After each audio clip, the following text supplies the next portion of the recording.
The human body is shackled in iron chains that painfully squeeze the chest. A gag in your mouth preventing you from saying a word.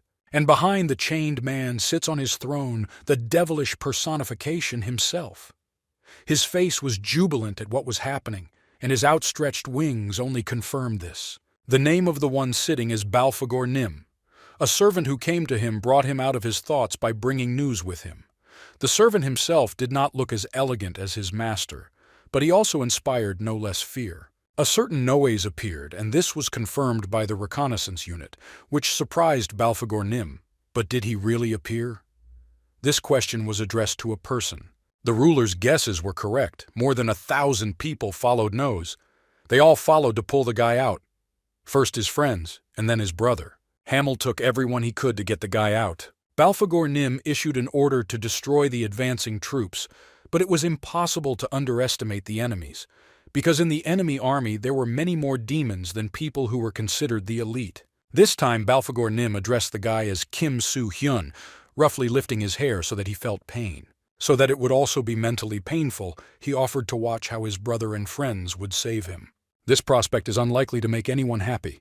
We can assume that the demon has achieved his goal. But he really thought it was amazing how many people Hamil and Nose had led into his trap to save one guy. His expression on his face was full of anger. Now so many loved ones could die because of him, and now some of them may fall into the same trap as him. In Kim Soo-hyun's head, the kind face of his brother involuntarily surfaced, who was always ready to lend his shoulder to his protection, as well as his comrades, who knew both in trouble and in joy, and his older sister who always supported him. But what should he do? How to get out of the shackles and not let your family down? He was completely at the mercy of Balfagor, who watched over him as if he were something valuable and brought him to the spectacle of everyone to look at the carnage. From the crowd, Kim Soo-hyun, a painfully familiar voice was heard calling Balfagor. But there was no time to communicate, especially in such a situation. It seemed as if Kim Soo-hyun was ready to give everything so that the person dear to him would not be touched. His sister. Under the cliff where they stood there was a real war. It seemed there were no winners, only losers. A lot of victims, a lot of blood, and dead people who cannot be saved. Would Kim Soo-hyun like to resurrect them all? Of course, yes. He was ready to do anything to save their lives. Now he should have climbed to the top of the hellish path, because so said the holy being, like an angel and giving hope. If you use the power to achieve everything, called Code Zero, wishing for anything, then your wishes will certainly come true. But the guy didn't understand what kind of power this was, so infinite and omnipotent. He waited for an answer, kneeling before the angel and holding a crystal ball in his hand. He did not believe that he could get what he wanted, because for him, it seemed unrealistic. Since he didn't believe it, why did he accept the crystal ball as a gift when asked to give it back? He didn't want to return it. Apparently, he doubted whether it was really an omnipotent force. The guy stood as before without changing his position, and Seraphim continued to look at him condescendingly, as if he were her stupid child. It seems Kim Soo-hyun made a desperate decision, because he was clutching his sword, not daring to tell Seraphim. He gave her the same ball that he was holding in his hand. His decision was not easy, because he decided to use the Zero code and asked to return it back by the time he got to these places. Such a decision shocked Seraphim, because she would have to voluntarily send him to experience all the torments that he had experienced earlier. She hoped that she had misheard and began asking again, trying to find out what he wanted to achieve. Kim Soo-hyun was determined and now clearly demanded the return of time as the first successor of the Zero code. Night clearing in the forest and a circle of different people.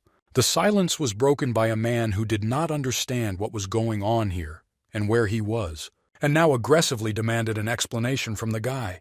He just looked at him askance without answering anything in return, but questions poured out of his mouth.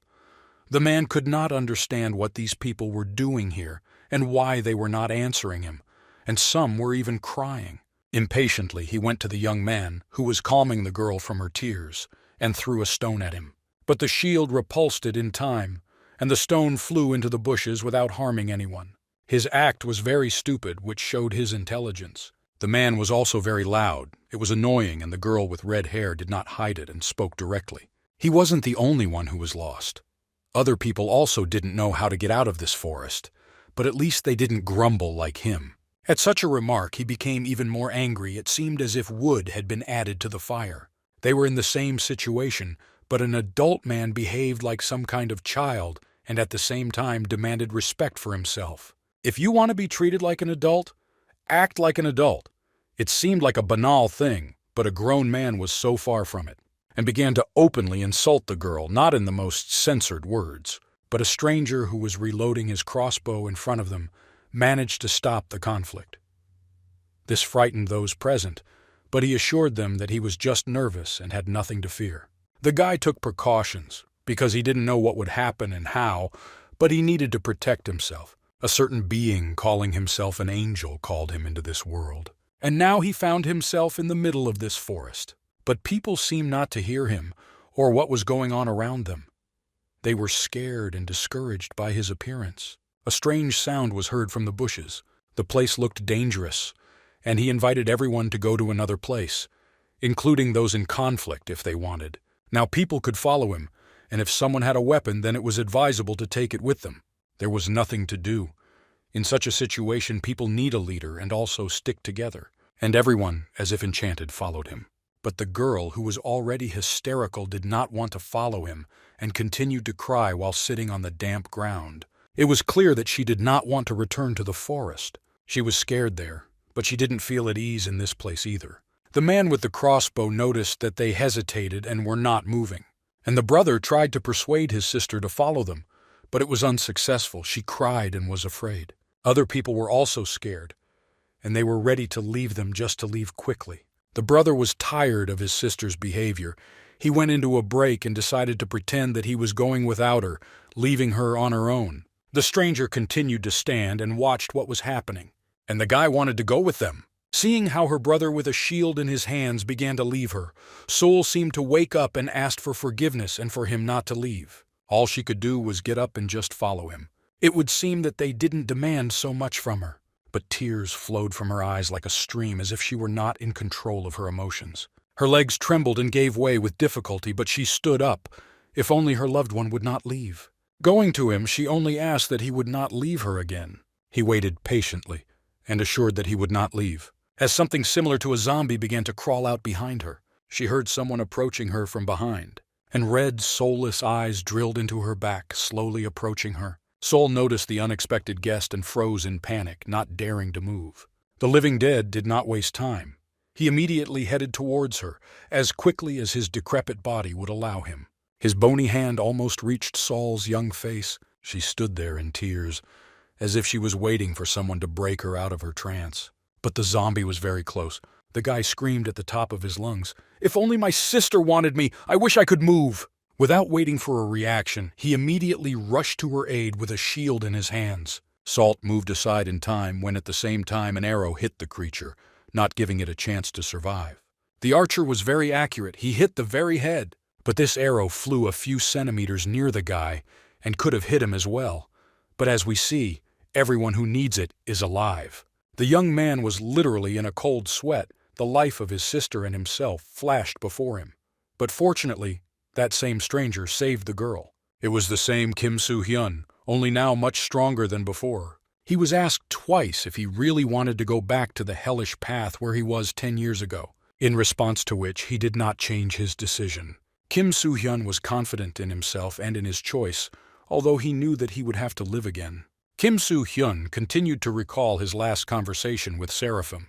He was the first who managed to complete all the tasks in the Hell's Path, and his decision to return back was not clear to the angels. Having received Code Zero, he can do absolutely anything he wants, within the rules, of course, and of all the things he wanted, he chose to go back to the past. But no one understood his intentions except himself, and he didn't want to explain his choice. He just asked that his wish be fulfilled. Seraphim had nothing more to answer, only to finally ask again, "Is he ready?" Kim Soo-hyun hopefully held the ball in the same position, hoping that she would finally fulfill his request. Is he ready to go back 10 years again, and why? Did Kim Soo-hyun himself want to live this again? But he was not going to give up his idea. But because of his helplessness, his friend and his brother died, sacrificing their lives for him. And the main thing was that, why did he have to experience such pain? Which you wouldn't wish on your enemy. He felt all this thanks to the angels. But this pain lasted more than 10 years. Seraphim assumed that he was thinking about Kim Yoo-hyun and Han Soo-yeon, but before hearing anything else, she hurried to explain everything and sympathized with him. And she also wanted to help because he could not go back in time, but use the golden balls, which were enough to save the lives of people dear to him. If he uses code 0 to nothing, he won't be able to go back in time. But he could not be convinced. He threw the ball, thereby making himself a passage into the past. To Seraphim, it seemed pointless and a waste of time, energy, and code. Kim Soo-hyun clearly did not like angels, and could unceremoniously compare them to demons, because he did not see the difference in their behavior. For him, Astaroth became an example, who sacrificed his life also doing. Such arguments were not understandable to Seraphim, for it was because of demons that he lost his relatives. So why did he believe their words? The guy was bored with empty chatter, because Seraphim did not understand his experiences, feelings, and the excuse to walk that path again, and also did not help about the gala. So he repeated his request again, to return him 10 years ago. She has no choice but to desperately hold on to code 0. He couldn't believe what was happening. But she had no right to refuse the request, so she did what was required of her. Code 0 accepted the will of Kim Soo-hyun. It was a truly strong will that even Code 0 accepted, and she had no more excuses to refuse. She was ready to return him 10 years ago, but as we remember, Ki Soo-hyun had gold points that were very stupid to lose, so Seraphim decided to give the young man a gift, returning him to the moment when they first met, where she could present her advantages. Nothing else was important to him, because his main wish had been fulfilled, but such a proposal still interested him. The angels understood him and shared his feelings, so they made a gesture of goodwill, not a reward as he believed, but simply a gift from the heart. Kim Soo-hyun still doubted her words. But what would happen if he refused such a gift? This would not be logical, because she is ready to become his assistant and achieve his desires much faster than if he himself. Seraphim's words made sense, and it would be really stupid to refuse help. Having directed her will, Seraphim turned back time and the wish was fulfilled.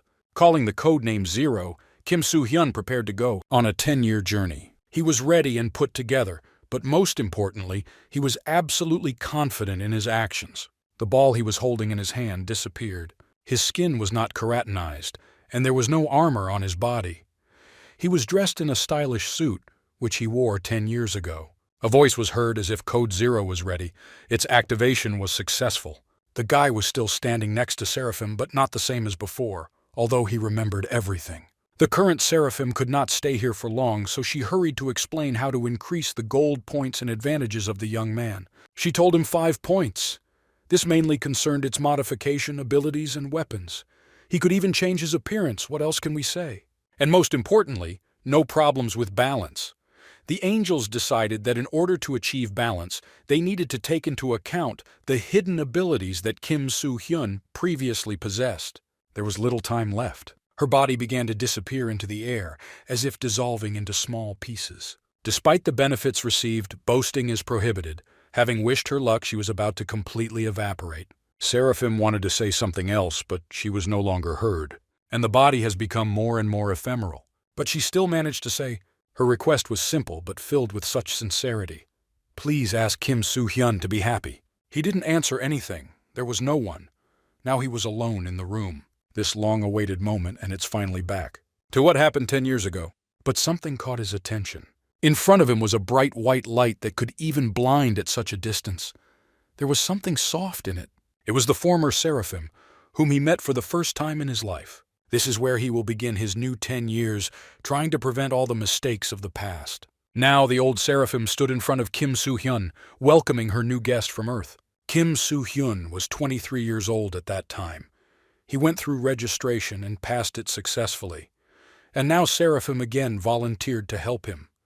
Once he has acquired the necessary knowledge, he should undergo the inauguration ceremony. It is in the Hell's Path that he will have to confirm his qualifications. I oblige myself to clarify that the hellish path is not an earthly place. This world was so far from the safe reality to which man was accustomed on Earth. The people with whom Kim Soo-hyun stood in that damned forest, they were unable to reach the hellish path to undergo the initiation rite. And so that the scenario does not repeat itself again, Kim Soo-hyun, stop! In the forest where he is, something is wrong, and from now on he must act differently. Some changes were first noticed by the boy with glasses, who was in such a hurry to leave that clearing. When the whole group left her at the end, the ill-fated clearing was swarming with monsters. Everyone was confused because no one had a weapon, much less the strength to cope with such a horde in the event of an attack. Now, only Kim Soo-hyun from the future could help them, but for them he's just a stranger. By activating one of his abilities, he could see what was inaccessible to the normal eye, and could see everything that was happening around him. And now he saw that these people could become victims of monsters. But he himself would hardly did you manage. Regarding the inauguration ceremony 10 years ago, without any reason, angels kidnapped and sent several people to this place. But there were only 2 ways to get out of here. The first of which was, get to the Crooked Gate in 7 days. The second way was to survive for 7 days. If you try to escape from here to Earth, you will end up on a hellish path. But now Kim Soo-hyun needs to choose a different path and find a comrade. His thoughts were interrupted. Someone started a dialogue with him. These were brother and sister, who thanked their savior. Because if not for him, who knows what the outcome would have been? Kim just looked up at him, but he already saw complete information about the guy. His name was En-hyun. He was 22 years old, but he had no abilities. That's why the guy was quite dexterous and strong. And the benefactor considered it necessary to warn him about what strange things awaited them ahead. But something immediately distracted his attention. And Seol, En-hyun's sister, had 75 magical powers and 100 luck points. It was nothing, and Kim Soo-hyun thought it was just a scam. But also, he couldn't help but notice them before, but An Seol's name seemed to remind him of something. It really be that same girl leader from the sacred class? The shining priestess from the Odin clan? What could this all mean? The loud man began to accuse Kim Soo-hyun of being to blame for everything, because he almost died because of him. The guy could see the following information about him. His name was Pak Tun-gol. He was 39 years old, and he was a rather evil person. On Earth he could become a bandit, but here he is nobody anyway. A quarrel broke out between the guys, and Kim seemed not to be present, although he was considered the culprit. Only now, the evil man blamed not only Kim, but also Seol, who was afraid of everything and was still crying. But words were heard towards the offender, and he stopped the flow of his indecent abuse. Now a girl with red hair, whose name was Lee Yoo-jun, was attacking him. Her abilities were of an average level. The conflict between the two grew more and more until they were stopped by Kim Soo-hyun. There was no time for quarrels, for they were all in the same boat where they faced a common danger. If it weren't for the others in the group, the guy would have dealt with the man first. His useless whining got on everyone's nerves. But instead, he proposed to gather all their forces into one and not waste them on quarrels. The more they made noise, the more they attracted monsters to themselves, to which one lady has already agreed. It seemed to her that everything that was happening was a bad dream, and when she communicated with the angel, she completely thought that she had gone crazy. Lee Bo-rim did not have outstanding qualities. She did not even reach the level of Lee Yoo-jun. Her characteristics were truly far from any quarrels. She supported Kim Soo-hyun's tactics, so she suggested accepting what was happening and starting to cooperate. Following her approval, she also listened to the approval of the guy with glasses. He suggested listening to everyone's opinion and coming to a common decision. It really was reasonable in this situation. And Kim Soo-hyun called out to Park Tong-gol asking for his opinion on this matter. Well, such a proposal could not leave him indifferent, he agreed with the lady, but only partly. It was clear that he was planning something, as Lee Yoo-jun noticed.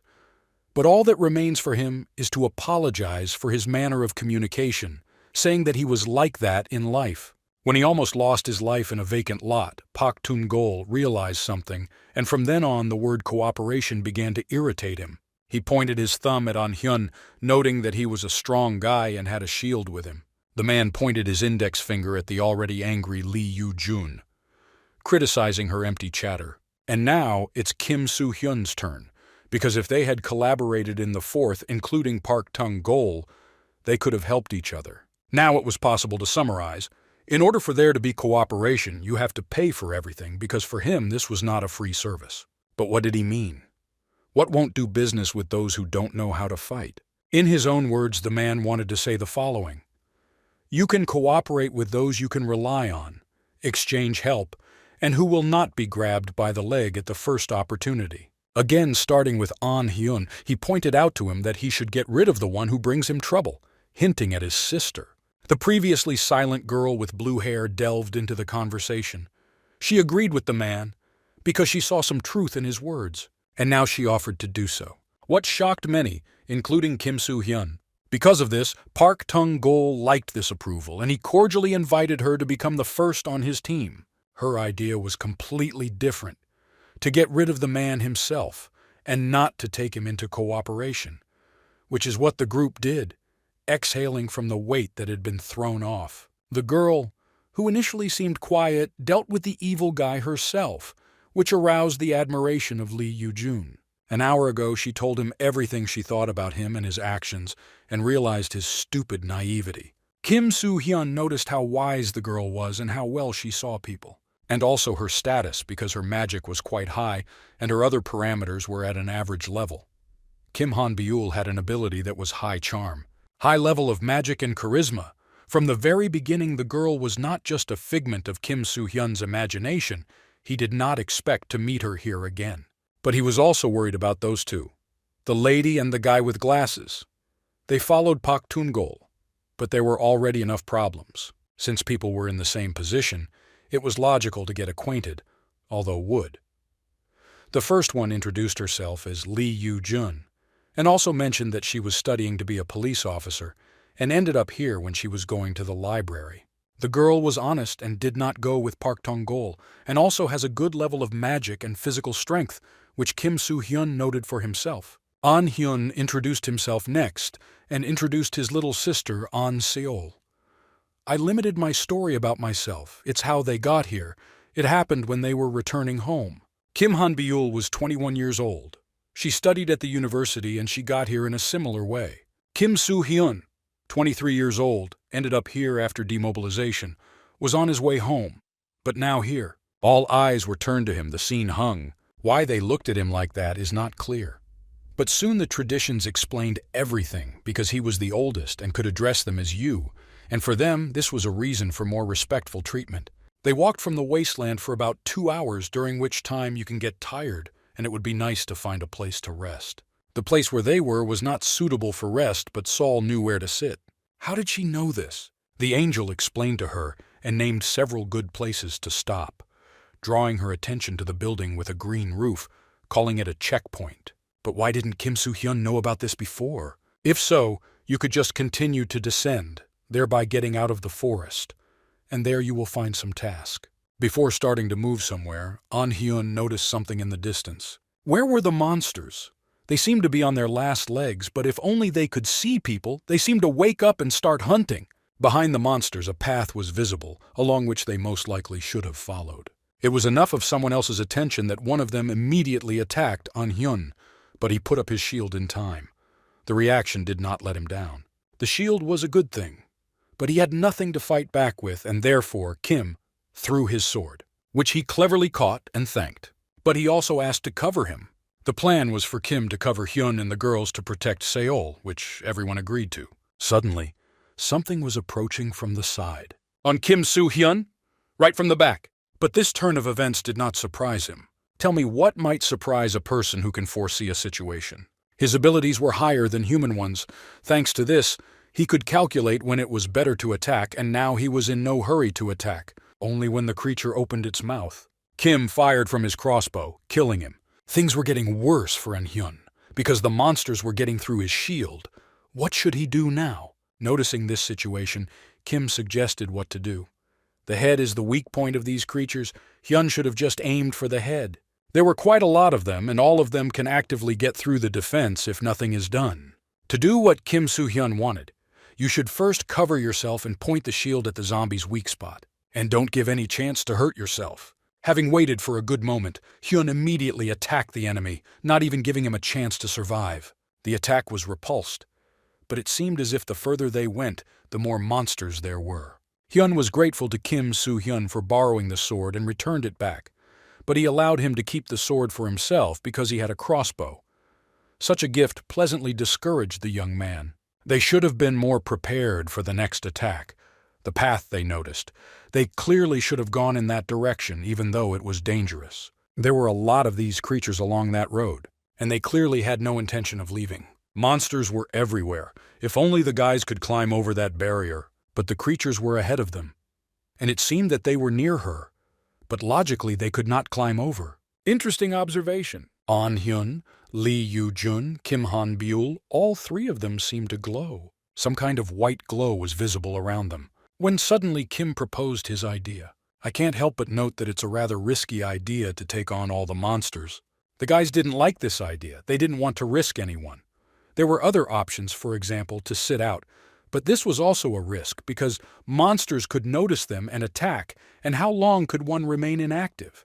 There really was no time to wait. The sun was setting, and it would have taken a very long time. And hardly anyone wanted to wander through the forest. Sol didn't want to leave Kim Soo-hyun alone, and with tears in her eyes, she suggested changing the path and everyone going together. Kim was sure that such a situation would happen sooner or later. And I was inclined to believe that this would happen sooner. Yes, running alone through the forest was indeed a strange idea, but it was the best of all. The best moment to get out of this trap is now. As soon as Kim appears in a clearing infested with monsters, they will immediately rush at him. The guy understood this and was not afraid, because he knew that he would be stronger and faster than them. In any case, he was recently demobilized from the army. It will be enough to just imagine that this is his morning jog. Hen continued to insist on going with him, and his sister joined him. They were afraid to let him go alone and wanted to help. Kim, in turn, considered the best help to be just waiting for him, and sitting quietly and sharply refused. But what if there are also monsters behind that fence? Now it's important to preserve those who know how to fight. And what can we hide? It was just more convenient for Kim. If they went with him, he would start to worry. And in the end, An Hyun must take care of his sister. The guys saw him in action, and Kim Soo-hyun had no intention of dying. All that was left was to ask you to trust him. Unfortunately or not, he convinced poorly. And Hen could not let his new acquaintance go alone and sent the girls after him. If only they didn't do anything stupid. When the girls manage to cross the barrier, they will have to wait for Kim Soo-hyun there, and he will be able to catch up with them. As he walked and approached the wall, he noticed something new that he had not seen in the past. Being in this forest for the first time, he had to wander for 2 whole days. But it never occurred to him that he could find allies. Step by step, he climbed the stones, until I reached the highest point, and from there I could observe what was happening behind the barrier. And there was horror going on there. Thanks to his unique vision ability, he could see the monsters that were hiding behind the bushes. There were a lot of them. With so many dead people, it's impossible to get through directly. Meanwhile, the guys sat quietly in ambush, waiting. Well, Kim had to start, do what he had to do. Shouting louder to the zombies, he stood at the barrier, and now he called them to him.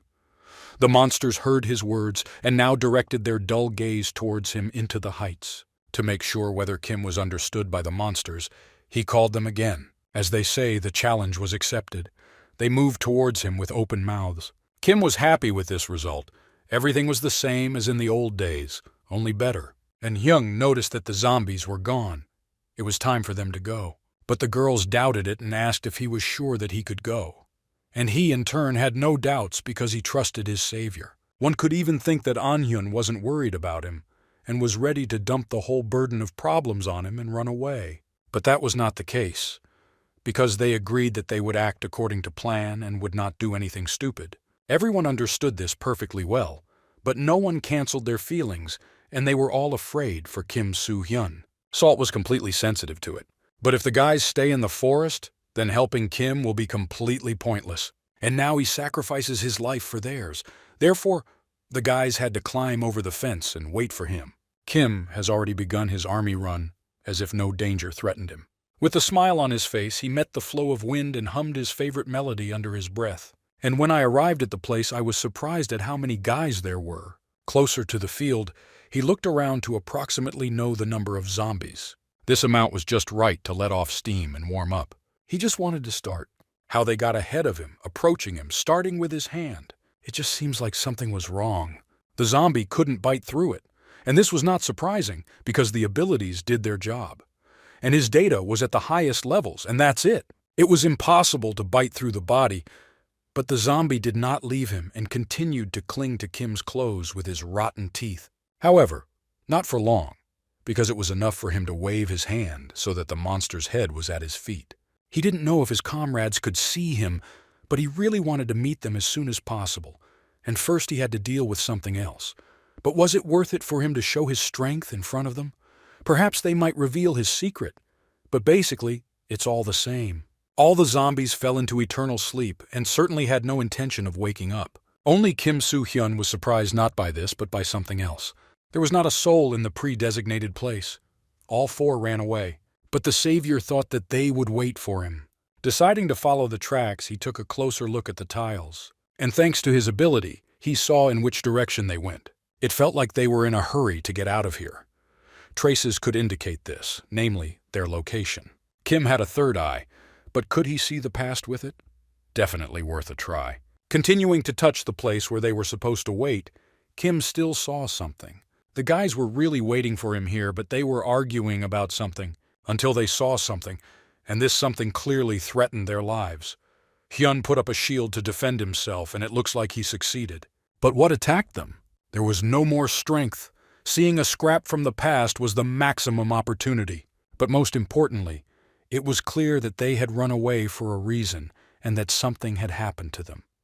So we need to find them urgently. Compared to earthly amenities, there was nothing here, so the angels came up with checkpoints, or simply a place to relax. By the way, the building is very similar to Hell's Path. They also built a modern city with all the amenities, which is actually a trap for the player. This place is very similar to Earth. There were such buildings and there seemed to be no differences. And Seol was already asleep in bed, sweat running down her young face. Who knows what kind of struggles she waged in her sleep. The girls became very good friends, and Kim Han-beul called Lee Yu as Unni. This is what they usually call older sisters or girlfriends. A squabble arose between them, and Lee wanted to go somewhere, but Kim held her back. Lee Yu-jun wanted to go after Soo-hyun, because he might still be waiting for them, and it was raining outside. Following the tracks would be a difficult task to find them. No one wanted to go because the dead could appear again and this would threaten their lives. It was difficult for them to get out and they did it thanks to Seol. Lee Yu knew all this very well and was already screaming. This is why they brought Salt here so that she could stay safe. But let me clarify. They brought a trap into that very city. And now Lee Yu, without knowing it, wanted to help Soo-hyun and bring him here too. She was outraged that the guys could leave Kim Soo-hyun. After all, it is not known what has become of him now, whether he is alive or dead. After these words, they seemed to freeze, and they stood in the same position looking at the girl. Her words were very rude. Kim Han responded in kind by sending her after Soo-hyun, whom she buried.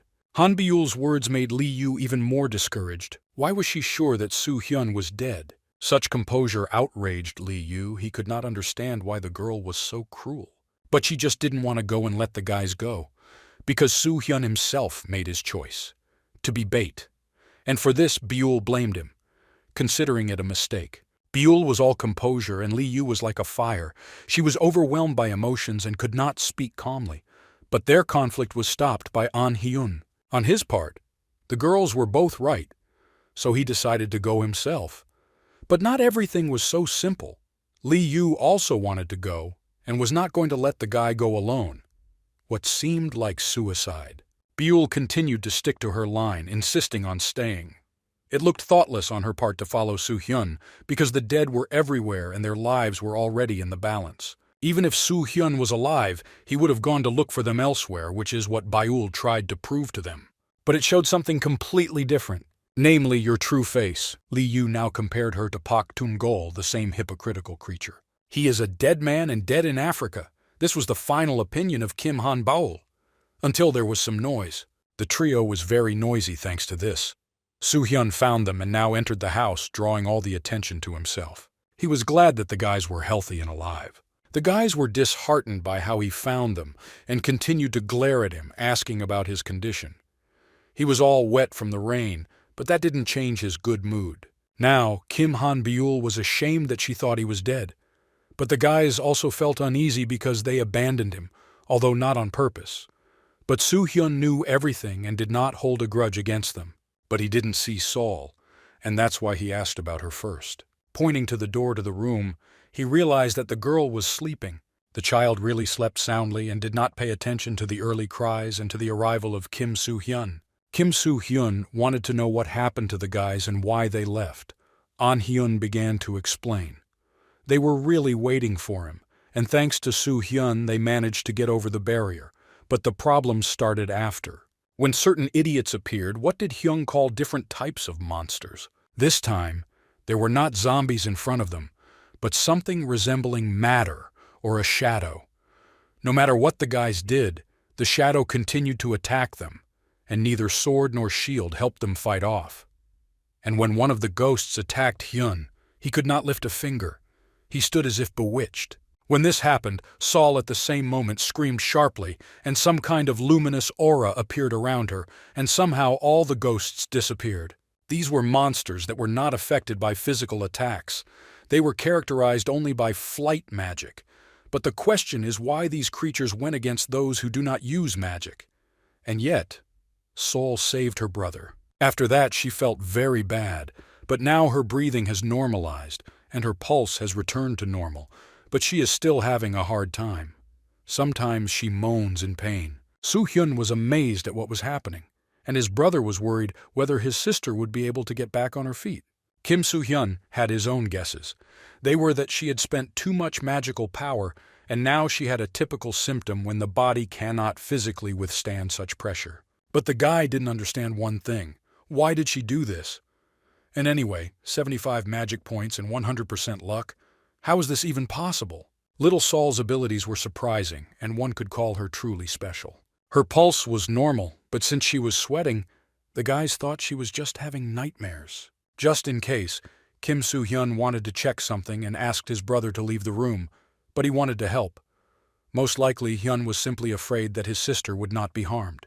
Understanding this, the comrade assured that he did not need help, and that he would not do anything indecent, and also asked if the monster had attacked him. After all, the guy looked really bad. He was all pale and could barely stand on his feet, and you could also see bags under his eyes and his frightened look. Noticing two girls who had not communicated with each other from the previous skirmish, he understood that they were all tired and invited them to rest, and he himself volunteered to be on duty. Turning to Kim Han-byul, he convinced her that due to lack of sleep, it would be difficult in the future, to which she remained silent, guiltily lowering her gaze. Now Kim Soo-hyun was alone with Seol and tried to heal her. He came closer to her and extended his hand to her small face. Soo-hyun looked at her carefully to understand what the problem was with her illness. As he had predicted earlier, she had used up almost all her magical power. It was logical to convey Soo-hyun's magic to her and direct it in the right direction so that it would be absorbed and thereby heal the girl.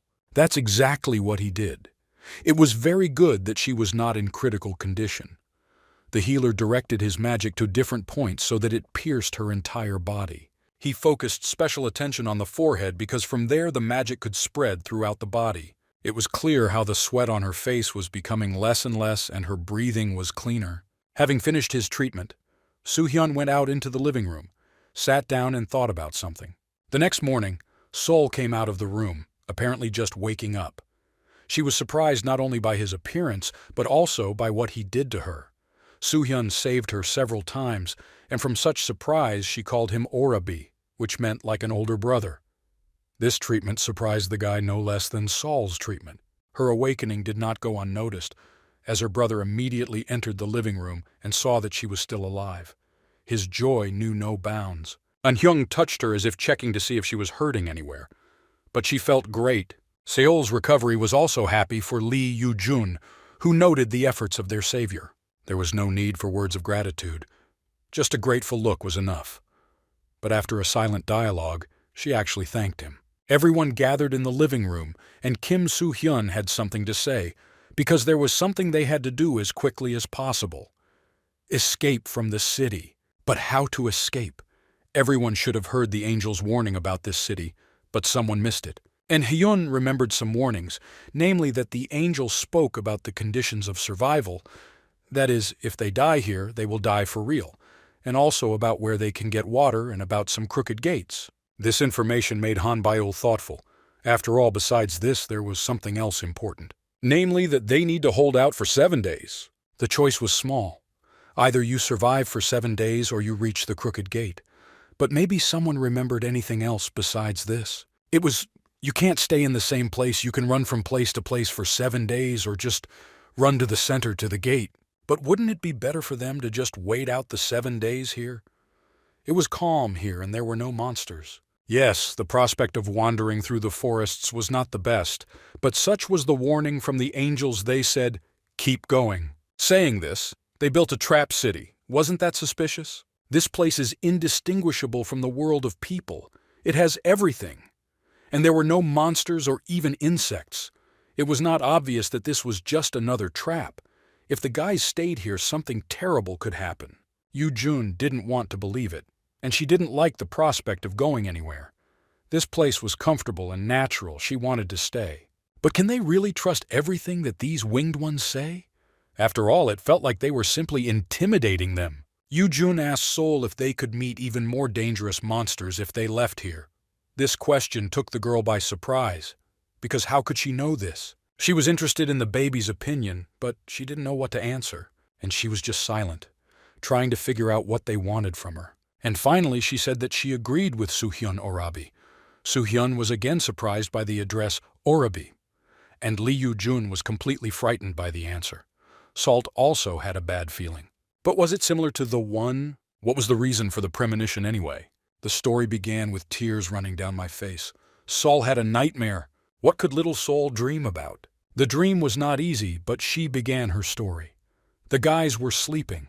Some kind of light descended from the sky, foreshadowing something bad, and suddenly a huge monster appeared, like an alien. The colors in this dream complemented the horror of what was happening, making it more and more creepy. The monster was looking for the guys. Everyone was in danger and died in the blink of an eye. Sol saw exactly how her brother and the girls died. But then suddenly something changed. The impossible happened. Everything returned to the very beginning, as if someone had turned the hand of a clock. And suddenly, Soo-hyun Orabi appeared. He stood with his back to the girl and facing the exit. Arabi said that he could deal with this monster himself and ordered them to leave. When they were getting ready to get out of there, Sol remembered how she looked back at the city for the last time, and after that, the dream ended, and at the very end, she heard something similar to a scream. This is where her dream ended. Everyone stood and thought about what they had heard. Her brother was the first to speak out because he lived with her for more than 19 years, and they had to go through a lot. And every time the situations proved that Sol's words cannot be ignored. For Soo-hyun, this was understandable. After all, her abilities were quite good. Clairvoyance and intuition, that's what 100% means. There is no doubt that An-sol predicts the future through dreams. Lee Yu was far from such a designation as a premonition and believed only in facts. But it wasn't just a premonition. After all, if he feels uneasy, then something bad will happen. This doesn't happen often, but if it does happen, dreams come true. So there is no point in doubting the veracity of her dreams. But based on the facts, it was really strange that there was no one in the city except them. It seems that such arguments worked, so everyone agreed to leave here as quickly as possible. It's been 3 days since the company returned to the forest. That evening, when they left the city, the guys found a checkpoint and everyone was able to take a weapon. To be able to stand up for your life and protect each other. There were a lot of weapons, from crossbows to swords and ancient spears. Salt might not be able to fight, but she can use her magic to heal wounds. Therefore, thanks to such joint work, they managed to stay alive. Well, for example, Kim Han Byul could use not just physical strength, but also the ability to use magic. Thus, she could stand up not only for herself, but also while protecting someone. Our heroes were able to hold out for 5 whole days, in a forest filled with dangers and various creatures. Wherever they went, they left a pile of corpses behind them, thereby protecting themselves from an evil fate.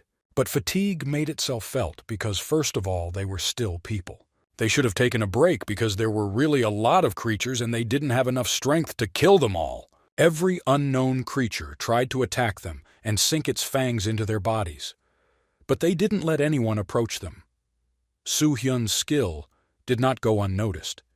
He shot a crossbow very well. So the question arose, in which troops did he serve? There was no difference in which troops because this is taught everywhere and to everyone. And yet, what Soo-hyun could do, they definitely won't teach you in the army. They couldn't wriggle out of the question. But he still did not give a truthful answer. There was only one thing in his thoughts, just to reach the gate on the 6th or 7th day. They had already adapted to this way of life. They ate on the go and slept too. So the chances are high that they will soon reach the crooked gate. But how will they react to the fact that when they come down the hellish path, one of them will have to die? The rustling from the bushes distracted everyone from the food they were eating. Behind the bushes, approaching, human faces appeared, but unfamiliar ones. Everyone was wondering what they were doing here. These were people who survived just like them. But one short-haired man seemed familiar to Soo-hyun. But it seems they still saw each other, even though they couldn't remember each other. Our hero seemed to recognize the long-haired man whose name was Woo Jong-min. He was 26 years old. His abilities were average, and he was also a demon from the Red Fang clan. The third man warned them not to do anything stupid. When the archer spoke, Kim Soo-hyun suggested that if John Min was from the Red Fang clan, then, "Who is the archer?" He spoke in a calm tone, making it clear that they were here on business. Some guy from their group started reproaching how pitiful they looked and how lucky they were to be alive. The provocation worked and An-hyun got angry at this. Well, Kim Soo-hyun didn't let his anger escape. He put his hand on his shoulder in time. It would seem such a simple gesture, but the guy calmed down. Hyun's reaction did not go unnoticed, which gave him even more reason to mock him.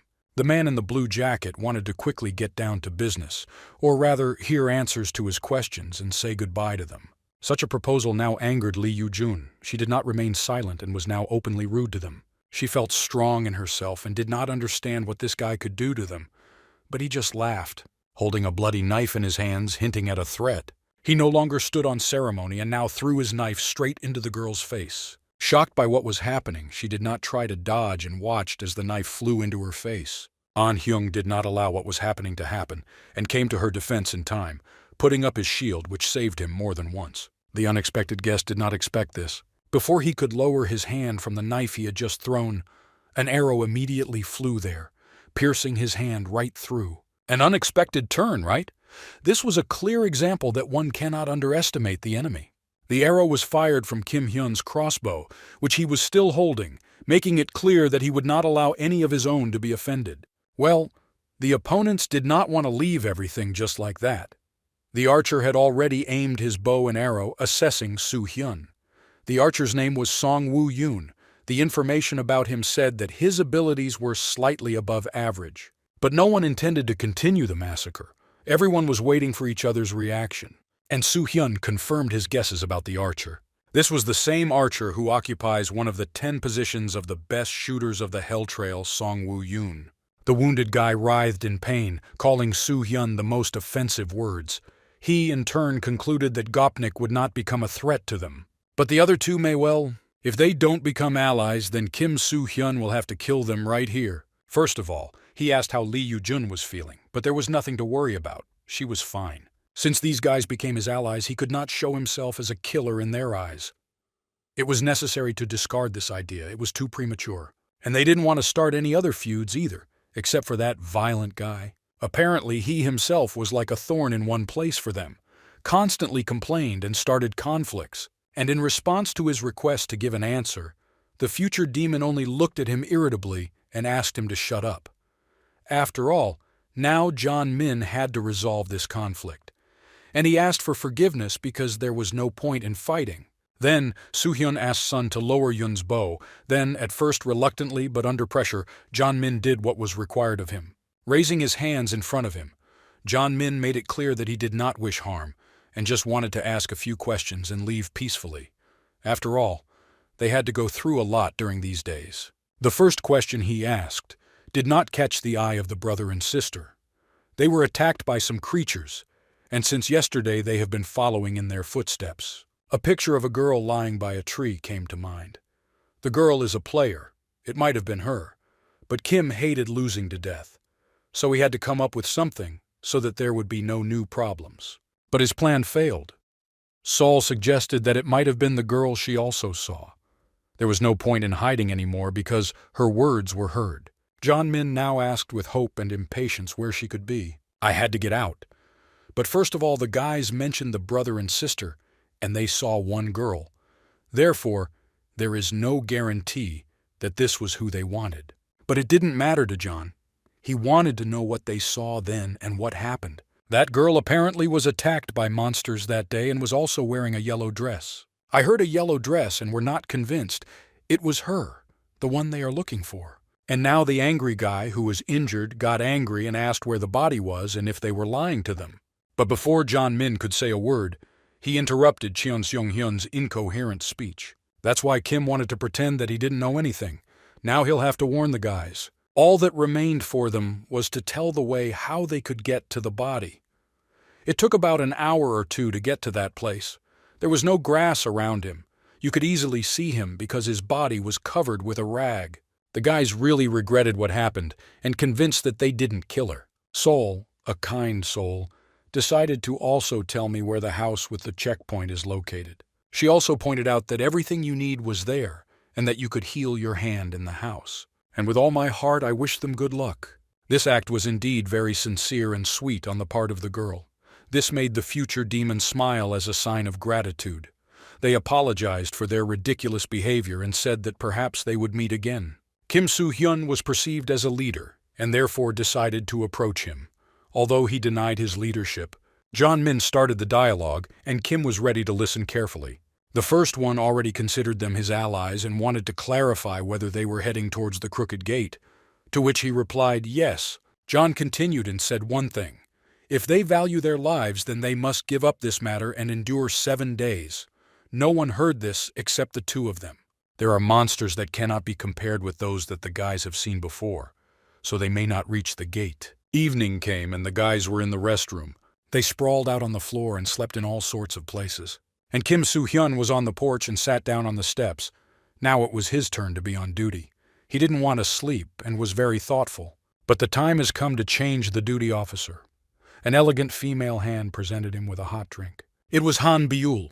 She noticed his sad mood, but attributed it to the fact that he did not notice how she came. He took the drink from the girl's hands, and there I sat down next to him. The guy noticed her and just zoned out for a second, but was he really that gloomy? Byul noted that he had been like this since the day they met today. Since everyone left, he hasn't said a word. The girls were wondering what John told him and asked about it. The whole group was worried because he didn't say anything and remained silent. After taking a sip of the delicious drink, Kim avoided answering, saying, "I didn't say anything special." He rose to his feet and convinced the girl that no matter what happened, he would always be able to get out of it and handed over his post of leader to her. Kim wanted to enter the house when the girl stopped him. She wanted to ask him something. The guy felt tired and wanted to postpone it until tomorrow because he wasn't going to run away anyway.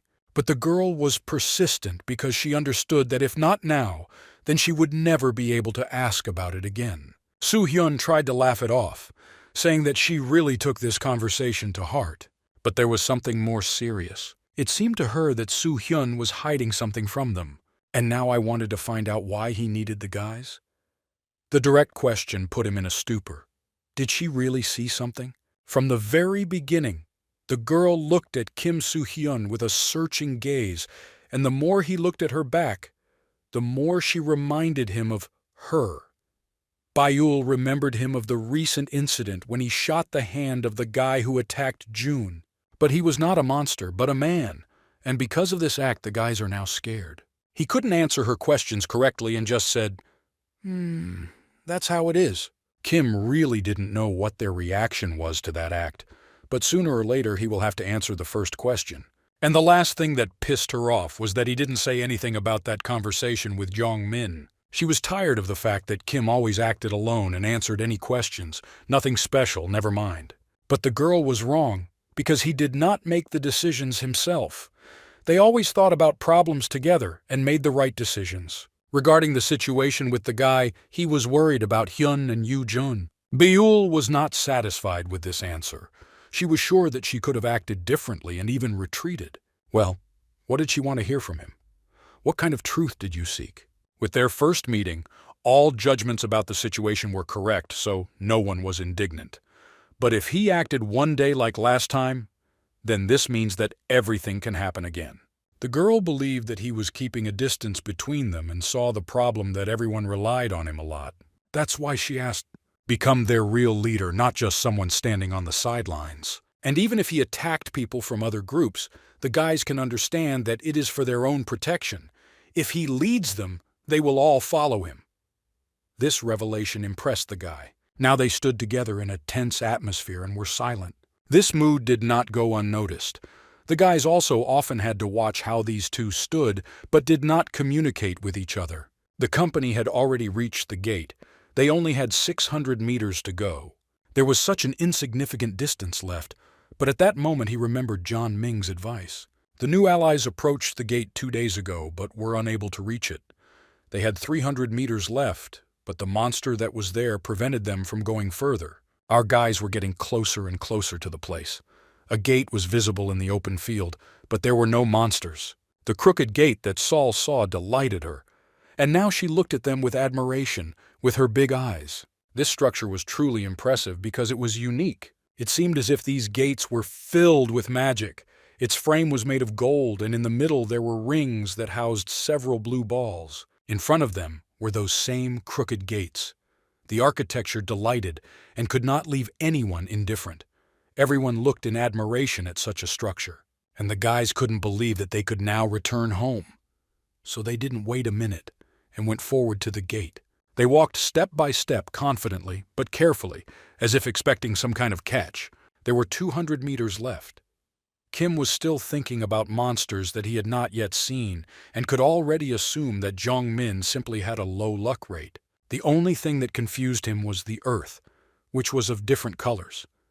To test the territory, Soo-hyun decided to try his magic here. Thanks to his vision, he spread a virtual grid across the entire plain, which could show him the danger, but there was nothing there.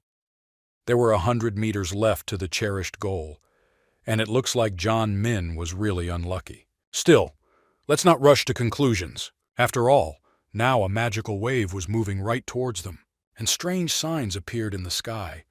There were circles and squares depicted there. It resembled some kind of portal. The other guys could also see it and stopped looking at the new object.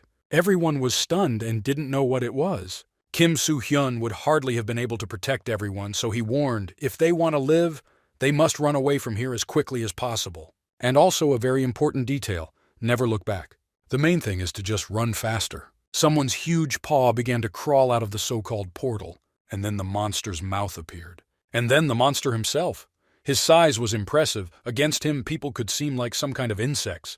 His appearance was quite frightening, and he clearly did not come here with good intentions. An Seol and An Hyun sat exhausted in front of the angel when she called them. She then turned her attention to Lee Yu-jun, and then to Kim Han Byul. Seraphira was happy to congratulate the four of them on completing the rite of passage. The lands of the Hell Trail can be divided into 4 continents: northern, southern, western, and eastern. Those who undergo the inauguration ceremony are sent to the initial inn, located in one of the large cities of the 4 continents at the discretion of their angel. They had already reached the inn and were wandering around it. There was no one in the building except the guys. The last thing they remembered in that clearing was how Kim began to fight the monster and forced them to run away from here without looking back. All 4 were already at the gate and asked Kim Soo-hyun himself to hurry up, who continued to fight the monster. As always, he was confident in himself and did not doubt what he was doing. So in the end, he gave his allies his smile. The guys tried desperately to shout to him, but it was useless. They all survived and were together, except Soo-hyun. He sacrificed himself again and sent them to safety. And yet, none of them managed to return home. They're all stuck in the same space, and they didn't know what to do without Soo-hyun. After all, he constantly offered them good ideas, thanks to which they stayed alive, and led them with him. And now they were left without a leader. The guys seemed to be overcome by despair. They sat with their heads down and didn't even know what could await them next. But An Hyun noticed something. Some noise echoed through the empty room of the tavern, attracting the guy's attention. For him, such a noise was hope, as if it could be Soo-hyun. Well, the girls were skeptical about it. The roar continued to be heard from behind the doors, and now there was also a white light. But there was also a possibility that there were other teams there, because they certainly weren't the only ones who experienced the rite of passage. But hope is an insidious thing, and it made them think that if everyone else got here, then Kim could be among them. They stared at the door in fascination, hoping that the desired person will leave the room. This moment was so trembling for everyone, but what emerged from the room was not who they expected to see. It was John Min, who assumed that their team got here first. Seeing that he was ahead of him, he was, after all, glad that everyone survived. Well, the guy in the blue suit didn't understand who these people were. John had to remind him that they had met before. The guys were disappointed. Their last hope was not fulfilled, and they continued to sit as they sat. Gopnik asked them some questions, but seeing that they were ignoring him, he began to get angry. But San Woo-yun calmed him down and politely asked him not to bother them. Understanding the situation, Seong-hyun apologized to Yoo-jun for throwing a blade at her. She didn't care anymore, so she answered dryly, "Okay." But to make sure whether the conflict was really settled, he added that he was truly, sincerely sorry. But she didn't care. Well, if this can be considered, the conflict is truly settled. Only there was another problem. Now no one can go outside the doors, and windows were tightly locked. John Min finally realized that the guy with the crossbow was missing. He knew that everyone who undergoes the ritual ends up here. He couldn't believe his eyes that all four of them passed through the gate, despite the fact that he warned Kim Soo-hyun about the danger. John Min concluded out loud that the guy was dead. This made the girls very angry, and they, like crazy, began to prove that he was alive. Yoo-jun and Sol were very impressionable. This could indicate that they met that monster. As a result, Kim Soo-hyun must have died, because when the guys from the other team were there, they lost 2 people and barely escaped. When the angel gave them new tinctures, Chum Sun-hyun would be averse to returning there. Such words angered John Ming and warned him to watch his language. Soo-hyun's comrades continued to wait for him, which John suggested too. The door started to glow again. Maybe I'll be lucky this time. But no, complete strangers came out of there, scared and surprised. Each time, more and more people appeared. They walked around the tavern and looked at the place where they were to be for some time. The door glowed again. The guys paid attention to it, but not with such hope as before. But still, maybe at least this time fate will stop mocking? It seems not today. The one they disliked the most appeared, Pak Tun-gol. He, in turn, also did not like them, considering the guys to be hypocrites and definitely didn't wish them anything good. He didn't expect to see them because he saw that the guy with the crossbow died and assumed that they too. But what really happened to Kim Soo-hyun? He defeated the monster with just 1 blow and passed the rite of passage. Now, as a player, he has the right to enter the lands of Hell's Path, to which he did not react at all. At the portal 10 minutes earlier, Kim Soo-hyun stood and wanted to make sure they left. And why did the monster, which was several times larger than Kim, run towards him at full speed while he was preparing his crossbow, and with such an air as if there was no monster at all? What can I say? Equanimity is the highest level. With every step, the monster smashed everything it saw on its way. Saliva was literally flowing from his mouth, and his tongue was hanging out. Put him over planet Earth and salivate so much you could say it's raining. It seems the thug wanted to hit Soo-hyun with his nail, but now the huge claw is firmly stuck in the stones. And the guy himself deftly jumped away. Don't give her a chance to hurt herself. How someone finally threw him a sword, which he caught like a feather. The sword was clearly not simple. Perhaps it possessed magic. But the guy couldn't help but feel like he was back in the valley of hell. As soon as the monster escaped from the trap, it immediately rushed towards the guy, opening its mouth. One jump and he will immediately be near Kim Soo-hyun, who with all his attention was already waiting for him with a drawn sword. And most importantly, he activated his special ability, Swordmaster. A special ability allowed the cutting weapon in the hands to apply adjustments. Thanks to the player's many years of experience, achievements, and the current selected class, the ability rank has increased to the 2nd level. The hidden ability Melee was also activated. She helped exceed the limits of what could be achieved with melee weapons. The player cannot be pushed in melee combat. Thanks to many years of experience, achievements, and the current chosen class, the ability rank has increased to the 1st level. When the enemy was defeated, he met with Seraphim, and he asked about his guys. Now he knew that they had been transferred to the summoning room following procedure. and were now learning the basic abilities and classes under the personal supervision of their angels. Player Kim Soo-hyun autonomously distributed attributes and configured abilities before the initiation ceremony began. For other players, everything was different, but it turned out that this information didn't bother him much. He was much more interested in the balance, namely whether it was set up correctly, to which the answer was yes. He didn't want to complain about the ghost the guys encountered earlier, but he wanted to know who the boss was that appeared right at the gate. A novice would not be able to kill such a monster without magic and abilities.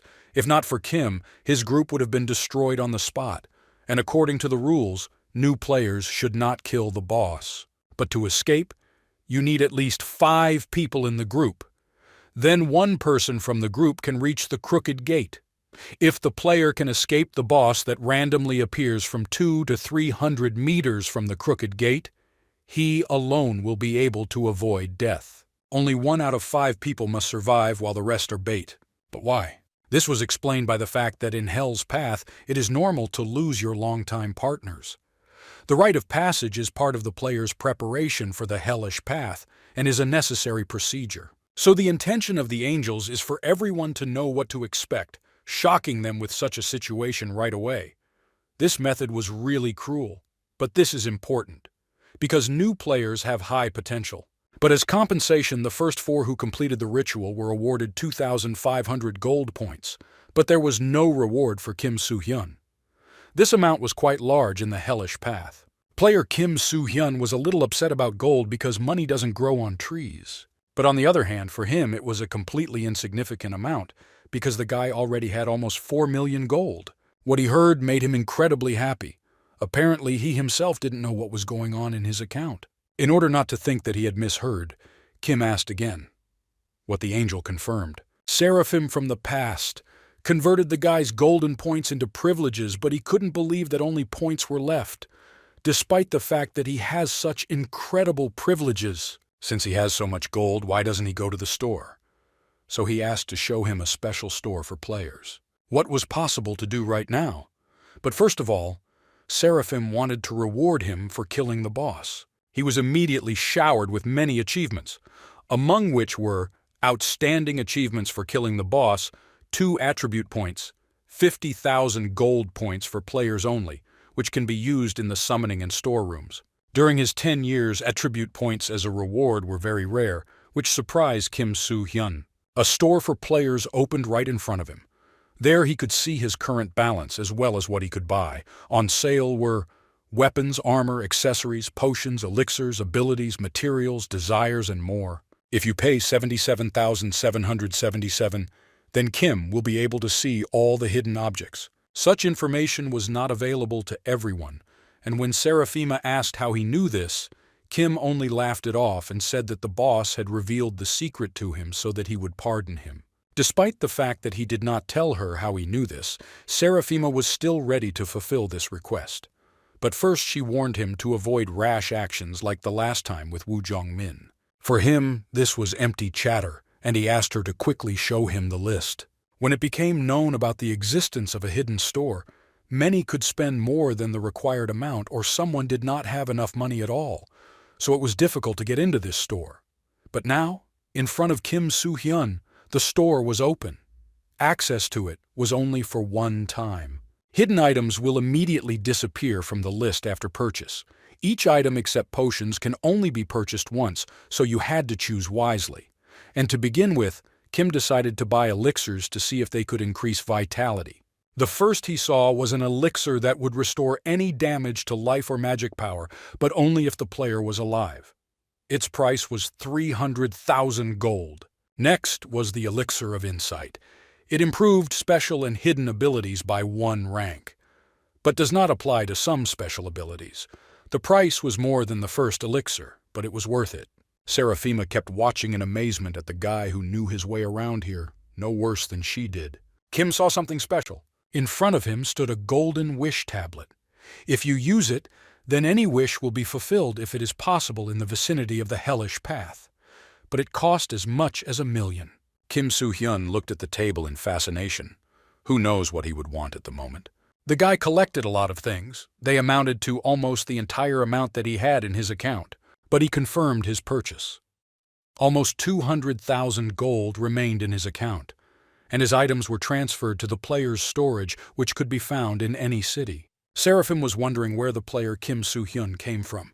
He had such deep knowledge about the system, but she reminded him that if he used everything he had acquired, his stats would be superior to those of the current top players in the Hell Path. And she considered it her duty to warn him not to make enemies for himself without reason. After all, other players are very inclined to protect the powers given to them at any cost. After all, those who stand out become everyone's target. Meanwhile, in the tavern, which still had the shell on, there was a conflict between Yoo Jun and Park Tong-gol. She could not believe that her comrade was dead and was actively cleaning up any argument. And the man, in turn, continued to convince that Kim was dead. Conflict seemed to bring him unspeakable pleasure. But their argument was interrupted by the opening of a door on the second floor. Everyone who was in the room noticed the door. For the guys it was just another hope, but for others it was simple interest. Who will come out of that door? Finally, they waited, and their faith was not in vain. The very man they had been waiting for came out. As soon as Kim appeared in the room, the first thing he heard was Yoo Jun's swearing, which couldn't help but make him smile. Yoo Jun, who approached Kim, couldn't believe her eyes that he had returned, and she hurried to rush to him. She felt his face, checking whether it is really him, not a mirage. But he really wasn't a ghost, and as best he could, he asked to let his cheeks go. John Min was also glad to see him, and Kim expected him to survive. The guys couldn't find a place for themselves, especially Yoo Jun, who kept hanging around the guy. They were really happy to tears to see him again for their group. From the side of the building, one could notice that the barrier was no longer there, which meant that the call was over. And some people with hoods on their heads moved towards the building. Now that everyone was together, they could sit at the table and talk in a calm atmosphere. They wondered how their leader survived, because Pak Tung-gol saw his crossbow somewhere on the ground, which turned out to be true. The monster followed his weapon, not him, and he thought he was finished. But since the monster's target was a crossbow, was Kim Soo-hyun's hand okay? The guy was safe and sound because he had high dexterity and was able to quickly react to what was happening. But what happened next, Buell wondered. There was clearly a catch in her question, and this did not go unnoticed by Soo-hyun. It was as if she was trying to bring him to light. He avoided answering as best he could, saying, "I don't remember. I was trying to survive. There was no time for that. He ran away, passed out in an unknown place, and the like." But fortunately, the guy interrupted the story, telling him to look to the side. It was clear that the barrier had disappeared in front of the doors and behind the windows. It meant one thing. The time has come. The door creaked open inward, and then the same people in hoods entered. They were wearing an official outfit of white and black. The edges of the outfit were decorated in golden color, and a lion was visible on the belt. But who they were and what they were doing here remained in question. The strangers appreciated that there were many more people in this tavern than in the others, approximately 43 people, which was twice as many as last year. Making his cutest face, the stranger greeted newcomers to the hellish path. He suspected that many were confused and had no idea what was going on here, and assumed that they also had many questions. But he asked them to follow them for now, because they were not the only new players. They were already at the gates of the huge castle. This castle was quite well guarded and was in an inaccessible area. There were a lot of people, and the one who apparently collected the players was already standing in front of the whole crowd, attracting attention to himself. He was ready to accept them into the player academy and assumed that the angels had explained to them what the hellish path was before they got here. I also hoped that they realized that they couldn't survive here alone. The player academy was a kind of educational institution that helps new players easily adapt to the hellish path. It was founded by a player from this northern continent and was recognized by the angels for its effectiveness. Consequently, it has become a place that has the right to issue quests for which players are awarded ability points. The duration of training at the academy is 3 months. Prestigious players from all areas, including ball handling, magic, and witchcraft, act as teachers. They also offer effective training on such survival tactics depending on the abilities and skills of each player. Also, each student receives 20 silver per week. Each player who successfully completes 3 months of training receives 4 skill points for their achievements. But for new players, this place is also a temporary home where they are fed, trained, and paid. In other words, it's like a training game with a great reward system. At the same time, everyone can improve their skill points, but everyone has their own limit. Now he wanted to give his word to the player Park Hyun-woo. When he took the speaker's seat, people took notice of him. He introduced himself as a representative of the Golden Lion clan of the northern continent. But Kim Soo-hyun only looked at him with special attention. He already knew his future Park Hyun-woo. In the future, he will become the head of the Golden Lion clan. Hyun-woo decided not to draw out his speech because he knew that the players learned a lot of information from the angels. Kim Soo-hyun never fought him but considered him a good swordsman. This was not surprising because people called him the Phantom Swordmaster in the First Alliance War. Will he be accidentally killed when the Golden Lion clan is destroyed in the future? Many players were tired and did not hide it. His speech did not make much sense. He only made it clear that he had also been in the place of newcomers before. But one thing distinguished them: time, namely the fact that they fell into the hellish path earlier. And he also wanted to say something else. Only now, under the feet of his colleague, lay the corpse of a new player, Pak Tun-gol. No words were needed. And yet he continued his speech, recalling that they were not the ones who could send them home. The speaker expressed his understanding because he was going through everything that they are going through now, especially pain, loss of loved ones, disappointment. And now they, as experienced players, have come together to adapt new players to this world and help them get comfortable. This could be considered a favor from high-level players to newcomers. However, a man who is already lying in another world dared to insult more experienced players who are here to help people like him, and accordingly, he paid for it with his life. It was like a public execution, by type.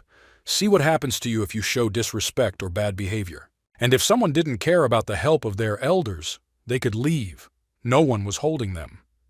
But if they remained guaranteed that they will not be harmed, no one gave. People froze and stood motionless. No one left, which meant that everyone accepted the training quest of the Northern Player Academy. Absolutely any player could give up during training.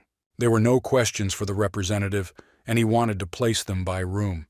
But someone raised his hand from the crowd intending to ask about something. Han Buell asked the question. She was interested in the real reason for their stay here. It would seem such a meaningless question. Isn't that what they were told about all the way? But Soo-hyun considered the question excellent, because the goals for everyone were different. She wasn't asking why they were being trained here, but why high-level players were going to train them, and even offer a reward. What is the purpose of running a player academy? Hyun-woo seemed to not understand the question or deliberately decided to avoid answering it. Explaining that I have already told about all the advantages of the academy, but Han Buell was not satisfied with this answer.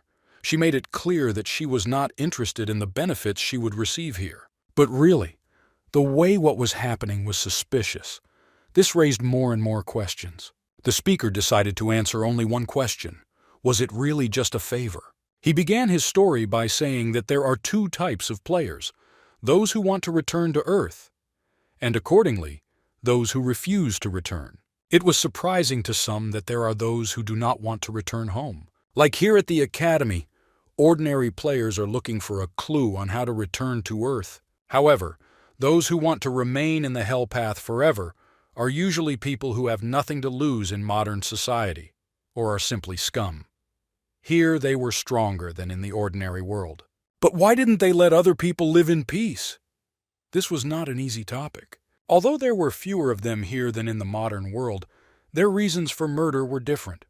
One of them is just fun. The people's reaction was expected. After all, for these people, hearing that murderers were roaming these streets was a shock. But after a few months, many of them will begin to kill more ruthlessly than anyone else. No matter who you are or what gender, in the hellish path anyone can have great strength and abilities, unlike Earth. People who arrived in Hell Path earlier and trained longer were stronger than new players. What could happen if a newcomer caught the eye of an already experienced player? This will be an opportunity to make a sacrifice. Therefore, the academy could provide protection and also maintain order. But the main thing they had was one goal: to return home, so the angels and other players encouraged newcomers to stay here. Well, Han Byul got the answer, and the situation was clearer. But maybe someone else had questions? Kim Soo-hyun didn't believe what was said for a minute. The Golden Lion clan conducted many expeditions to the Iron Mountain range to gain more control of the Hell Path. They even initiated an alliance war, and now they presented themselves as guardians of justice. In the Hellish Path, a clan was created by players out of common interests, and an alliance is when these clans have common enemies, which made no difference between clans and vagabonds. In this case, everyone was ready to put swords to each other's necks if necessary. The players were divided into female and male genders, and they went to different sides. But still, he had an ally who could at least be trusted with something. But will people be able to survive the infamous Northern Academy training session? The next day, at the same academy, training for new players has begun. I wonder how many people will be able to survive. Who will be the most resilient and break through? The first week of training for new players began. The Northern Continent Academy has a reputation for being the most rigorous of all academies. Physical training was tougher than in the army. Sparring with other students began from the very first days. Such a load was beyond everyone's strength. More than 10% of 130 students could not stand it and left the academy. But Kim Soo-hyun's group adapted to this daily routine and trained along with the rest of the remaining students, absorbing new knowledge. Everyone, as they say, learned their craft, what they were capable of, and accordingly, everything worked out, step by step without any problems. It was time for lunch, and everyone sat together at the common dining table and talked about what was happening at the academy. Hyun could have become a first-class swordsman. Seraphira hinted to him about this. But an incident happened at the gate that enraged him, and to spite the angel, he said that he would use a spear. But before talking about the spear, he said that he would like to become a spellcaster, to which Seraphim was very excited. Still would. Tell anyone else about this, they would react the same way. Feeling compelled to warn, Kim told his allies not to tell anyone about their characteristics and other sensitive information. After all, enemies can use it against them. But he especially paid attention to Salt. Han Byul thanks Kim Soo-hyun for the treat. She was about to leave when he stopped her. He was wondering what class she had chosen. But she didn't want to reveal her secret and reminded him of what he said earlier. He could tell that she was right and was learning her lessons very quickly. But in fact, she made him look like a fool because he didn't ask about confidential information. The guys reproached her for saying that Soo-hyun was not one of them and did not understand such behavior on her part. But in order not to arouse any suspicion, she sucked at everything and made it clear that she was in a class related to magic. Han Byul rarely appeared in their company these days. The guys began to speculate that she had contacted the people from the Golden Lion and maybe even joined them. But you also need to take into account that in classes related to magic, you need to learn a lot of information. Maybe that's why she was so busy? It was obvious to Kim Soo-hyun that Byul didn't trust him and didn't want to reveal any information about herself. Since Han Byul didn't spend time with the guys, it flowed unnoticed for them. They continued to study and learn new things. The girl took little part in the life of the group, and therefore her current absence was almost unnoticeable. Kim Soo-hyun and John Min were noted by the senior players as pretty good students. The instructors mentioned that they are diligent and give their all to the lessons. With their abilities, they attracted the attention of instructors from other clans. This led to many proposals and opportunities for them. The fight between these two was very fast. So much so that John Min could not keep up with the pace of the battle and was amazed. Kim Soo-hyun defeated him, but for him it was probably not an easy victory and he had to work hard. Each fight raised his rating and he was what Kim Soo-hyun wanted. But he also remembered that conversation with Belle. Who were the guys for him anyway? Will he make enemies for himself at this rate? To prevent the tragedy from happening again, he had to make the right decisions. Bad flowers must be uprooted, and many allies must be recruited. Suddenly, Han Byul called out to him. It looked like she had something to say and offered to talk. The guy clearly didn't expect to see her and even assumed that she was watching him, but she literally just arrived. She wanted to confess something to him, which excited Kim Soo-hyun. Since she didn't like the place and they were in full view of everyone, she called him to a more secluded place. They went outside the castle so that no one could hear them. Han Byul admitted that she received an invitation from the Golden Lion clan. It's rare that new players get an invite from them, but there are exceptions like Belle. In addition to the invitation, they told the girl that they would help her since her class was related to magic. What was more important was the promise to recommend the girl for the role of clan commander if she joined. It certainly sounded strange from the outside. The clan commanders are ready to make the girl a candidate and help her only because her class is associated with magic. What could all this mean? Guessing began to occur to Soo-hyun. Such privileges could only be offered to her if she had a secret or rare class, which was impossible because she was a new player with no experience at all. But wait, in the information about her, her secret class was visible. Precious magician, beginner level. How could she have such class? If the guys from the Golden Lion clan talked about help in the candidacy of a commander, then they know what kind of class she is. And before that, she had not said a word to him. In his eyes, she looked like a traitor. But before showing any emotions, he took her side because he knew that she doubted him more than she trusted him. Kim didn't want to talk about his guesses, so he simply congratulated her on the news, and with the most imperturbable face. The guy wanted to continue to consider her an ordinary player, instead of the one who went through hell with him. She also heard that he was invited to the Lion clan. He had no intention of accepting the invitation. He had no interest in joining them. This was an unexpected answer. Han Byul wanted to know why this decision. It was difficult to explain, and the girl managed to think that he simply did not want to tell her, which he denied. This offer turned out to be really profitable, because the Golden Lion clan is the strongest in the northern continent. What could be the reason for declining the invitation? Only two reasons came to mind. He wanted to be alone or accepted the invitation of another clan. Everything was much more complicated. Soo-hyun received many invitations, but he had no intention of accepting any of them. This revelation shocked Han Byul. How is this even possible? Have so many offers and refuse them all. And to learn more and take care of your own safety, joining the best clan is a reliable way to survive the hellish path. Everyone knew this, including Kim Soo-hyun, but the leader did not want to leave the guys and join the clan alone. In that case, he should have asked that the others be taken too, which is what Han Byul wanted to talk about. But the problem was different. The girl couldn't understand Soo-hyun's train of thought. He didn't want to join any clan. Was he really going to create a new clan with the guys? It was quite possible if he wanted. He also did not hide the fact that he knows how much stronger Byul is compared to other players. The hellish path is not like a rite of passage. One person cannot cope with everything. If everyone relies on one person after graduating from the academy, will that be normal? Kim Soo-hyun knew that thinking rationally was good, but she only thought about herself. On the other hand, she looked like she was selfish. For the past few weeks, she had not communicated with the guys at all. Did she really consider them dead weight? Although they have become quite strong. But the girl judged the guys without knowing anything. Byul took into account that Soo-hyun would make a rational decision, but it was rational only for the girl. The usually cold-blooded girl seemed to be depressed, and she even felt ashamed of her selfishness. For some reason, she considered it necessary to say that the Golden Lion clan had been preparing an expedition to the Iron Mountains for a long time. If they succeed, he will become the strongest not only on the northern continent.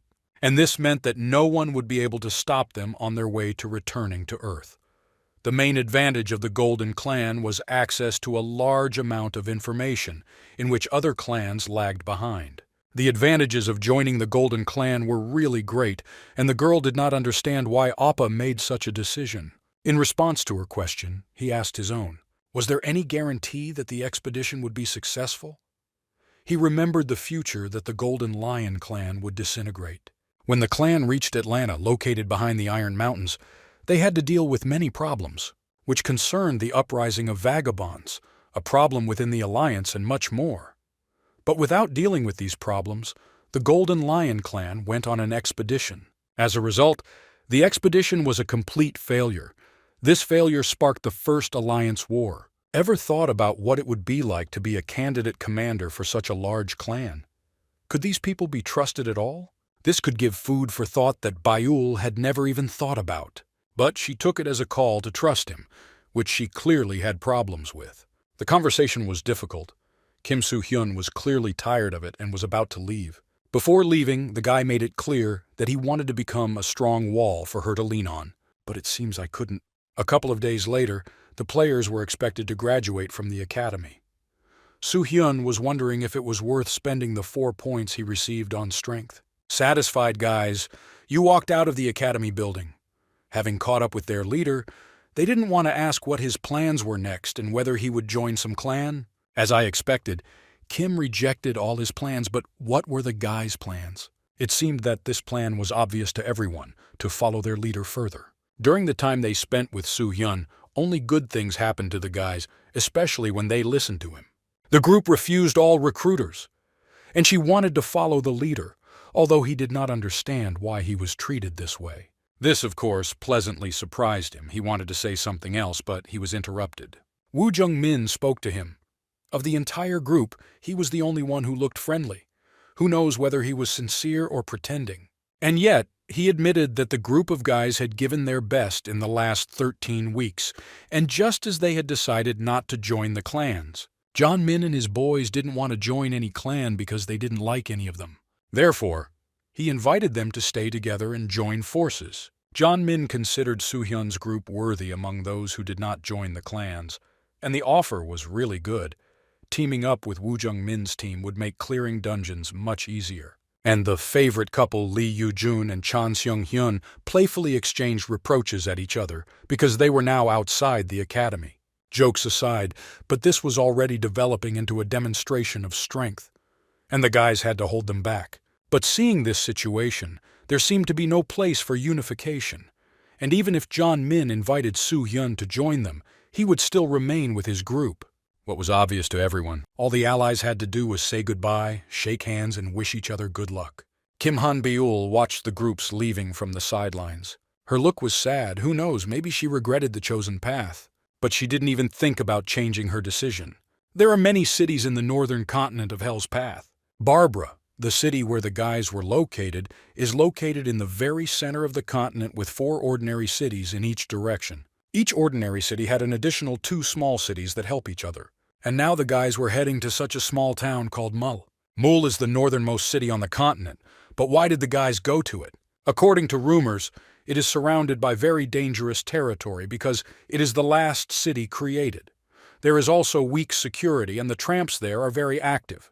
So this is quite a dangerous place for weak players. An Hyun was quite attentive in class and remembered all the information. The hanging question still remained unanswered. Why did Soo-hyun want to go there? It's much safer in a big city. He justified his decision as, they have nothing to do in the big city. The big city was not completely protected, but most of the dungeons were already clean. There are many players who have carved out territories for themselves. This meant that there was a lot of competition in the city, and, accordingly, they will have a lot of problems. But there were also rumors that an expedition to the Iron Mountains was planned and the territory there would be captured. So why not wait for Barbara and then join the expedition? Kim Soo-hyun reminded that they are beginner players.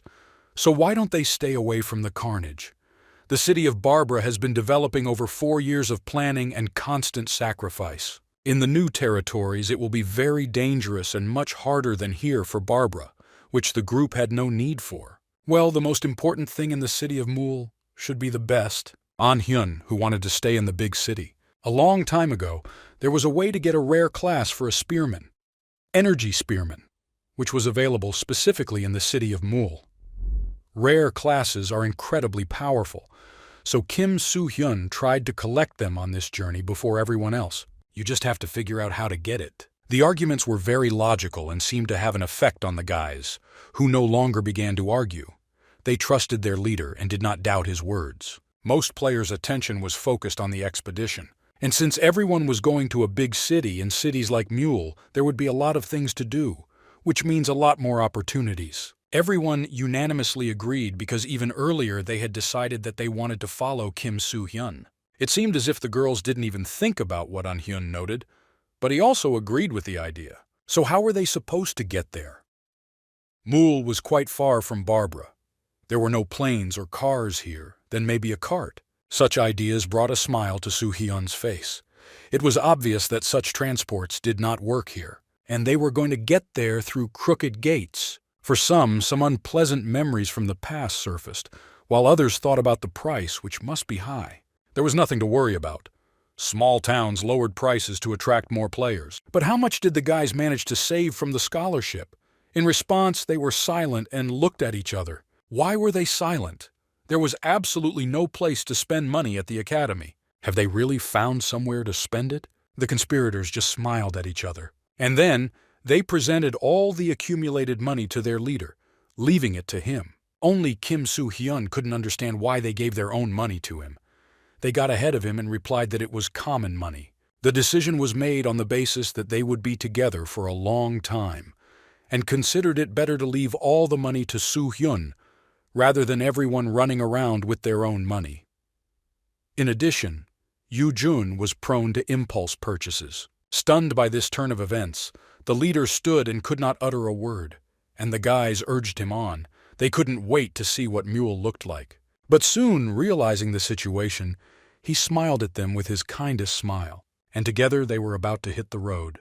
With a quick step, they followed their leader to the gates of Mule. The gate began to activate and teleported the guys to the city. Such transport was quite convenient, and most importantly fast. They were already leaving the crooked gates, and they could feel the fresh air of Mule, see mountains around, lots of water and great views. Kim Soo-hyun was very happy that his friends liked Mule. Everyone was tired, so they had to find an inn, which they would make their base in the future. The players found the first inn, which was called the Gracious Ladies Inn. In appearance, it resembled an ordinary large house. Near him there were a lot of wooden barrels that were empty. In such a wilderness one could find only the simplest tavern. The guys didn't like the place. Even Saul noticed the suspicious sign. But there are no other options, and there were no hotels here either. Kim Soo-hyun took another look at the sign on which the name was written. He was in this place before, and now nothing has changed. The house was the same as before. The guy also remembered the battlefield, where on the rock stood his enemy. Who said that she was pleased to see the two of them here, despite the fact that they were enemies? And the guys already went inside the tavern, trying to find the owner. But something was not right in the room. A man was lying on the floor and begging for mercy, and a woman with a mop was hanging over him. The guests froze, not understanding what was going on here and how to react to it. The settlers were noticed by the so-called landlady. When she saw the guests, her appearance was most welcoming. She also looked good herself. She had beautiful medium-length purple hair, as well as a tall and slender build. Her smile against the background of the wet man looked very fake. But this did not stop her from paying attention to her new guests, who had just arrived from the academy, and offering them food or accommodation for the night. The shocked guys still answered her because they needed both. But first of all, they still wanted to eat. In turn, the woman was surprised by the guy's politeness. Compared to a man, he was a gentleman to look for. So she invited them to sit down at the table and wait a little, while she in turn wanted to sort things out with a man who didn't please her. Hearing about this, he turned pale as if dead, and his hair stood on end. He didn't wait for the innkeeper to deal with him and immediately flew out of the house as if scalded, calling for help. But how can we understand what just happened? With a calm look, the woman served the menu, and also mentioned that she could prepare something for them if they wanted, if they had the necessary ingredients. Leaving the menu and glasses of water, she asked to call her when they were ready to order. Kim Soo-hyun knew what to choose and immediately placed an order, dish A for all four. The chosen dish was prepared quickly, and they did not have to wait long. The girls were haunted by the realization that they were the only visitors, and suggested looking for something else. Obviously it was empty because everyone had left for the expedition. Did the guys really dislike this place that much? An-hyun liked everything, and he even looked at the innkeeper, which he obviously liked. It was clear from him that he just had a crush on her, but the guy didn't want to admit it and blamed it all on hunger. Yoo-jun didn't like that the woman called them children, and what happened to the man brought up unpleasant thoughts. The woman listened to her indignation, but in turn the girl did not notice this and continued to criticize her.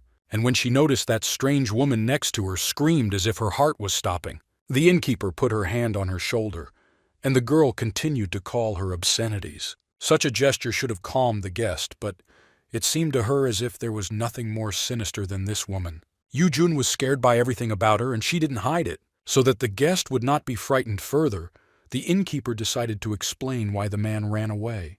The girl froze as if numb. She could not move at all. Was it possible that a woman's touch had such an effect on her? At that second, she felt as if she was in another space where there was only her and the innkeeper. The woman was not so simple. She possessed incredible magical powers, but putting pressure on a newcomer who just left the academy with a mana discharge, it was in her repertoire. She remained the same crazy person that Soo-hyun remembered her as. Yoo-jun seemed to break under the onslaught of magical power. Her face showed fear and confusion, and behind this came tears. Tears from powerlessness. She only had the strength to ask Soo-hyun for help, who meanwhile drank water. He knew about the abilities of an old acquaintance, and it was clear that her influence could break anyone. She drew attention to the guy. He immediately finished his water and hurried to end this conflict, just not to see Lee Yoo-jun's tears. Everyone was tired and didn't seem to see what was happening to their friend. They obviously didn't feel the mood that Yoo-jun was feeling, so they didn't pay attention to it. The girl seemed to be writhing in pain, and even when Kim Soo-hyun spoke to the innkeeper, she still did not remove her hands from her body. Soo-hyun did not want to develop a conflict and therefore simply asked when the food would be ready. The woman quickly realized and immediately set the table with food, wishing everyone a bon appetit. What she served looked very tasty, or the guys were just very hungry. After this, Yoo-jun still hasn't come to her senses. After all, a discharge of mana fell upon her filled with bloodlust, and she seems to have lost her appetite. Yoo-jun understood everything, even though they were all players, but this woman was on a completely different level. And yet everyone will have to experience this. This will happen often in the future.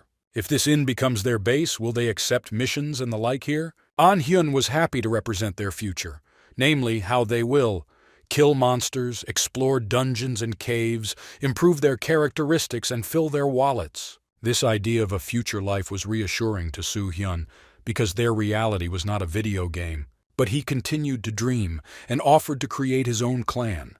Now she and her sister were thinking about what to call him.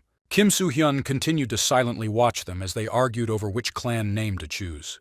But finally he said that they could not create a clan. It wasn't that he didn't want to, he just knew that they couldn't, because their group did not meet the requirements for creating an official clan. All three of them finished their meals, but Yoo-jun didn't even touch him. During the conversation, no one noticed her mood. Well, what were these requirements? After all, a clan could even be created by one person or by those players who received the approval of the angels.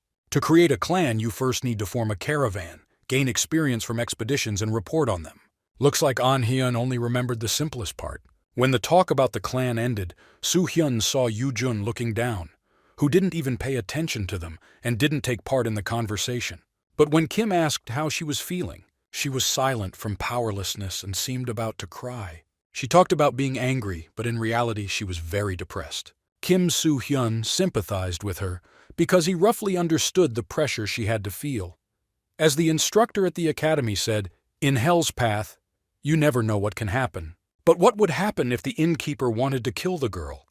If she really had evil intentions? Excessive caution can do harm, but the guys were completely careless. The guys were in this place not on a picnic or treasure hunt, but to survive and return home. If Yoo-jun was angry, it meant she understood how weak she was. As a result, she had to train more and become stronger. But the question is, how? How to train Yoo-jun so that she becomes as strong as that woman? And what did she do with the girl anyway? Kim Soo-hyun knew the answers to these questions, but was he the answer? The guys were really interested in learning about mana discharge. They talked about this at the academy, but Kim decided to remind him. Mana discharge is an internal skill that anyone can develop in order to control the mana in themselves. The innkeeper used a mana bolt.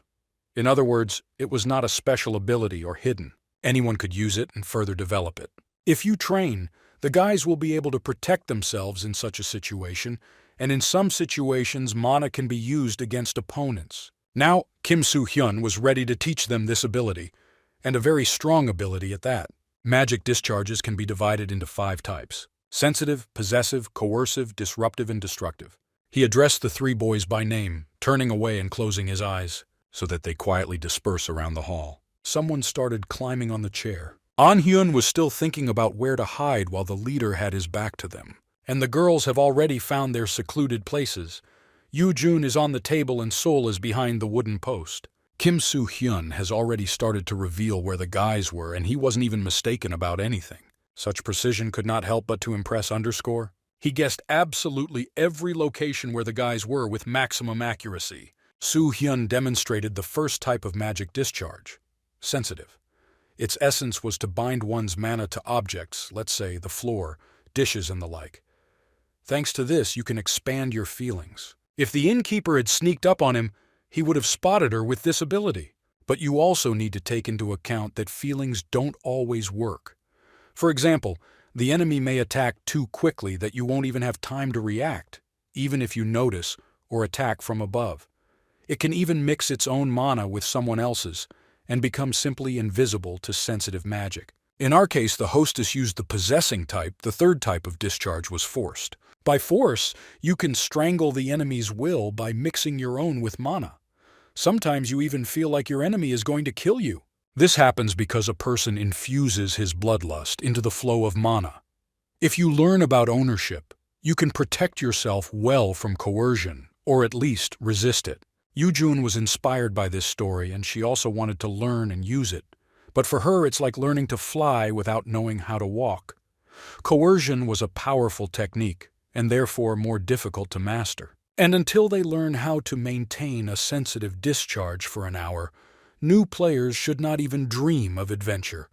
Otherwise, death in some ambush will only be a matter of time. But how will Soo Hyun explain? When did he learn this if the guys went to the same classes? I had to lie again, saying that I learned it in my free time at the academy and the instructor helped him with it.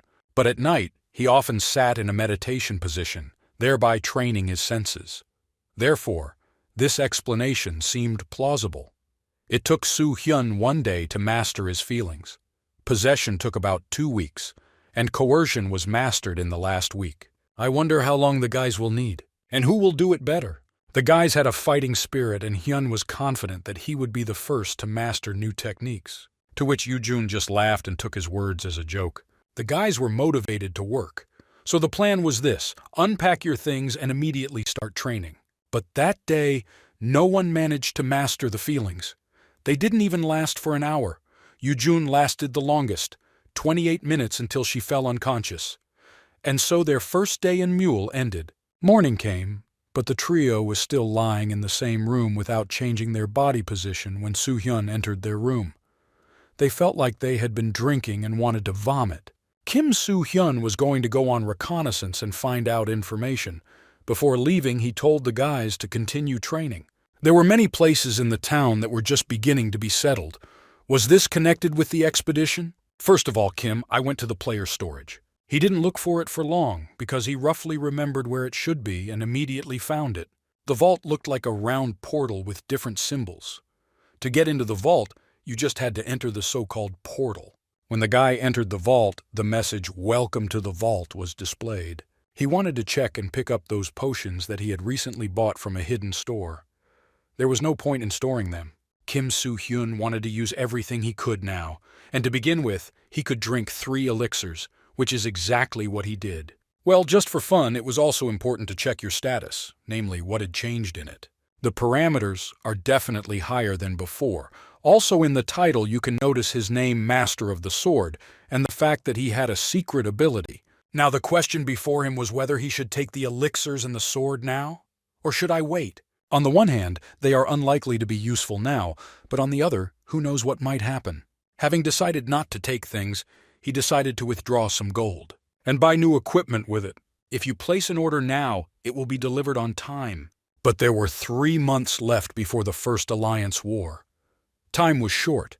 Kim Soo Hyun would have to train more and harder. This concerned not only physical training but also mental training.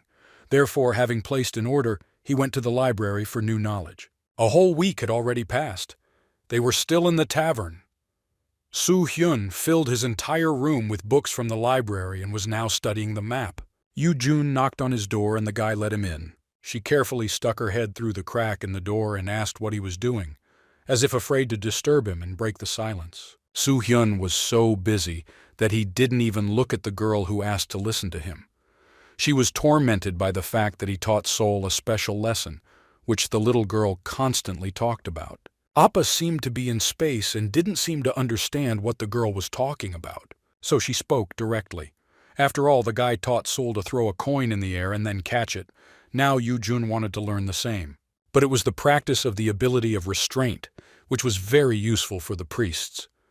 Why then did he tell the guys to train their feelings? This was explained by the fact that sense training was enough for melee fighters, and it was also really important. Yoo-jun didn't seem to care, and she just leaned on the table in boredom and looked down at the book covers. Until I noticed one interesting book about ancient alchemy, the end and rebirth. She wanted to clarify what it was, but as usual she heard, "Nothing special, forget it." Lately, Soo-hyun, all I've been doing is reading books. But what did he draw on the map? Looking for treasure? To which again came a dry answer. But he finally decided to answer what he was doing. It turns out that our hero was now researching records related to Mul, because killing monsters will not help them much in their further advancement, so he read old notes to find new locations and dungeons. This activity took a lot of time. Is there a guarantee that after reading all the books, he will find what he is looking for? No one knew this for sure, but it was definitely worth checking.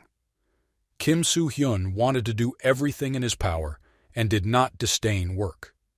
Naturally, he knew what he was looking for, otherwise he would not have wasted time.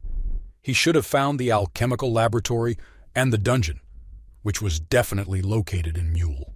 The work was painstaking, and in order not to help his leader, Yoo-jun hurried away, saying that she needed to get back to training her senses and had already disappeared out the door. Wishing good luck to your beloved mentor. As soon as the girl left the room, he saw something interesting. Looks like he's on the trail. But to make sure how accurate his theory was, he had to check it personally. Just think, after weeks of searching, the ancient alchemist's dungeon and the ruins of the laboratory were found. But so that the trip was not in vain, it was necessary to find out more about the alchemist's dungeon. I could feel someone behind the door. The man did nothing, just stood there. Who could it be? To exclude any absurd situations and protect himself, Kim immediately turned on his ability, which he possessed automatically. The aura was quite dark. The guy could conclude that it was the innkeeper. She just didn't stand there any longer and finally knocked, as if feeling that she had been opened. Entering the room, she really understood that the guy felt who was behind the door. It would seem that an ordinary innkeeper was one of the 10 strongest players on the hellish path, and she is also the Shadow Queen Go-yeon-ju. Age and gender does not matter. Those who are respected for their skills among the players of the Hell Path. This is the title of the 10 best players in their fields, and the woman who came to Soo-hyun. In his past life, there was one of the 10 Shadow Queen Go-yeon-ju. Who would have thought that she, the owner of a tavern in a small town, would occupy the top 10 of the best? But why was she standing in Soo-hyun's room now? She was silent, waited, as if she wanted the guy to start the conversation first. What was she trying to achieve by continuing to look at him with her piercing gaze? But he, in turn, looked at her dumbfounded while she behaved like a boss in his room, starting to rummage through his books. It turns out there was a reason for her coming. The reservation for the tavern was ending, and she wanted to know if he would extend it. But Soo-hyun and the boys planned to leave the city tomorrow morning. She somehow even reacted sadly looking at his card. She was interested in where the guys could go. Now Yeon-ju seemed to be reading him like a book, calling his name and mentioning how gifted he is. Well, how could she know his name? As a matter of fact, his talent did not go unnoticed. It all started from the moment the newcomer used the gap. How can a new player who has just graduated from the academy use such abilities? Naturally, this attracted her attention, and young Ju continued to watch him, but I couldn't understand one thing. The fact that he was being watched scared Soo-hyun quite a bit. But that's when he got caught. The woman wanted to bring him to clean water. She guessed that he was hiding something, not only from strangers, but also from his own guys. He seemed enchanted and seemed ready to tell the whole truth. Yeonju took control of him, and now I told him to tell him everything he was hiding. His subconscious seemed to be struggling with the onslaught of the woman, and she, in turn, continued to push so that he would not get off the hook. Why is his will so weak that he will now tell her everything? Her eyes seemed to hypnotize him, so saying, "You can trust me." All Soo-hyun said was that he loves shadows. Now Yeonju looked at him in confusion. It seems the plan failed. But now she could definitely make sure that it was not simple. Yeonju didn't understand what he was saying. She clearly didn't expect such a turn. And in turn, the guy activated his secret abilities, which did not allow him to let slip under the pressure of a woman. So that the woman would not think about his words for a long time, he clarified that her shadow was quite beautiful, which was in fact, who would have thought that she came to reveal his secrets? But now they have revealed hers. If he just put up a barrier, Soo-hyun would also use this ability against herself. And if she resisted, it seemed as if he would kill her. The effect of this ability was so strong that because of such fear, the woman could not resist.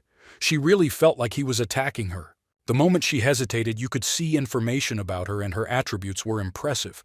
They were no worse than Soo-hyun, but still inferior to him, although she had 536 maximum powers out of 600 possible. Kim Soo-hyun could still beat her. As an ally, the Shadow Queen will be useful, otherwise she can become a serious threat. Well, when Soo-hyun creates her own clan and invites her, if she refuses, you will have to get rid of her. The guy started using her own technique against her and called her name, which surprised the woman. He liked Yeonju's shadows, and so did she, not in a love sense, of course. He closed every possible distance between them. Well, there was nothing intimate about it, rather, on the contrary. It was frightening and threatening. But Kim Soo-hyun didn't want to scare her, just warned her not to do anything stupid in the future. A new day has come. Before leaving the tavern, the leader prepared a gift for the guys for their hard training, which pleasantly surprised them. It looked like an ordinary bag, but it contained a lot of different things for everyone. Soo-hyun personally selected weapons for each of the guys so that they could use them in the future. The joy knew no bounds. They were pleasantly surprised by such a gift for them. The leader guessed exactly what they needed to surprise them and satisfy all their wishes. But it's time to pack your things and leave. Only now they were surprised that they had to leave the inn now.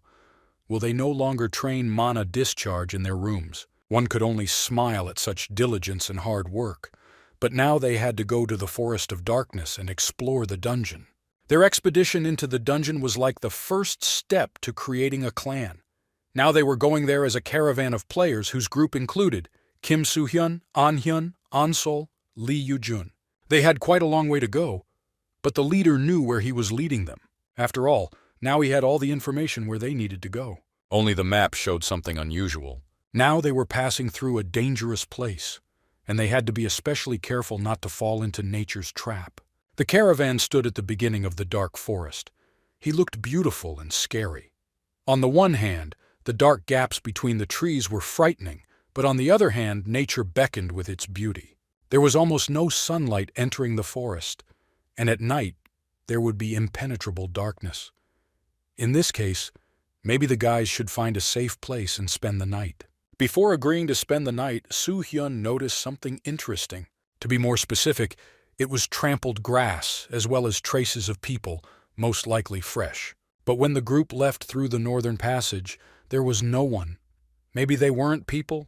To find out who it was, Soo-hyun only had to activate his third eye. A new space opened up in front of him where he could observe what happened here in the past. Yu-jun initially didn't understand what Kim was doing, but Sol explained that he was using tracking. The tracking ability can only be used by archers and assassins.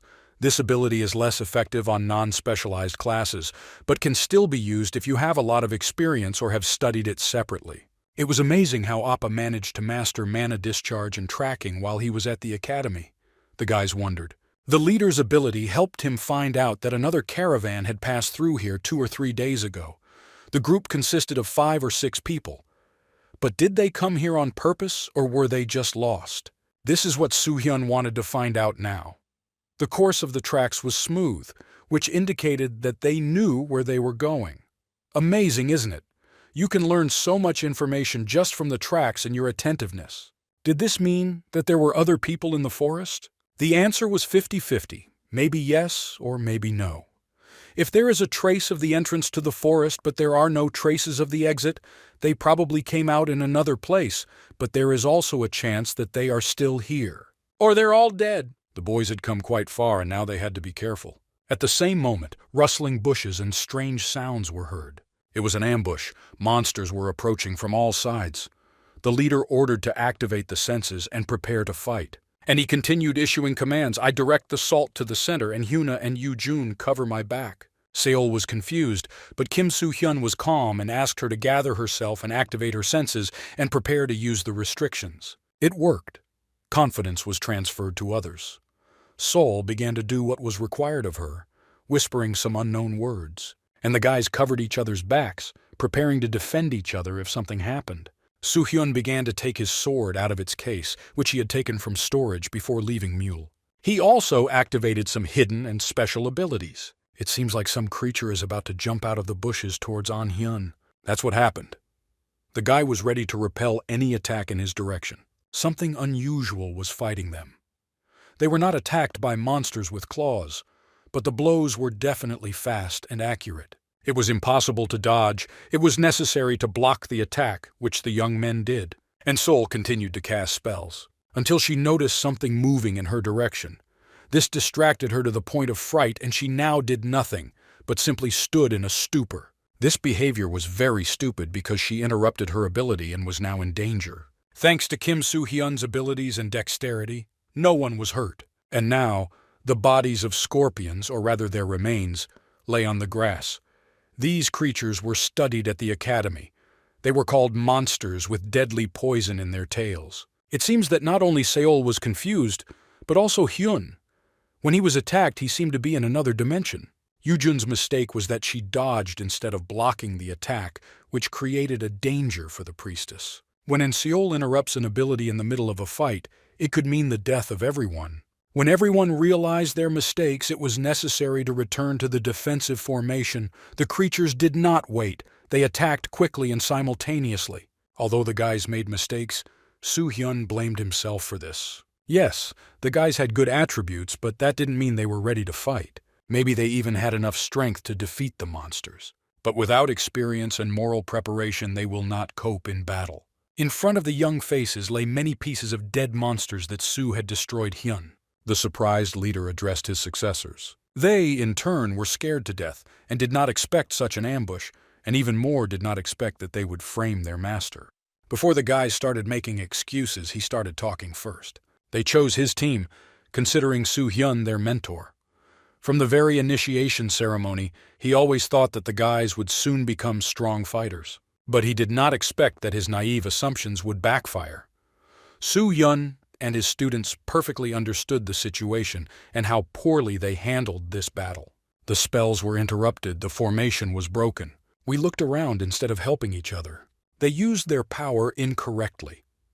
It seemed as if they had not graduated from the player academy or were learning the lessons very poorly. If there were many scorpions here, and not just one pair, they would simply die.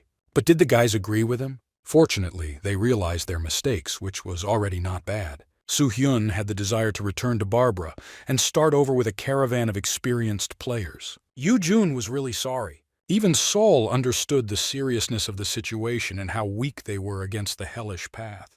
They all regretted what happened and apologized to their teacher. Just think of the shame and disappointment they experienced. Kim Soo-hyun was not an arrogant person and easily forgave them, but with the condition of not disappointing him again. This time they decided to change the formation, forming a triangle around Seol. Soo-hyun was in the front, and Hyun and Yoo-jun stood on either side next to Seol. But triangles also have vulnerabilities, so everyone must protect their corner. If even one person makes a mistake, the entire system will be destroyed. It was necessary to maintain the system at any cost. You couldn't use your senses to just dodge. They could also be used to anticipate enemy attacks and find their weak spots. If the system is broken, Salt will have a hard time, so you need to defend the system as if life depends on it. Otherwise, it's the same as standing alone. And most importantly, Soo-hyun was in front not only to show the way. But why else then? Something distracted him, and he turned his attention to the stone. It looked like an ordinary stone, but there was something wrong with it. Then Soo-hyun's sword cut him into two halves. The sword was so strong and sharp that it cut this stone as if a knife were cutting butter. You could see blood flowing from the stone.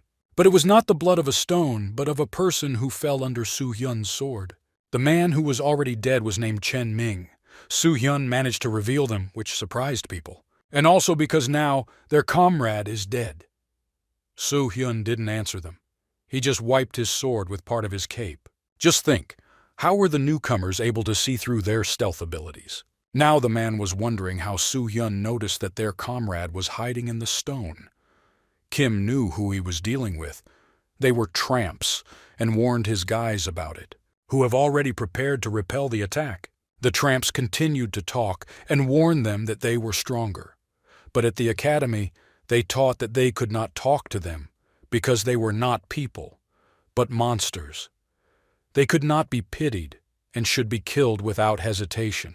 The awareness that there were tramps in front of them scared them, but at the same second it gave them an incentive to fight.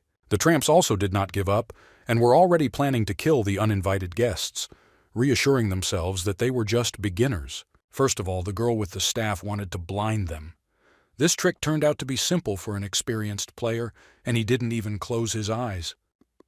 That's why the guy's eyes were closed. But this shouldn't have been done when you were using your feelings. But as inexperienced players, they did not know this. They were already under attack. Will new players be able to use the newly learned technique correctly? Yes, Yoo-jun was the first to demonstrate this, still dodging the enemy with her eyes closed. The Carnage was a glorious team and did not give even a chance to scratch themselves. They fought back very skillfully and followed all the advice given to them by their mentor. It seemed impossible. How did newbies know how to use their senses? Thanks to this knowledge, the players did not give the vagabonds a chance to win. Kim Soo-hyun felt like a duck to water in the fight. It seemed that he was born to be the master of the sword because he really wielded it masterfully. After receiving recent instruction from Soo-hyun, An-hyun struggled like never before. He used the sense technique and also skillfully used his spear, protecting not only himself, but also his friend, who, by the way, was also no mistake. The tramp was surrounded on both sides. In front was Yoo-jun, and from the back was Hyun's spear. The tramp had no chance to survive. The girl seemed to be overwhelmed by the mood of slaughter, and she fought to the fullest, without sparing your opponents. Everyone was destroyed, but there was a girl with a rod who stubbornly tried to cast a spell against the guys. Things were bad for her and she had to leave. Before leaving the battlefield, she wanted to paralyze everyone.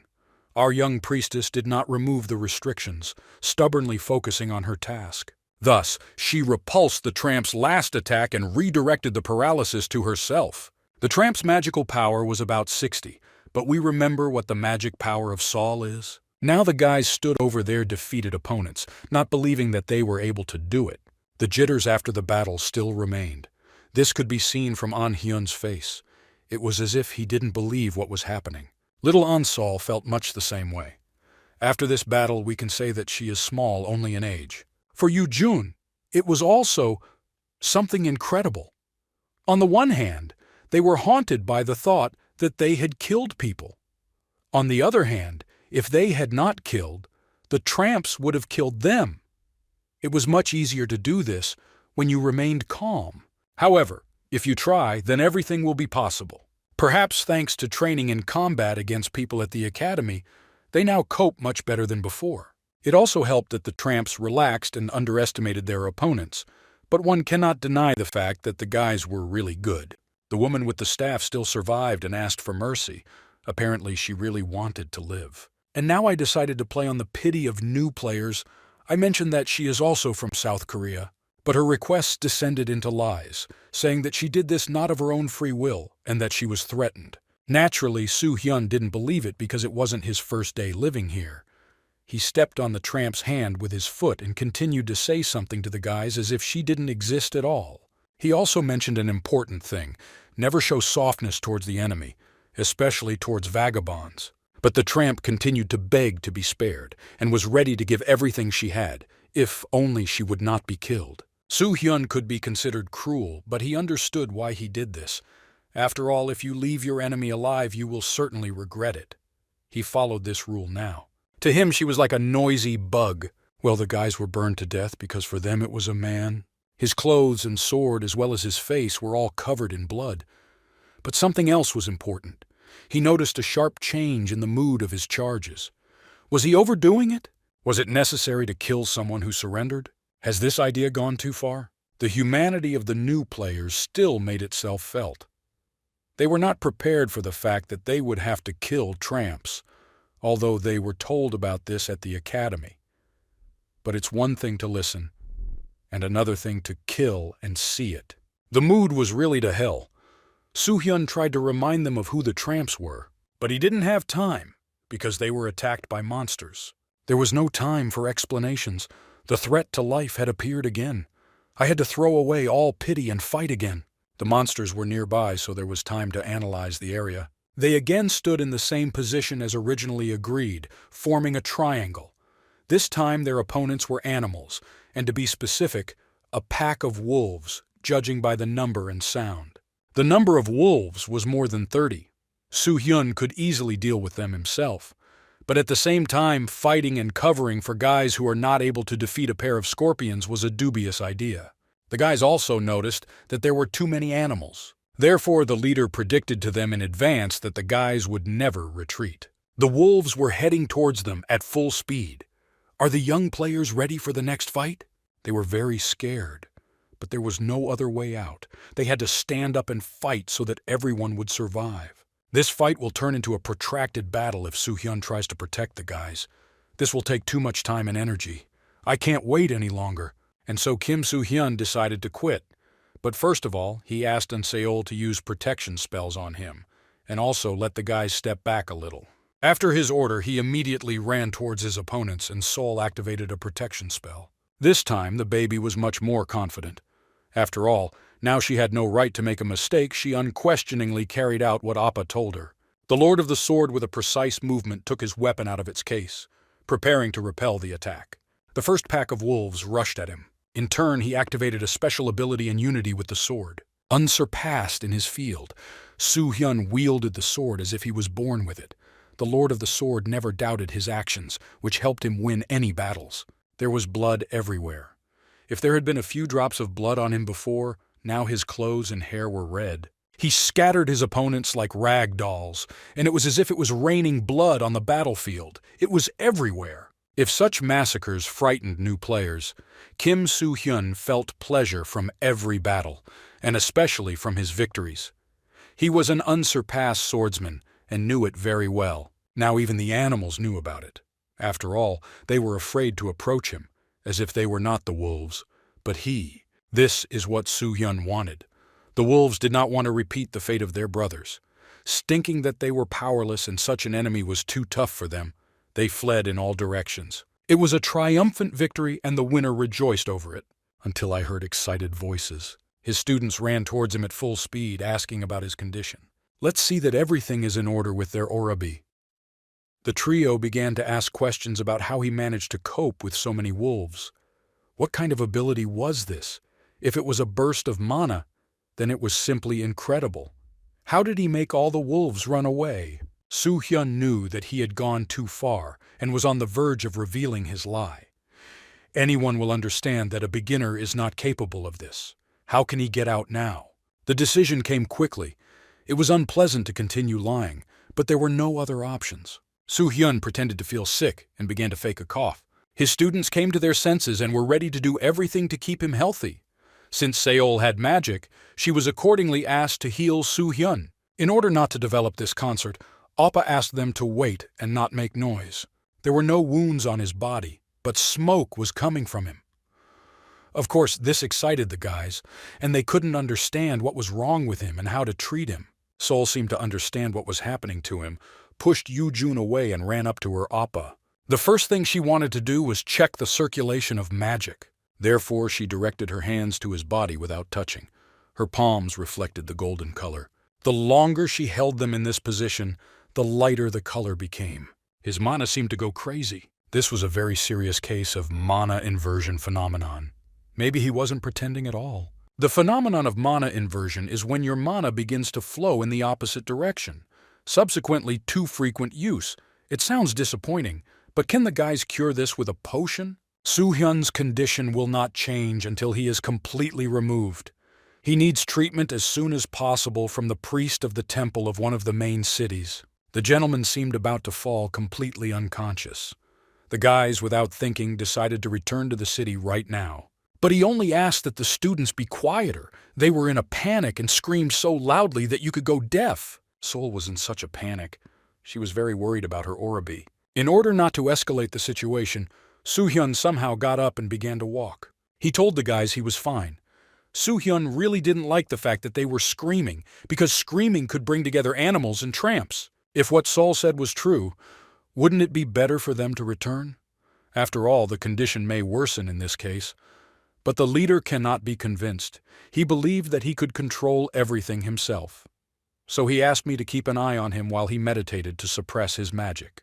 Without waiting for an answer, Soo-hyun sat in a comfortable meditation position, closed his eyes and became absorbed in himself. Now they were in the middle of a dark forest, where they could be attacked at any moment. But meditation was necessary to complete the further path. The guys understood this and decided not to bother their master. Naturally, it was his excellent acting so as not to give away his lies. He needed this silence, and he decided to use it to his advantage in order to find out where the caravan is now, the traces of which he met earlier. In order to carry out research, Kim Soo-hyun needs to activate his third eye. His energy was now everywhere, and thanks to this he could find out the location of someone else's caravan. And the guys from all sides continued to watch so that no one made their way to them and disturbed the silence of their master. Arabi exhausted his magic to protect the guys. Maybe he overworked himself from the very beginning. What was shocking at first was that he killed a defenseless tramp. But when their caravan was attacked by monsters and they were ambushed, Kim stepped forward to protect everyone. If he hadn't made quick decisions to help them, the guys would most likely be dead. The thoughts flying through the guys' heads motivated them. They had to stand on their feet stronger. After all, the young men did not want to be a burden to Soo-hyun, and from that moment on they decided to take themselves more seriously. Sol was very young and not much was asked of her, but she wanted to help better and be useful to Arabi. Now the girl was trying to focus on her feelings in order to somehow help her master. Energy flowed from her staff like water, carrying with it the best intentions. Only I felt something strange and Sol couldn't grasp this feeling. Meanwhile, Soo-hyun tried to find traces of the caravan, but they were strangely interrupted.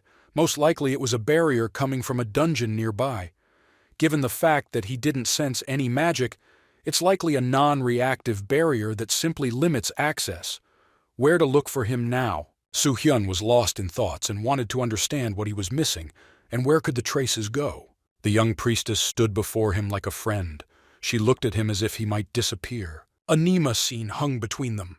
The girl looked at her Arabi with her big eyes. She really wanted to help him and did everything in her power, only he didn't understand what she was doing. It's time to get up and hit the road. Soo-hyun let the guys know that he's feeling a lot better. He just needs to be more careful. For better effect, he pretended to be in pain. This raised doubts in Yoo-jun about whether they should continue on their way, but he still convinced me that everything was fine and that he would recover later. He knew his body better than anyone, and that was very important. To shift attention away from himself, he asked if the guys noticed anything while he was meditating. Why did they just look at each other, asking each other about it with their eyes? The place they were in was suspicious. After all, the guys couldn't use their feelings. When Sol looked straight at her, she had the feeling that it was better not to go there, but at the same time, the feeling that it was worth a look. It was just another guess, but it could also play a role. What did Arabi think about this? Orabi found this suggestion interesting, and now something else occupied his attention. At that very second, he picked up some small stone, and then he abruptly quit. The stone seemed to melt in the air and disappear. It all happened very quickly. If you didn't watch it, you'd think it was just an illusion. But there was an explanation for this. There was a road barrier in front of the caravan. This type of barrier was often found near dungeons or ruins. Its purpose is to confuse people and monsters so that they do not enter. Most likely, behind this barrier was exactly what they were looking for. It was a great find for Seol, which Soo-hyun noted. Now they no longer had to wander in vain. When they enter, they will need to line up behind Soo-hyun. Also hold on to the collar of the person going in front so as not to get lost. Behind the barrier was a kind of labyrinth created by magic. There were chances that they could separate if they did not stick to each other. Therefore, it was impossible to let go of each other for a second, no matter what happened. The caravan tracks should continue beyond the barrier. and this meant that I would probably have to leave the third eye activated for a long time. All four of them followed each other, heading to explore a new place. But how will this end for them? Having passed through the barrier, traces of the caravan were visible. Their guide must be pretty good if they found the barrier and got through it. Meanwhile, our heroes continued to follow each other, holding on and not moving a meter away. They were delighted with the local nature and looked at everything around them with childish wonder. Behind the barrier, it was surprising that the trees were glowing and no sounds from animals or monsters were heard. This was a little alarming. Therefore, we had to be very vigilant.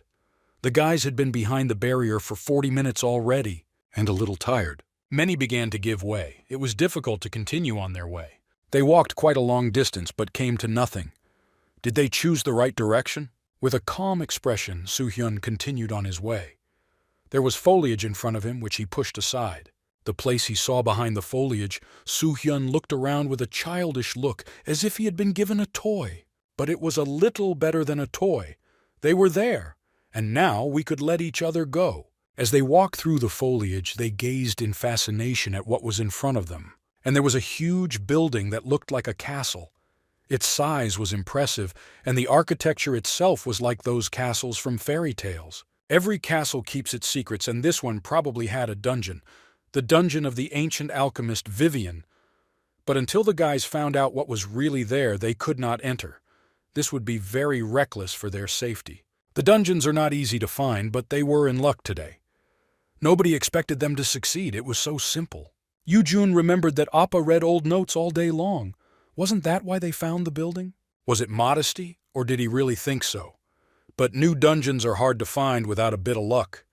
No matter how much you study the records, they only found him because Sol found the barrier. This was a great job for Sol and did not go unnoticed. From the praise that sounded from Arabi's lips, the little girl was cutely embarrassed. Soo-hyun thought for a long time when choosing unique abilities in the summoning room.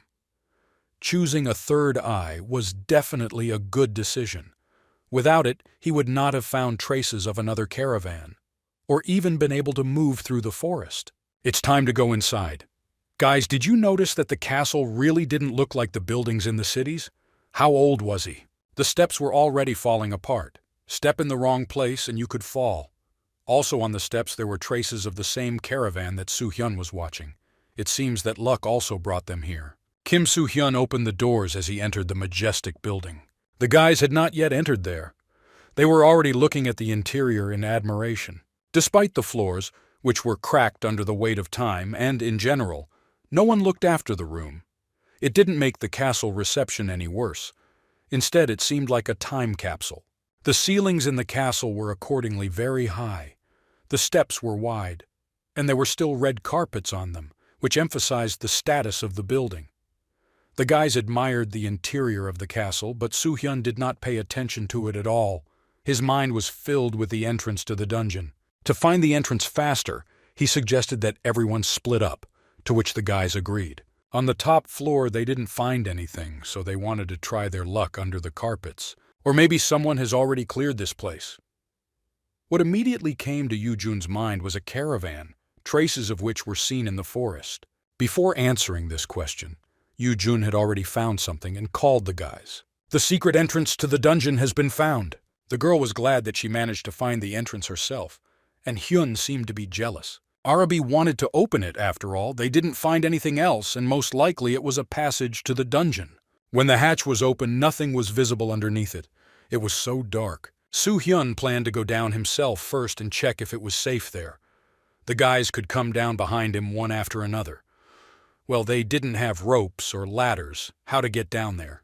Assuming that it wasn't deep there, Soo-hyun just jumped and was already flying down, and the guys watched when he landed. It seems safe there, and by Soo-hyun's standards, it's not deep at all, but they had to go down carefully. And Hyun jumped next. He also considered this distance to be shallow and assured that the girls had nothing to be afraid of. Yoo-jun was careless and seems to have hit her leg, but instead of helping, An-hyun reproached her for not being careful. Sol had to come down next and as quickly as possible because it was completely dark there, but she could provide light. With fear, but she jumped, warning her to be caught, but she warned too late.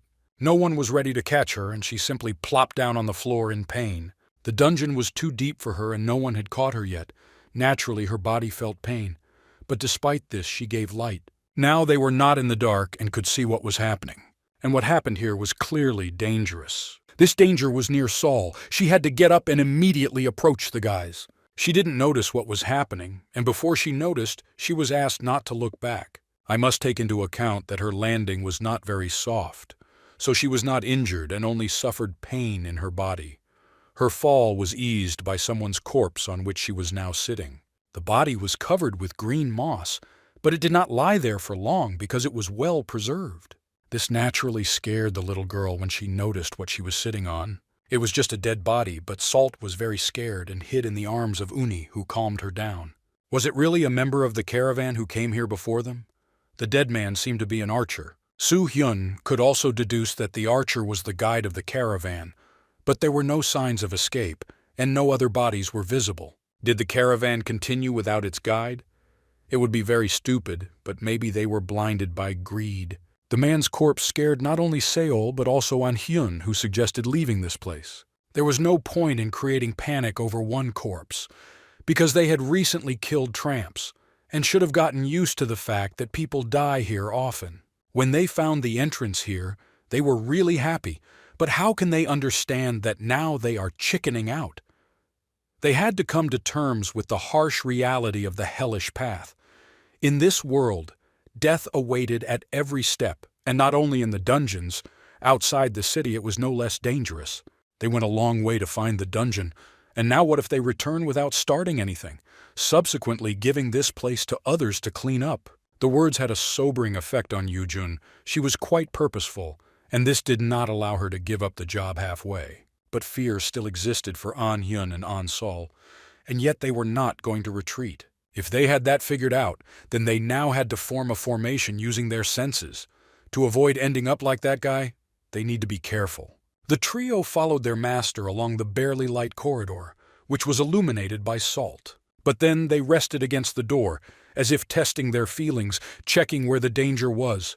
Now they knew that there used to be monsters here, from which only traces of blood remained. There were no corpses, and the traps have already worked. Most likely the companions of the murdered guy were here. Soo-hyun had a bad feeling and asked him to wait here because he felt there was danger. Therefore he decided to go first and the guys could follow. Before they could even take a step, a human voice was heard. They should have run. Did the entire caravan die before getting inside, and there was only one survivor? So there was a chance to find out at least something. There was a man lying in front of them. He was covered in blood. It was unknown why he was so injured. He was alive, but without consciousness, he certainly would not have been able to talk. But Soo-hyun could have used his elixir to save him. The guys were scared before, and they became even more scared. It was unknown what happened to this man. To understand whether it was worth helping this person in the first place, it was necessary to look at information about him. He did not have any special abilities, but the man was seriously injured and could only be saved with a high-level potion or a high-level healing ability. The player was alive, but his lower body was torn off. The man has been playing for 4 years, and his attributes are still so pitiful. Soo-hyun felt that he was not worth his elixirs. The guys tried to ask him questions but received no answers. Sol wanted to help him. Therefore, she was ready to give him her potion. It was certainly strange to think that this potion could help, given the fact that he was cut in half. In any case, Soo-hyun wanted to get more information before he died without wasting the potion. He wanted to give him the potion that Sol presented and at the same time began to ask questions to which he still did not answer. The man did not want to take the potion because he knew he would not survive. But then why did he continue to hold on to life? Now the stranger began to answer the questions as best he could. Apparently he fell into a trap and tried to escape from it. He also mentioned betrayal and kidnapping, and seemed to ask for help from his friends. These words, that's all he could say. Now it was another corpse. Betrayal, kidnapping, trap, escaped, friends. Maybe he was attacked by tramps. But no, let's ignore this assumption, otherwise he would have said so. Most likely the work of the dungeon master. Each dungeon has a master. Yoo-jun didn't know this and was angry when An-hyun reproached her for it. But now, there was no time for quarrels. Soo-hyun thought that he wanted to say something like the following. They fell into the dungeon master's trap and escaped.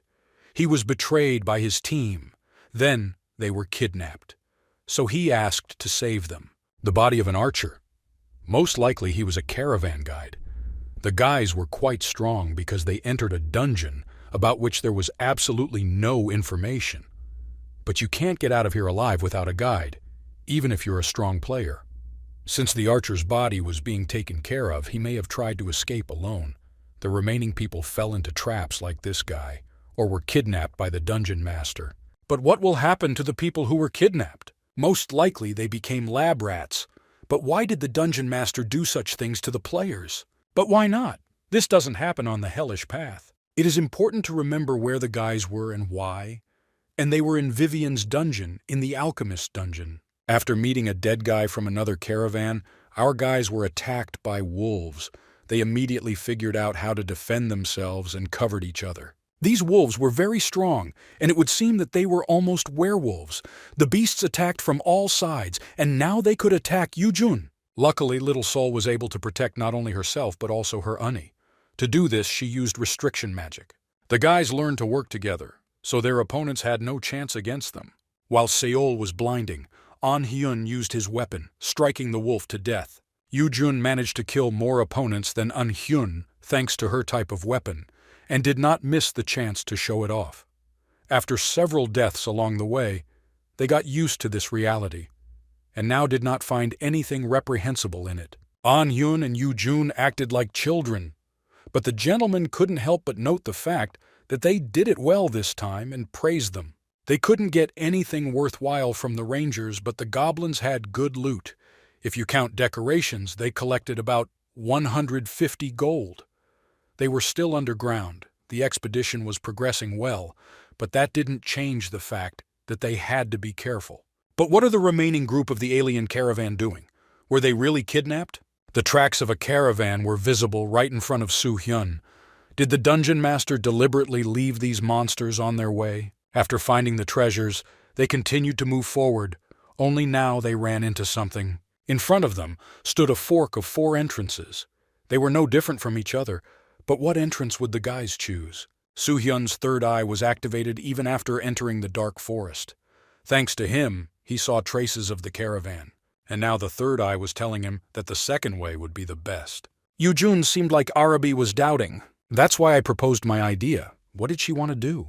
To begin with, she quickly ran up to Hyun and made the cutest look, still keeping the intrigue. She wanted to test one theory that had not failed them so far. Recalling that during the ceremony, Hyun said that Seol has good intuition. Was he 100% sure of this? Yes. My brother didn't even doubt it, even though he didn't buy the lottery. Now it was clear what Yujun was leading to. The girl wanted the baby to choose one path out of 4.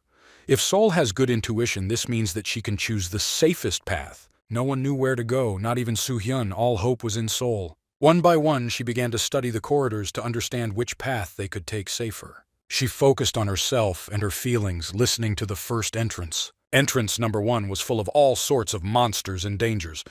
Therefore, they decided to immediately exclude him. Seol was afraid to continue and understood that Soo Hyun could handle it better than her. But Yujun insisted that the girl was the only one among them who could do this. Such words should have been decisive, but they frightened. To increase his self-confidence, Soo Hyun smiled approvingly at Seol. This did not remain without a trace. The girl at least decided to continue. Arabi's approval was very important to her. Salt began to explore the second path. It seemed more dangerous than the first. Then the third one, which apparently was similar to the second one.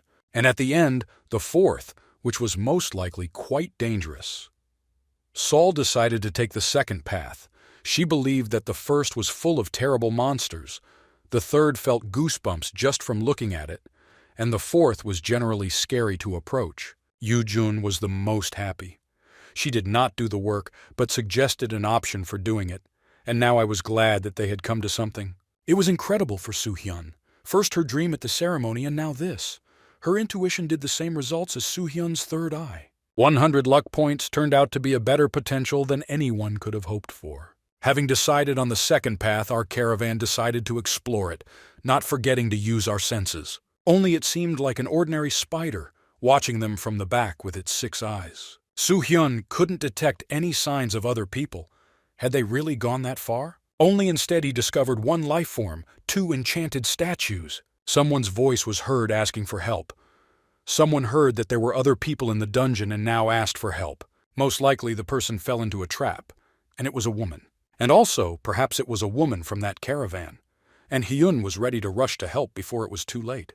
But Soo-hyun forbade them to rock the boat and ordered them to take a step back. He himself stepped forward, as if protecting the guys, and took out his weapon. But why? Kim Soo-hyun knew more than the guys and was already ready to fight off the next attack, which was invisible to the naked eye. It was as if he was surrounded by something invisible and dangerous. But he could fight back and protect his friends. Words for help stopped, but strange sounds were heard. At the academy, the guys studied a monster called Ramek. It was a mutant monster that could take on someone else's appearance. He cannot completely imitate the appearance, but he can imitate the voice. His physical attributes are extremely weak, but this is not a monster to joke with. There were many cases where he caught players by provoking their emotions. As a result, if you assume that your opponent is Ramek, then you should not act rashly. Yoo Jun was right. Her knowledge surprised Soo-hyun. At the academy, Rameks were not studied so widely, but let's just say she was lucky enough to stumble upon an article about him. Soo-hyun believed that the voice they heard was Ramek's growl. He must be imitating the voice of the caravan player he ate earlier. An-hyun looked at Lee Yoo-jun strangely and seemed to want to check something. He swung his spear right in front of her eyes, almost hitting her. Noticing what was happening in time, Soo-hyun deflected An-hyun's spear, preventing any injuries. Everyone turned in his direction, stunned, as if not believing what was just happening. But why did An-hyun do this? He explained his actions by saying that Yoo Yurong did not look like himself and wanted to check something, but in the end he attributed it all to a joke. The guy raised his hands in apology. What a stupid situation this was. Soo-hyun could not understand his sense of humor because how could he attack his comrade in arms in a cramped dungeon? This is simply mind-boggling. What if he attacked An-hyun as a joke? Kim Soo-hyun reminded that they were not in a game and were in reality. They should always be collected. Luckily, Lee Yu was fine, safe and sound, and asked for forgiveness for An-hyun. Arabi forgave for the first and last time, but only because of Yoo-jun's request. From now on, if he does it again, no matter for what reason, he will see the consequences. Soo-hyun's indignation fell on An-hyun, but everyone was upset, as if the girls were being scolded too. Forgetting about the previous conflict, the leader pointed to the dead body of the Ramek and 2 statues on each side. It was a Ramek trap and should have been destroyed before it was activated. The task was clear and the guys immediately began to complete it, pulling out various things from the chest. The guys walked quite a distance after they heard Ramek's voice, but they never saw any traces of other people from the caravan, and the road was getting narrower. Maybe the creature was hiding, because it lives in the heart of this place. The closer they came, they smelled a terribly unpleasant odor. An interesting place and a creepy place opened before them. There was something like a cobweb hanging everywhere in this place. Then something scared Saul, and she looked at the ceiling in confusion, as if something had fallen from it, or was it just her imagination? But no, there was a green ball in front of my feet, which apparently had just fallen. Now all the guys turned their attention to the top. Apparently it was something dangerous. At the top, there was something that was sending down its, so to speak, roots. Its size was impressive. Soo-hyun should have used his senses throughout the entire area. The roots, like wild vines, twisted the girl, not giving her a chance to escape. Her legs and arms were completely under the power of these strange vines. Because of this pressure, it was more difficult for her to breathe, and it seemed that she would soon suffocate. The red-haired girl was enveloped as if in a cocoon, and on top of her back were placed those balls that had previously fallen to the floor. Before doing anything, Soo-hyun looked at the player's status. Her name was Ji-young. She had been on the hellish path for the 2nd year. She was not a member of a clan and was an ordinary magician. But now, her condition was one of physical transformation. The physical transformation arose due to external influences on the body. This prolonged, unusual condition has a fatal effect on the player's stability and vitality. The player's body contains parasitic spiders that will feed on the player's abilities and will be born when they have enough to eat. The girl is cheerful in spider threads like a doll. She couldn't do anything against such a force, and it seems her outcome is predetermined. Or not. Spiders began to hatch from the green balls that fell. Apparently, having received enough strength from the unfortunate victim, the eggs began to fall, thereby initiating the appearance of spiders from them. The guys formed a triangle, planning to fight off the newborn spiders. There were many of them, and they all grew by leaps and bounds. Most likely they were not simple. Their green color on their body could already indicate this. They continued to climb out of the girl who was on top. Previously, Yuju would have been confused, but she controlled herself perfectly. The experience of previous battles bore fruit. But what about Salt? The girl was too soft for this world and had difficulty adapting. Anyway, they should have dealt with the spiders first. The girl became an incubator for spider eggs. She didn't have much strength, and accordingly, there shouldn't have been many spiders. But will the guys be able to save her? The owner of the cave was an ancient alchemist. He must have left a terrible trap, to put it mildly. Lee Yu-jun was filled with anger at such injustice. For her, as a new player, this was not an ordinary trap, but a terrible crime. Now she wanted revenge, and she was ready to kill all the creatures that would stand in her way. Subsequently, all spiders were destroyed. They only bled green liquid. Most likely this color was their blood. Abomination. Kim Soo-hyun took the brunt of the blow. And now Seol was worried about his condition. She wanted to make sure that no complications arose. But no one knew that he had more resistance points than them. His cloak was pretty shabby, but the owner of the cloak himself was safe and sound. After reassuring him that he was fine, Soo-hyun asked Seol to put his cloak in her bag and not waste her mana on it. But for some reason he didn't leave An-hyun alone. He was worried about that girl who fell victim to the spiders. What could the guys do? Was she even still alive? Her body continued to hang in the same position. She showed no signs of life, which was not surprising, but I think there were chances that she survived. Just what to do in this case? Maybe she was already dead and saving her would be pointless. And Hyun didn't want to leave her and thought about how to save her. Kim, in turn, understood that this was a pointless exercise, but he wasn't very good at white lies. And I didn't want to disappoint the guy. Therefore, he said directly that they could take her, but the body was mutated too much. Now, this girl was not a person. She became a monster.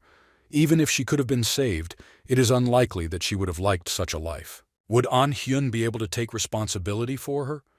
It was clear from his eyes that he felt sorry for her, and the girls were scared. Who knew what the outcome could be? Now another brilliant idea came to An-hyun's head, to take the girl downstairs and ask her directly if she wants to live. It would seem better not to come up with... But their conversation was interrupted by some scream, and Soo-hyun immediately drew attention to him, placing his hand on the hilt of his sword. The guys also came to their senses and took their usual stance, preparing to fight back in case of an attack. The strangers loudly noted that they saw 2 guys and 2 girls, but the guys didn't see them, which naturally made them angry. The answer was not long in coming, and the voice warned that it was already coming towards them. All 4 must be on alert, because you never know what to expect from strangers. There is even a suggestion that the owner of these places was approaching them, and if it were him, then he would have to be extremely careful, which he himself warned about. In front of them was indeed Dungeon Master Vivian. She looked like the mother of all spiders. She had nothing human except her face and torso. Instead of arms and legs, she had spider legs, and of impressive size. Vivian herself had white hair of medium length. Greenish spots were visible on every part of her body, as if it were moss. Was it really she who did such monstrous things to that girl? The girl came to the Dungeon Master's territory without her invitation and dared to fool around. She had a lot of mana, so the Dungeon Master turned it into a home for her children. But what about the other victims? Some of them spoke about God's judgment. Vivian did not like this, and she tore the poor fellow apart. The second one ran away, so she got rid of him because she didn't like cowards. The guys thought she was crazy, but this conclusion outraged her because she was just defending herself. But the guys killed her children. And what should she be now? Mother of those who lost their children. When she saw Soo-hyun, she assumed that he had done this to her children. His silence seemed to be the answer for her, and now she wanted to punish him. The guys are trapped, And they couldn't even move because they were in a cocoon, just like that girl, but luckily without the spider eggs. Orabi was also trapped, although he only turned away for a second before Vivian wrapped him and everyone else in her web. He could have gotten out easily, only there was a problem. No matter what the dungeon master says, no matter how strong her web is, Soo-hyun's strength can handle anything. He should have used magic to get out of the web, but the thing was, just recently he was pretending that his mana had weakened, and if Kim uses his magic against Vivian, then he will have to face unpleasant consequences. The dungeon master wanted to take them to her laboratory, and most likely conduct your experiments on them there. Perhaps this was a chance to let her take her to the laboratory and kill her after they found her hideout. The guys were afraid and didn't want to die. Frankly, they were panicked, but Vivian calmed them down, saying that she would close their eyes. Kindness itself, is not it? She was ready to cover everything except her nose, leaving only one sense of smell. In any case, the master warned them not to do anything strange. And this meant for Soo-hyun that he could do whatever he wanted, and the guys won't be able to hear or see anything. Vivian happily continued making cocoons out of her guests, until I saw how the cocoon in which Soo-hyun was located began to glow red and yellow. Before we get to that, let's remember what happened in the summoning room. Kim Soo-hyun had so many options for his abilities that with so many, even the selection process was tedious. He was even tired of reading tables with the abilities that were offered to him. Seraphima saw how her ward doubted and could not make up his mind. Therefore, she analyzed the settings of the player and the sword specialist using the two mentioned categories. In the end, she came to the only possible conclusion. The fact that they did a test for him surprised Soo-hyun. Player Kim Soo-hyun's abilities and knowledge were on a completely different level compared to other players, as if he had powers of divination or could have been a player on the hell path before. Even after returning to the past, Seraphim is still the same. And he finally admitted that he was a little different from other players, but did not want to continue this topic. Player Kim Soo-hyun's performance exceeded all the angels' expectations. Such efficiency is impossible without knowledge of the hellish path. Kim made his decisions based on the experience of players he knew previously. Kim Soo-hyun was worried about his privileges, namely, that they would not be lost. Seraphima understood this and warned him that he had nothing to worry about. She was just trying to find out about his plans. He didn't like this, and Kim tried to stop the interrogation. He planned to take the fourth body modification. This meant that he could only choose to modify his body once. The modification was essential to his plan. After this, the fifth privilege will be the most important. Instead of something fancy, he wanted to add a simple tattoo. This was possible, and Seraphima offered to bring a tattoo sheet so that he could look at the sketches. Soo-hyun beat her to it because he already knew what he wanted. His choice settled on the seal of an ancient shaman. He wanted to see this tattoo on his heart. Unlike traditional mana enhancement tattoos, the seal of the ancient shaman is a support tattoo that helps with the efficiency of mana flow, prevents mana inversion, and helps with stabilization. Of course, Seraphim was surprised by the choice of tattoo, and obviously not because she couldn't do it. She has already confirmed the request and began to carry out the modification of the seal of the ancient shaman. The request of the player Kim Soo-hyun was fulfilled at the same minute. Initially, he saw a blue color in front of him, and then the tattoo itself, which at first was large in size, as if showing off its patterns. But the closer she got, the smaller she became, as if she was trying to penetrate. And accordingly it penetrated into the very heart, as if it were protection. This was not the tattoo that was done here on Earth. Here it had a special meaning. She protected the player or gave special abilities. For Kim Soo-hyun, she increased mana. And even with such a sudden increase, the mana instantly stabilized. It was the power of the mark. Soo-hyun liked his choice and wanted to continue choosing the last privilege. His final choice was the Hwajun fire spell. He chose fire and Hwajung as his last privilege. But why was Seraphim silent? Could she really see right through him? Now everything was clear to Seraphim. Make the seal of the ancient shaman on the heart in order to accept the fiery god. Her admiration for human creativity knew no bounds. But just what did the player know about Hwajun's fire? He didn't know much, only the most important thing was that he could burn anything. Another name for it is the endlessly burning flame. It is also known as the most dangerous fire in the world, hellfire. Hwajun, literally translated as the god of fire, but on the hellish path it is known by another name, the essence of fire. This fire could burn to the ground everything in its path. And now he burned the web without any problems, freeing Kim Soo-hyun. It is definitely higher than Yom incense, the strongest fire under the control of man. With his pure destructive abilities, he frightens even the deity of the flame of the end, Mugan, the last stage of the 8 underworlds. This purest flame? The dungeon master's paws were already lying on the floor and leaking the same green liquid that flowed from the spiders. The Lord of the Sword emerged from the cocoon of the web and could now slash his enemy with his sword. He was strong and never doubted his abilities for a minute, no matter the size of his enemy. Vivian didn't want to give up so easily and launched her web wherever she could. But Kim Soo-hyun was faster. He reacted to the current situation with lightning speed. It seemed impossible to catch him. As soon as the moment presented itself, he immediately climbed up her web to her. The dungeon master only looked at the hopeless situation with animal fear. Kim was now walking along her own paths, straight towards her. This meant that she would not live. He reduced the distance between them to a minimum. Vivian was the master of this dungeon, but Soo-hyun was confused why her attacks were so monotonous. But she was not just the mistress of the dungeon, but also an ancient alchemist. The master, who kept so many players in fear, trembled in fear before Kim Soo-hyun, realizing that she was powerless against him. She tried to at least hook him with poison, but the pressure with which she spat her poison was very small and did not even reach Soo-hyun's feet. And Kim continued to mock her, saying how weak she was, how he was able to deal with her so easily. This turn of events obviously put the master in a stupor. She could not understand what was wrong with this man. It was only obvious that his magic, which he controlled, was not so simple. The guy scared her to death, and now she ran to her shelter. Vivian couldn't defeat him in this state. But Kim Soo-hyun couldn't just let her go and kindly offered to go together. After all, he's a gentleman.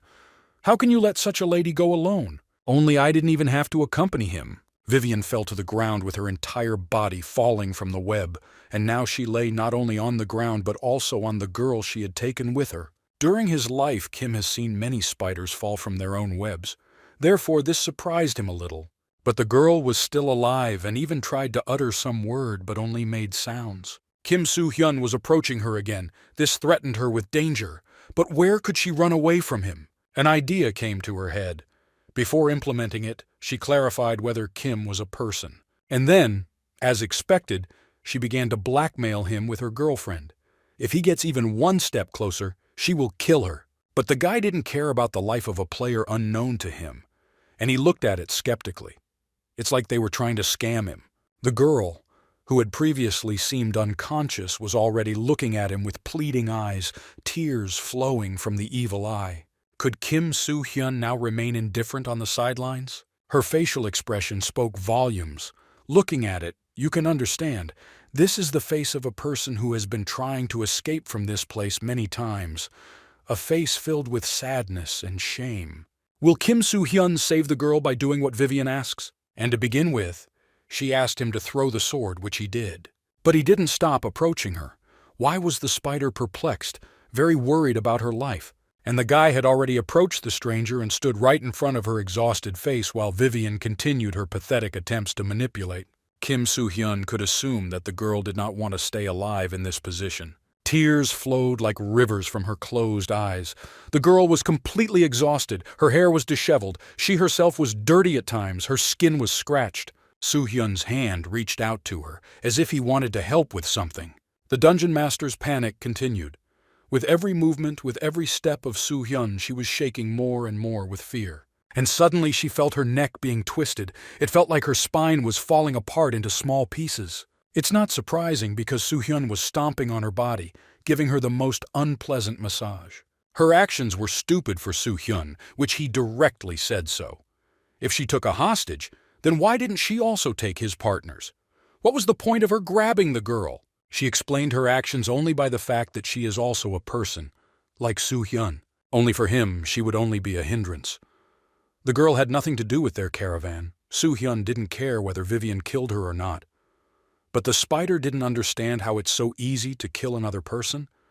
But could she judge this by using players for her experiments? Kim Soo-hyun thought that he would win, but he could not imagine that victory would come so easily. Despite the fact that they were in a small town, this dungeon owner was the boss in terms of difficulty level. Soo-hyun was enveloped in that same feeling when your strength exceeds that of your opponent. Kim Soo-hyun continued to hold her hair, languishing in fear. She couldn't figure out what was wrong with him. She didn't want to die, which means she had to use another method. Therefore, she asked him for a request, to save her. But what did the dungeon master mean by this? Don't kill her? Such a request seriously surprised Kim Soo-hyun. She was the dungeon master and also the boss. Where did her pride go? In turn, the master did not see the point in this pride. Her life was what was most important, and this was what the monster said. She continued to beg and promised to let Kim Soo-hyun's partners go, and also promised that she would live alone and not harm anyone. But Kim found it strange that the boss gave up so easily and suggested continuing their battle. Maybe she would defeat him. Such a proposal to her sounded like he was crazy. Compared to other people, Soo-hyun's powers are on a completely different level. Vivian felt that she would die a terrible death if she continued to fight him because his fire looked very dangerous. But she ruined all his fun. Kim still wanted to practice Hwajong fire, so what now?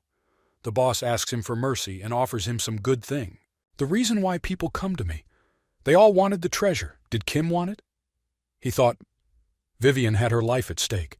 She should have given away the most expensive thing, but she was ready to give everything she had. If only he would extinguish his fire. Vivian promised not to hurt Kim's friends and asked to go to her room. If he still likes something, he won't kill the master. The room of the ancient alchemist is shrouded in an atmosphere of riddles and mystery. The faint light of the candles penetrates the dust in the air, illuminating the shelves with colorful flasks.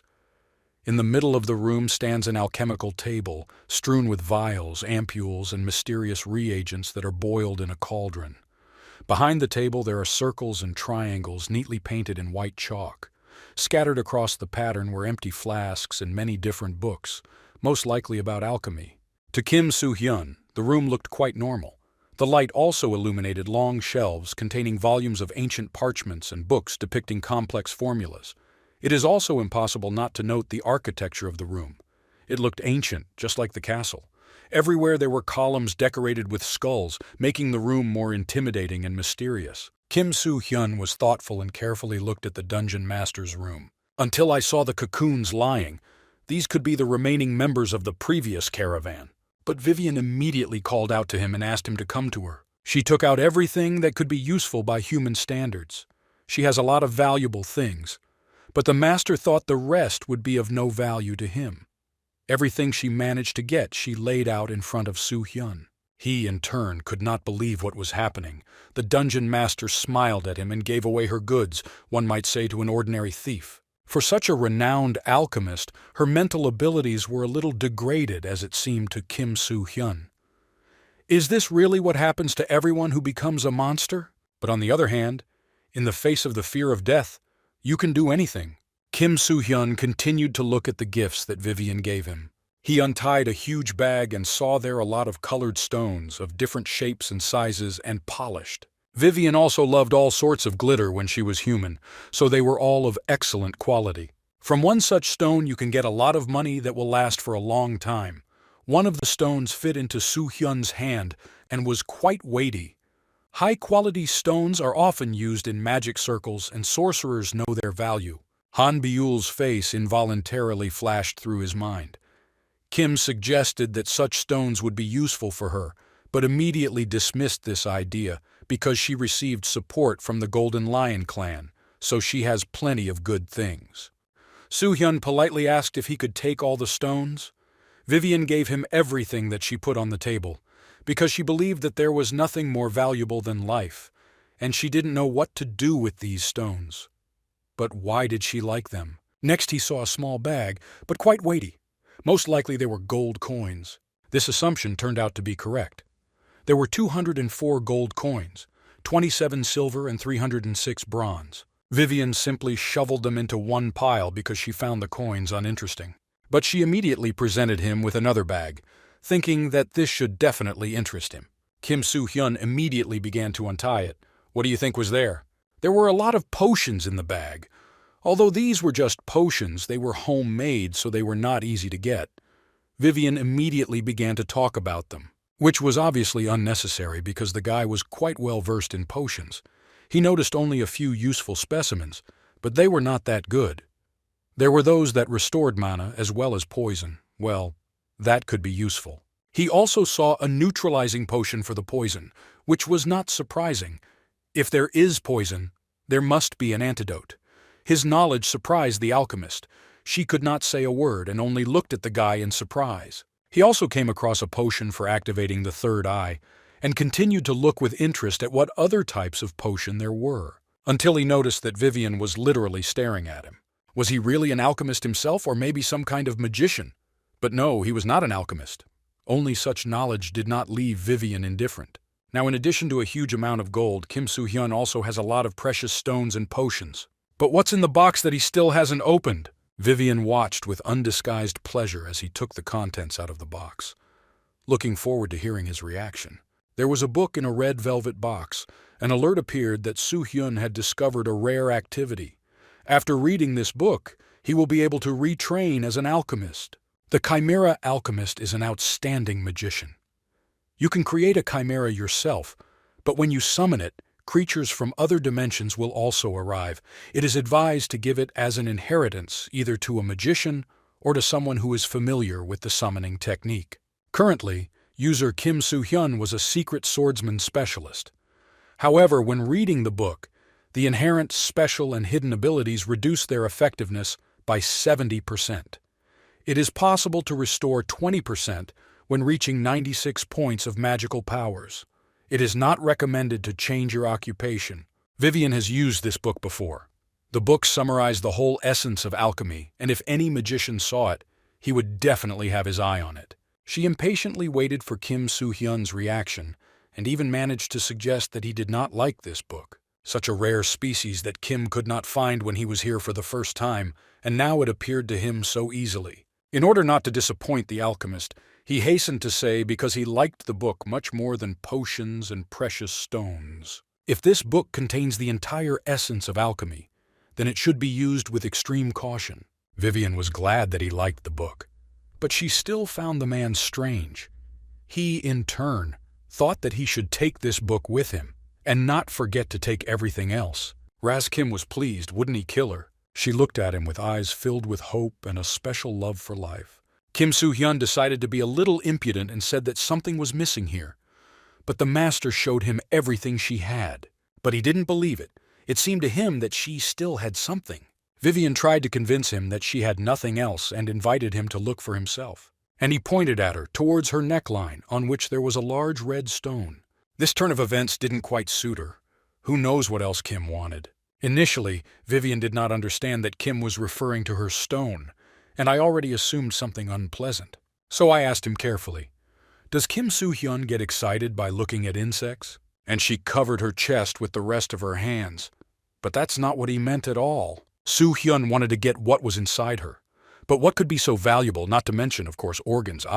Web? No. Vivian was originally a human, and when she was reborn into a spider, some material object became the catalyst for her mana. Something like a magic stone. Kim was really smart. But his intelligence only harmed the dungeon master. She finally realized that Kim was talking about her core. Vivian core, which served as a catalyst for the transformation from a man to a spider. It was the central organ that was responsible for the ability to use magic, and was used as the core axis of the body's magical power. There is a high probability that during the entire time the stone was the core, its mana became much more powerful. Did Soo-hyun really want to take him away? For Vivian it seemed like a stupid joke, but the guy wasn't joking. And now he demanded that the core be given to him as soon as possible, and then he would save her life if she gave him the core. To be convincing, he offered to swear on her little fingers, but then he remembered that she had no fingers. Such a request was crazy, because how could she do it? Did Kim expect Vivian to simply rip out what is her heart and give it to a stranger? Be that as it may, he continued to insist on his own and waited for her to give him the core. The dungeon master didn't want to do it and started to get hysterical. And Kim, in turn, switched to open threats.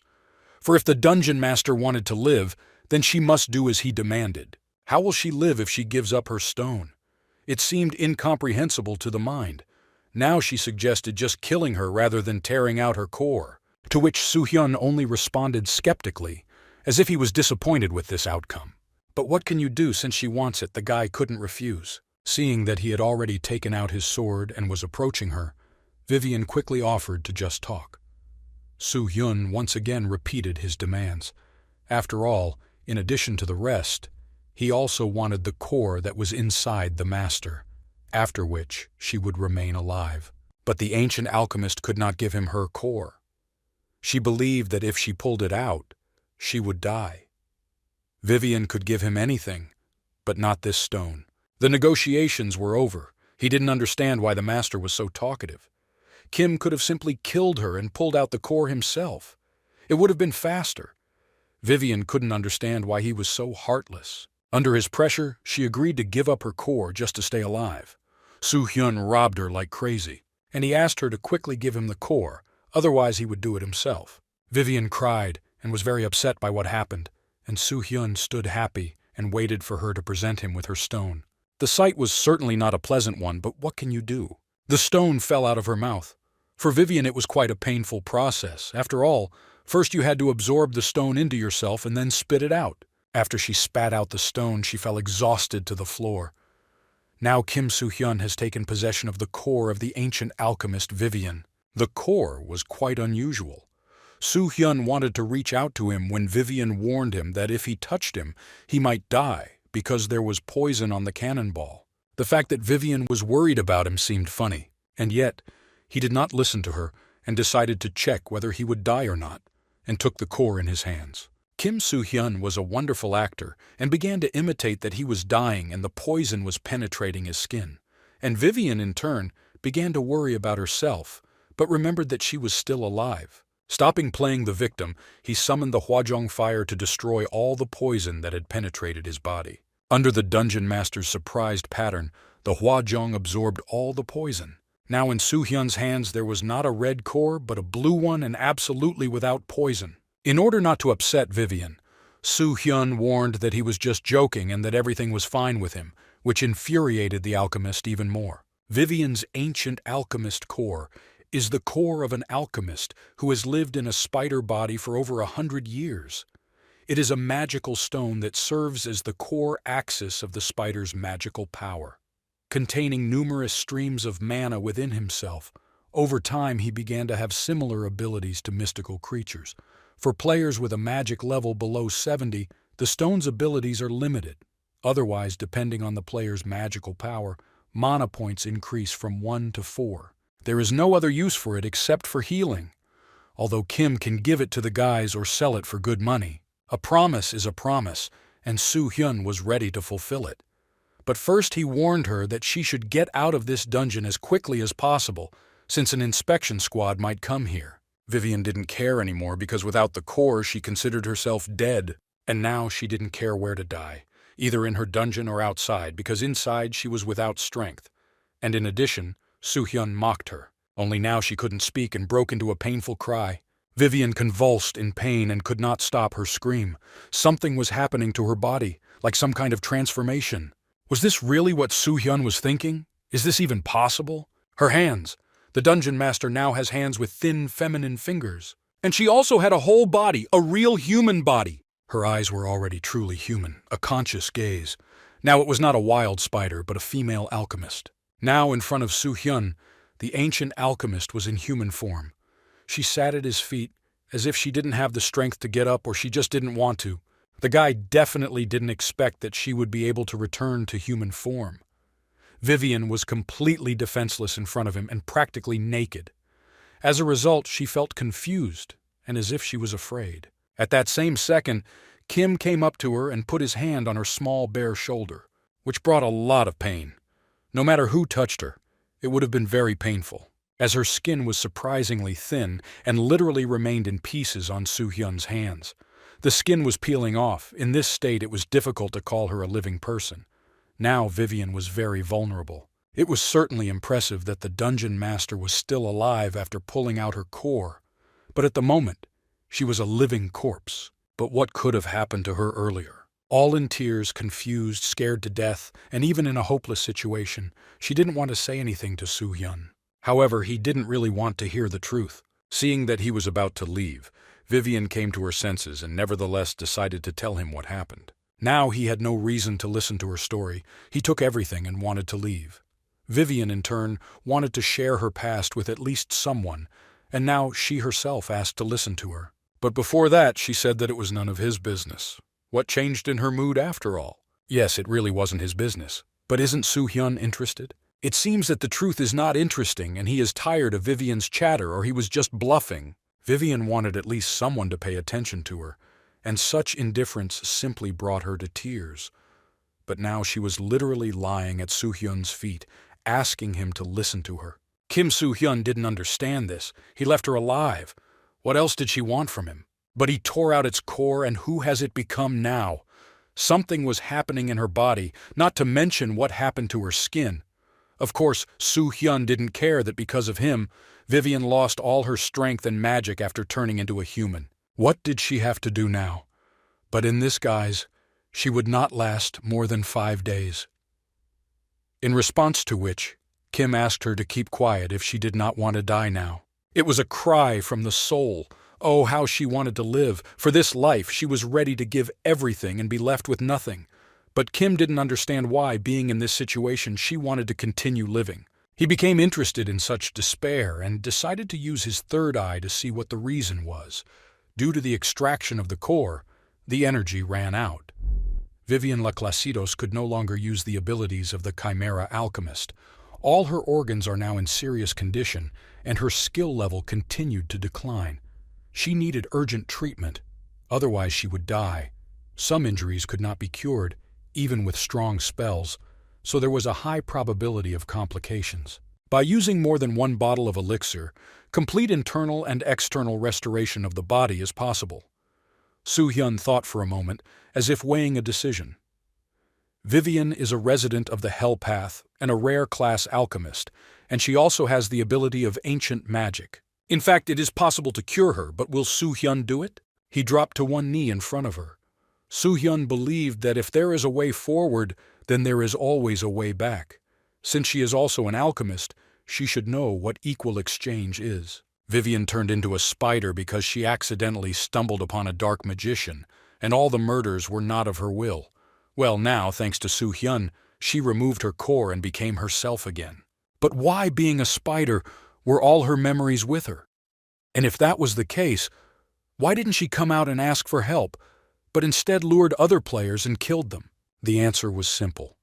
Vivian, as she turned into a spider, could not go outside because she was the same monster, and then they would immediately attack her without giving anything to explain. After she began to inhabit this dungeon, her skills became much weaker than ordinary monsters. If Vivian were an ordinary person and no one controlled her, she would never kill others. It sounded true, and Soo-hyun believed her words. In order not to give away his abilities, Soo-hyun decided to support her story with his lies, saying that if it weren't for her, he could have fallen into this trap. They would all be dead if Vivian had not been able to temporarily stop the spider entity. The dungeon master admitted everything to her crimes that she committed while in a spider body. But it was really against her will. Little Saul noticed how her skin was peeling off and asked about it. Vivian was grateful to Soo-hyun for her release, but was in very serious condition. She lost her magical core that supported her life, so now her body was gradually deteriorating. Sol wanted to help and suggested using magic, but spells would not help here, and perhaps in a couple of days it will disappear completely. So Soo-hyun decided that he would be with Vivian for a while. From the secret list, he acquired an elixir, and with the help of it, he will be able to restore the body and powers of the alchemist. After this, her abilities will increase to Strength, 48 Resilience, 50 Agility, 56 Vitality, 45 Magic, 92 Luck, 74. Soo-hyun believed that if a player of a rare class joined them, the time required to complete the planned tasks would be reduced by at least 30%. Vivian will be able to take the position of a magician who is not in the caravan. Initially, he thought of leaving the elixir to his brother and sister, but he knew how to get 2 more bottles, so there would be no problem with that. It was also difficult for Soo-hyun to forgive her crimes, but he offered to change his opinion about her because she saved them. Moreover, she herself repented and therefore gave away all her jewelry. As they say, if possible, you need to help. Therefore, he hoped that the guys would agree with him. If Soo-hyun had not found a treatment, Vivian would have died soon. For this, she was grateful to her savior and now considered herself obliged all her life. But the guys still had doubts, and then turned their attention to 2 players from the previous caravan. What to do with them now? They weren't dead, but paralyzed, and if the guys wanted to save them, then they needed to return to Mule as soon as possible. Vivian offered to follow her along the shortcut. But Yoo-jun was skeptical and still openly exchanged Vivian because of her they got involved in all this. Then Soo-hyun suggested splitting up and letting Seol and Yoo-jun go together. And Soo-hyun was about to check the statuses of the 2 by activating his 3rd eye. But he just didn't feel well, and because of this he couldn't see anything. Seol noticed Arabi's condition and wanted to understand what happened to him. Other members of the caravan also looked at him excitedly, trying to figure out how they could help. For some reason Soo-hyun felt suddenly dizzy, but he didn't admit that there was something wrong with him. So I tried to activate the 3rd eye again. This time, too, nothing happened. Everything swam in his eyes. It seemed just a little more and he would faint. These were all the consequences of using Hwajong. Hwajong is too dangerous with Soo-hyun's skills. As a weapon it is flawless, but controlling it is a completely different matter. To control fire, the resilience ability must exceed 101 points, or at least above 90. Arabi was still standing with his hand touching his head. During this time, one of his hidden abilities was activated, the hidden ability of the unshakable 2nd rank. Thanks to this, he was able to stand on his own 2 feet. He almost fainted in front of the boss of this dungeon. You never know what could have happened if he had left the guys alone. He referred everything to the inversion of mana. He said that everything is fine now, and reminded them that they need to go to Muli. Finally, they were there, in the small town of Mul. Their first reconnaissance was a success, and they all did great. Yoo-jun hinted to Arabi about the reward.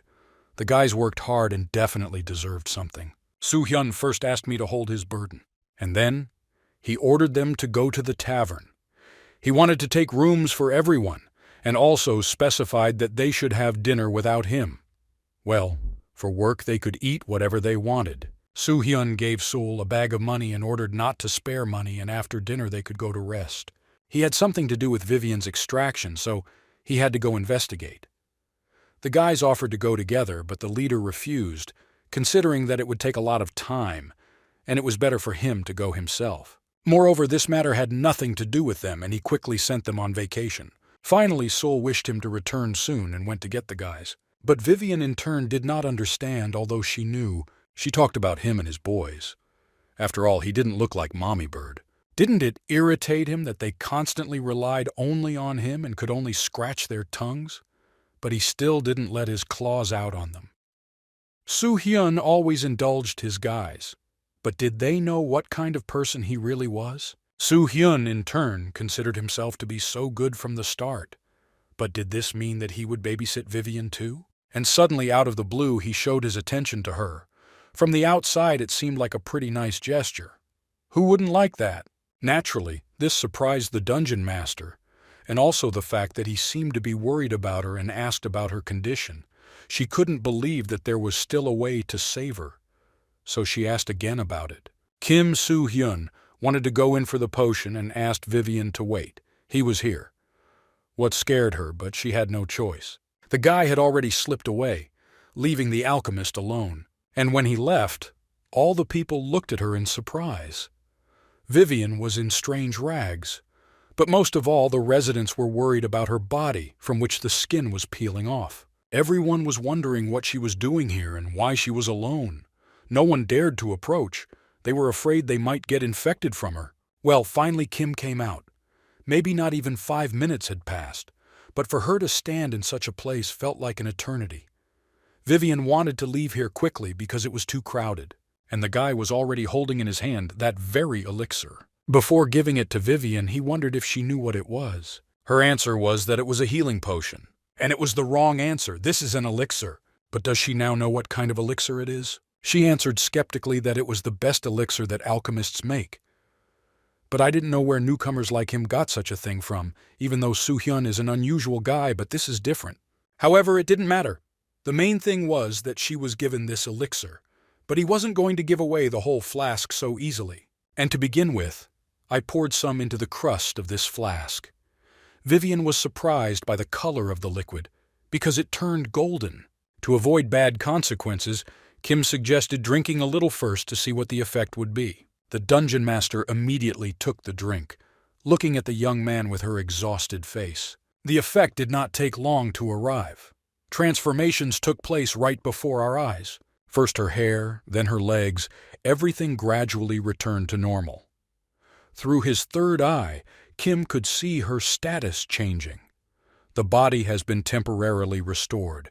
If there is no additional dose of medicine, it will return to its original state. Now a completely different girl stood in front of the guy. Her hair was not so gray and frazzled, but stayed long and brown. Her face was no longer so pale and had a normal pink tint like all people. And her body became absolutely healthy. Now you couldn't see how the skin was peeling off and there were no sores at all. Such a transformation plunged Vivian into a real, pleasant shock. From her third eye as a player, Kim could see that her abilities had become much greater than before. This elixir restored all of Vivian's abilities. Many people tend to join a clan when their magic level exceeds 90, even if their other characteristics are no more than 30 points. It was real magic. Soo-hyun couldn't believe that the elixir restored her magic level so much. But what kind of a skill is this? And another 66 ruler of a legion of magical creatures? Vivian drank just one cap and already got such results. She wanted to drink all the elixir and reached for it with all her might. Kim Soo-hyun was afraid. What if she drinks all the elixir and just runs away? But she promised that she would not run away and would stay with them in the caravan. As if wild, she asked to give her the elixir. Soo-hyun had no choice but to fulfill this request, as long as she didn't attack him yet. But first of all, he calmed her down so that she would stop being hysterical. Soo-hyun would have given her the elixir anyway. However, he reminded me of the promise. She was ready to fulfill any of his requests, although Kim didn't even name her. Not knowing what he could ask for, Vivian spoke so calmly. If Kim wanted to use her, now was the time to do it. After all, now her mind has not recovered and she is so thirsty for this elixir. So what did Kim Soo-hyun want? To have a deal? Soo-hyun and Vivian were heading to a building that looked like a church. When they entered, they were met by a priest. The priest had never seen them before and assumed that they were in Mule for the first time, but he was still glad to see them. Just what did Soo-hyun want in this place? Kim wanted to conclude a contract and also report an intelligence report. At the word contract, the priest looked at the guy somewhat skeptically. The temple is one of the few places in the Hell Path where residents can have the same influence as the players. It consists of angels and residents who have been chosen to perform various tasks, and also from the users involved in all the other work. The priest should have brought those responsible for drawing up the contract, and now he went after them. Perhaps they are players too? 2 players burst in who were apparently responsible for the contracts. These were very young people. They introduced themselves as Tel Min-hee and her assistant. The assumption was correct. They came because of the contract and also make an intelligence report. But surprisingly, the temples did not receive intelligence reports. Was it really the work of the Golden Lion clan? And also the fact that many players moved to big cities? And in general, her words that she forgot the exploration reports indicated that they had nothing developed here at all. It's time to sign the contract. Soo-hyun wanted that contract between the player and the villager. In this case, this type of contract is possible without additional procedures, but the guys were going to fill out the content right now. Therefore, Tel Min-hee ordered her assistant to submit the contract to Mr. After completing the contract, they should have signed. I wonder what Kim Soo-hyun wrote in the contract and what he wanted from the dungeon master. Vivian could only watch with excitement as he filled out a piece of paper, without imagining what the future might hold for her. He wanted to carefully hand over a piece of paper, but the girl literally tore it out of the guy's hands. She didn't even read the contents, but immediately began to sign the sheet. She couldn't wait to get her elixir as soon as possible, and it didn't matter what conditions Kim set for her. And now she handed the sheet to him so that he would quickly sign it. Such a rush surprised not only the temple servants but also Soo-hyun. However, it was better for him. The contract was drawn up and signed. Now the employees had to make sure that everything was filled out correctly. Tell Min. He began to read the contents of the contract. Surprise was visible on her face. When she read the contract, she thought it was a slave contract. And what is wrong with this girl that she agreed to this? User Kim Soo-hyun pays the price Vivian asks for. After this, Vivian must follow what is stated in the contract. Resident Vivian has no right to oppose the orders of player Kim Soo-hyun. Of course, she has the right to freedom, but she must fulfill all the requests of Kim Soo-hyun. Resident Vivian is obliged to support her partners morally and spiritually, An-hyun, An-sol, Lee Yu-jun, and under no circumstances go over to the enemy side. The woman politely asked if they really wanted to conclude such a contract. Kim Soo-hyun, of course, had no doubts about his choice, and would be grateful if this contract was strong. But what about Vivian? Was she happy with everything? She, in turn, seemed to be hovering somewhere and answering automatically. The dungeon master agreed to help and listen to what they had to say. She wanted to finish this procedure as quickly as possible. Has she always taken this long? But since they were satisfied with everything, then the user Lee Min-hae will have to check whether the signature was signed according to their own free will. The guys were surprised by this, especially Vivian. The girl watched in fascination as the leaf rose up. The employees believed that the resident did not understand the contents of the contract, and it would be better if it was checked from above. The eldest, in turn, understood that he would be sent away immediately because of his content. The strength of this agreement costs a lot of money, and they had not had such a large income for a long time. So tell Min he ordered her assistant bring scales without sending the contract for verification. Soo-hyun was glad that they entrusted this contract to the players, and now he was trying to use this guy, but how? Now the contract sheet was going down, and Vivian was watching this magic. According to the scales, the employees will be able to determine how much money the children will owe to this temple. When the amount is paid, the contract will be successfully concluded. The leaf was literally golden in color, like a piece of gold plate. Those responsible for concluding contracts for users working in the temple have special rights in this area. This is in no way a scam or deception. One could notice how the weight had increased. The contract itself was worth 789 gold, 417 silver, and 216 coins. The amount was quite large, and the employees offered to pay in parts. The contract was initially so expensive for Vivian. Will Soo-hyun pay for it? Of course it will be. There is no doubt about it. He immediately gave out the entire required amount, and the employees happily counted it. The woman, meanwhile, decided to remind them whether they are familiar with the consequences of the contract between the resident and the user. Soo-hyun knew some of the nuances, namely that such an agreement has many restrictions, but the resident does not have the ability to control the settings. The guy was right. Because of this, the binding force of the contract becomes even stronger. It affects the entire resident. Even psychologically, you could say it's like brainwashing. They finished counting the money. The entire amount was paid. Tell Min-hae congratulated Soo-hyun on the appearance of a minion and wished him all the best. The smile on his face did not disappear. He was very glad that he had achieved his goal, and now there was a strong magician in his caravan. As soon as they left the building, the girl immediately demanded the elixir. At first I sniffed it carefully, not believing that it was him, and finally I drank it. Now Vivian felt much better than from just one crust. As they say, it's like being born into the world. The elixir was truly effective. One of the advantages of the elixir is its immediate healing. What does it feel like to feel the power that you once lost? I think it's similar to when Soo-hyun went to hell while playing for the first time and came back to this world, only now with knowledge and power. The girl looked much better, as if she were not several hundred years old but only 18. This is what blossomed again. Only now her emotions took over, and she started calling Kim Soo-hyun's name incessantly. And then she threw herself into his arms as if she were an old friend. There was great gratitude to him in her soul. Only for Soo-hyun it was just an agreement. and he stood at a loss, not knowing how to react to her outburst of gratitude. Vivian thought she would never be able to become human again, but thanks to Kim Soo-hyun, it became real, and she promised to always listen to him. She hugged him again, resting her head on his chest as a sign of gratitude and indescribable joy. Only now the guy returned her hugs, considering her cute. He hugged her back and gently stroked her head.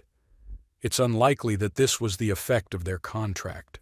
After their total recovery, Vivian and Soo-hyun headed to the inn. Now Vivian has become part of Hen's team, as stated in the contract. But something was bothering her, which she did not dare admit. Kim was persistent and ready to listen to her, as long as she said everything directly and did not beat around the bush. The girl thought that the guys didn't like her, but maybe she just imagined it. But in general, it would be strange if I liked her after several conversations. Vivian remembered what she had done as a spider. Everyone remembered this. And yet the guys were good people. If Vivian shows her best side, they will definitely get along.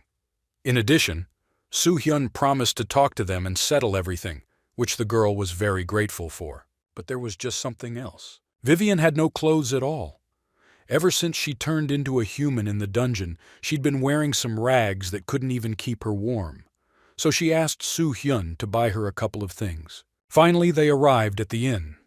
The trio could not sit down at the table without their master. Despite the fact that he warned them, they still waited for him. Now everyone in Petersburg was going to have dinner. Only the guys couldn't understand what kind of girl Kim had brought.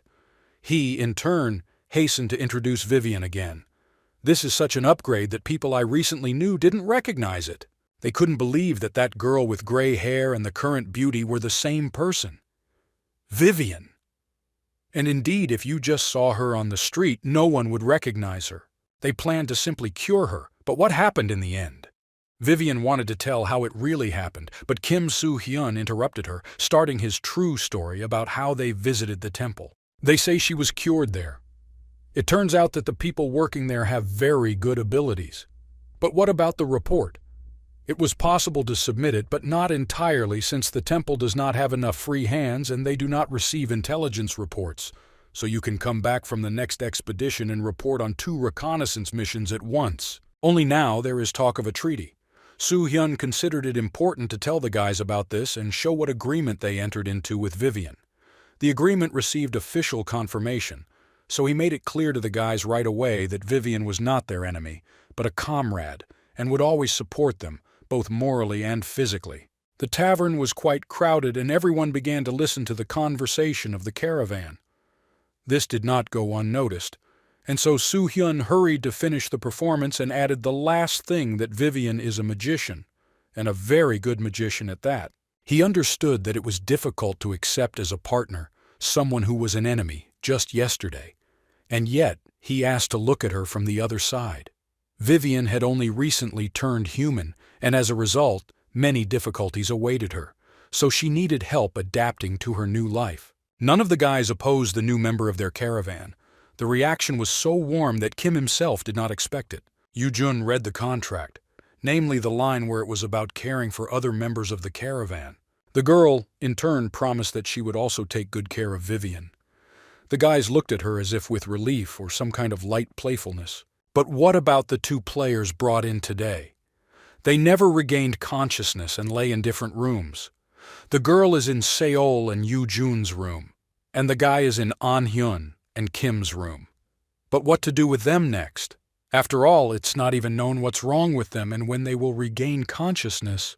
Judging by the equipment of those players, they were from the mage class. Their valuable skills could be useful in the caravan. However, even though Vivian is now their ally, she was the one who attacked them. Therefore, Kim Soo-hyun suggested waiting until tomorrow. If they don't wake up, they will be taken to the temple. Protecting players is not their concern. The next morning, the innkeeper was carefully studying something from a sheet of paper. This concerned the Golden Lion clan, and being specific, their expedition to the mountain range. The expedition was coming to an end, but they were just about to approach the Steel Mountain range. A sharp voice brought her out of her thoughts about what she had read, stating the fact that today there are quite a few people in the tavern. It was Soo-hyun. He had already begun to eat his breakfast, and the Shadow Queen started a conversation with him. She drew his attention to the fact that the mood in the city had changed, and many people had gone on an expedition with the Golden Lion clan, or simply left for big cities. At the moment, Soo-hyun and his caravan were the only guests in this inn. She was very curious to find out about his new acquaintances. The innkeeper was an observant woman, and immediately realized that these three were magicians, and quite capable ones at that. How did Kim Soo-hyun manage to get such talented partners? Besides, our Soo-hyun's skills are at the highest level. The guy was surprised by the word ours. What did she mean by that? He was not going to reveal his secrets and was not going to leave the question unanswered, and answered very simply that it happened by accident. But fortunately their conversation was interrupted by someone's awakening, which they did not ignore. The sounds of footsteps were very strange, so Soo-hyun assumed that these were definitely not his guys. A girl had already descended the steps. The gentleman seemed to be examining her with pity. This was the girl he saved yesterday. In turn, she looked at the interior of the tavern in surprise, as if trying to understand where she was and how she ended up here. But soon, she noticed Soo-hyun watching her, which surprised her, as if she had just seen him. The girl was already fine, although she felt weak because her strength had not been restored at all. She remembered that she was in the village, and nothing more. Therefore, Kim explained that he found her with his guys in the dungeon of an ancient alchemist, and invited her to sit down. The girl's name was Cho Ha-yeon. She was on the hellish path for 2 years and was an ordinary magician. Soo-hyun, in turn, was amazed by her manners, which she was not deprived of. She immediately introduced herself and named her class. Well, the first impression of her was pleasant. To verify this, Kim wanted to use his third eye and successfully activated it. And now I could see the girl through. Soo-hyun was just wondering, who went into the forest of impenetrable darkness? Young Ha-yeon was only in hell for 2 years, but she had very good abilities. In response to her politeness, Kim also introduced himself, named his class, and mentioned that not even a year had passed since he was here. This revelation shocked the girl. Did he really decide to attack the dungeon alone? Of course, Kim was not alone, but with his team. Young Ha-yeon was probably hungry, and that's why Soo-hyun asked her to serve her something to eat. She was extremely grateful to him for his good nature and for the fact that he did not leave them there in the dungeon. She was served hot soup before she started eating it. She wanted to find out what was wrong with her partner. But it was not good form to talk about this at the table, and so Soo-hyun suggested that they eat first and then discuss. But only after this, she couldn't even lift a spoon.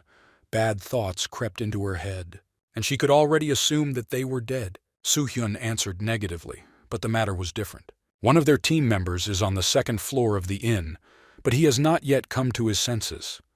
This already turned out to be a relief for young Ha-yeon. She didn't finish her food. She couldn't wait to hear the story of what happened then on the way. Soo-hyun began his story and she listened to him with bated breath. And it seems she's not the only one. The story impressed everyone. Only now it's about the girl who was in the cocoon. As it turned out, it was her younger sister Ji-yeon. Her body had changed to the point where she could no longer use her arms.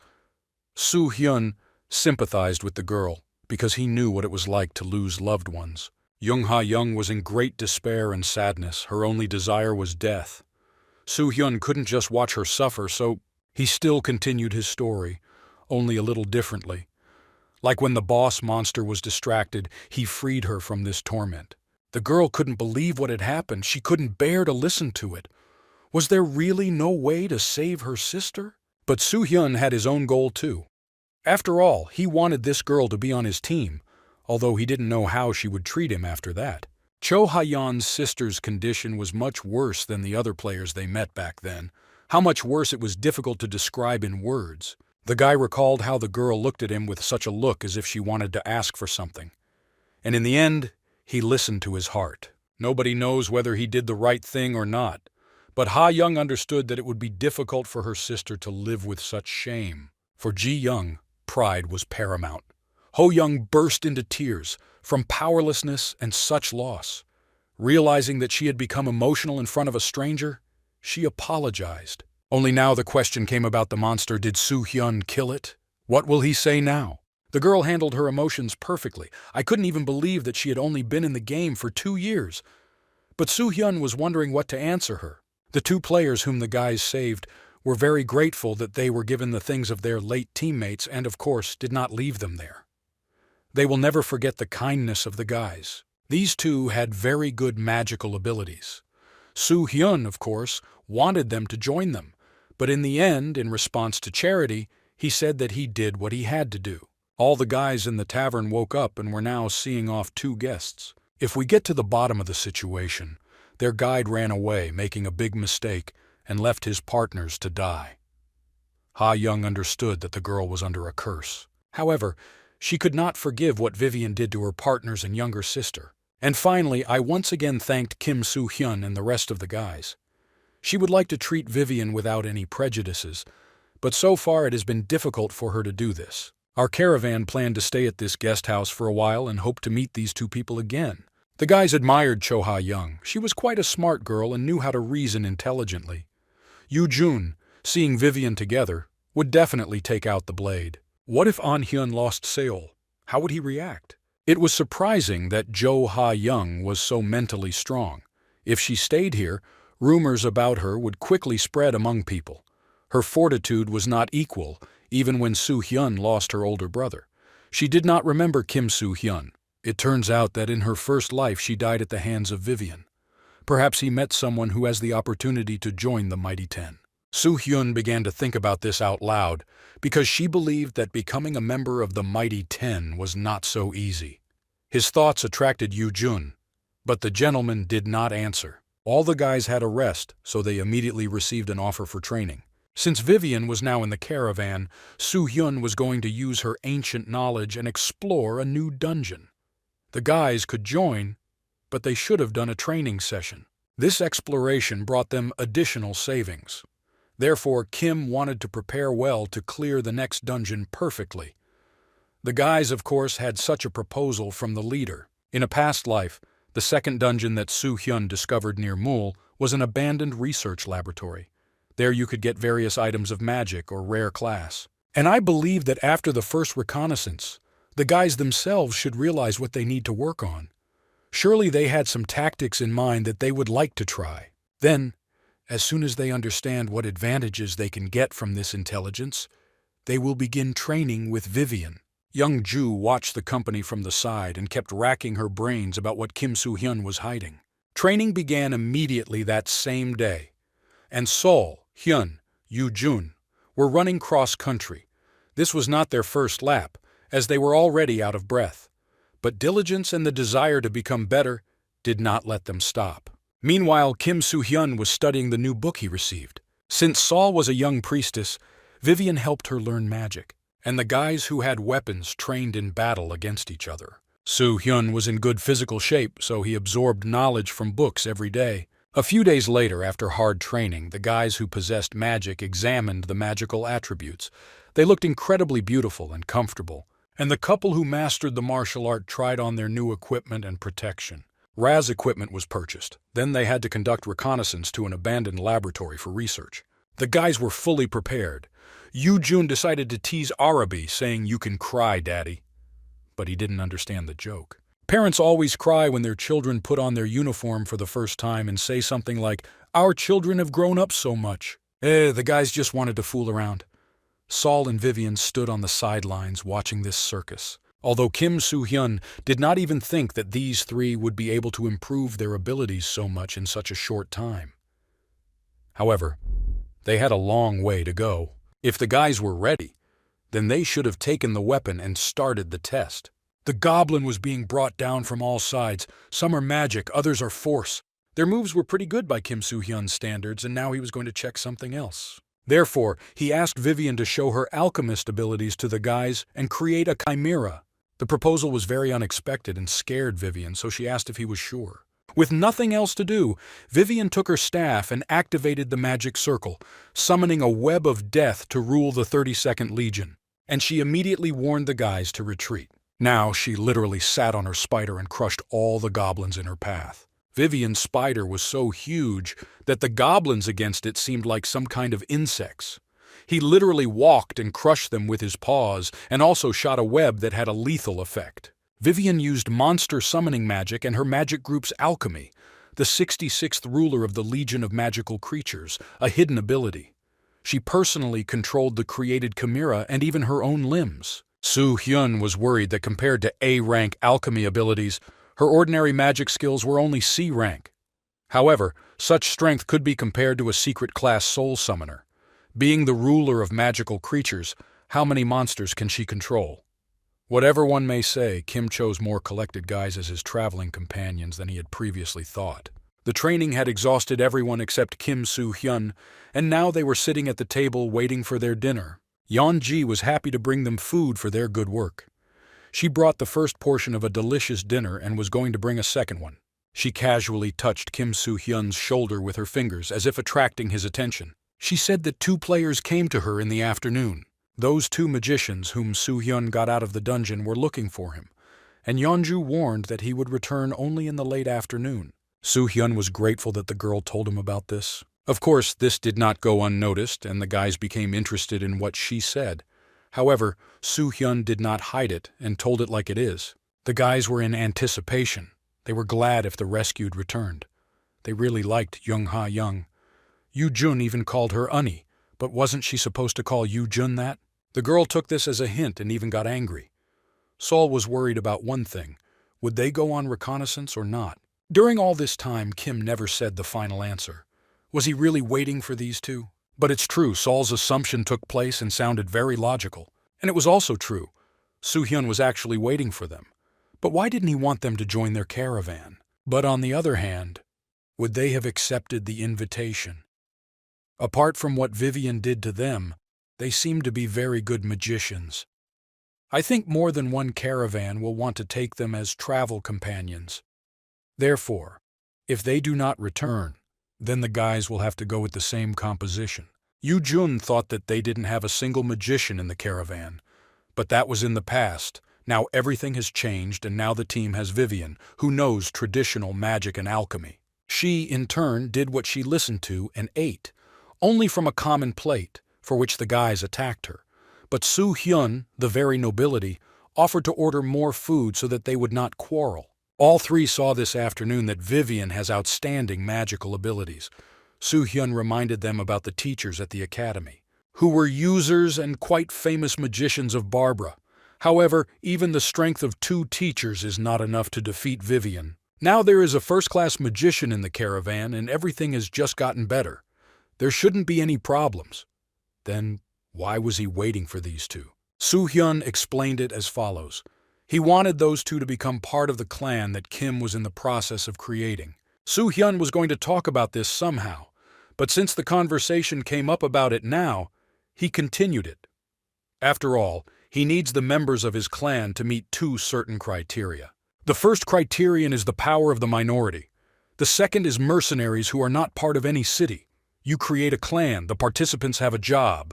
Kim Soo Hyun wanted to create a clan that anyone could not join.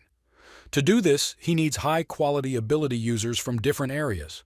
Only those players who have outstanding talents in various fields will have a chance to join. Soo Hyun is the only one who can see other users' abilities using his third eye.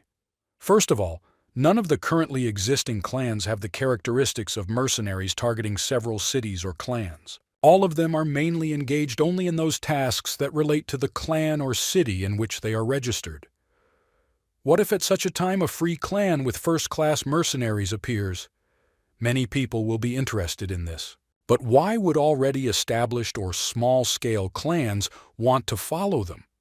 And also, the guys didn't know about Soo Hyun's ability with regards to the third eye, and didn't understand how he would know about the abilities of the new entrants. Therefore, in order to increase their prestige and achievements, the guys must train hard and go on reconnaissance missions.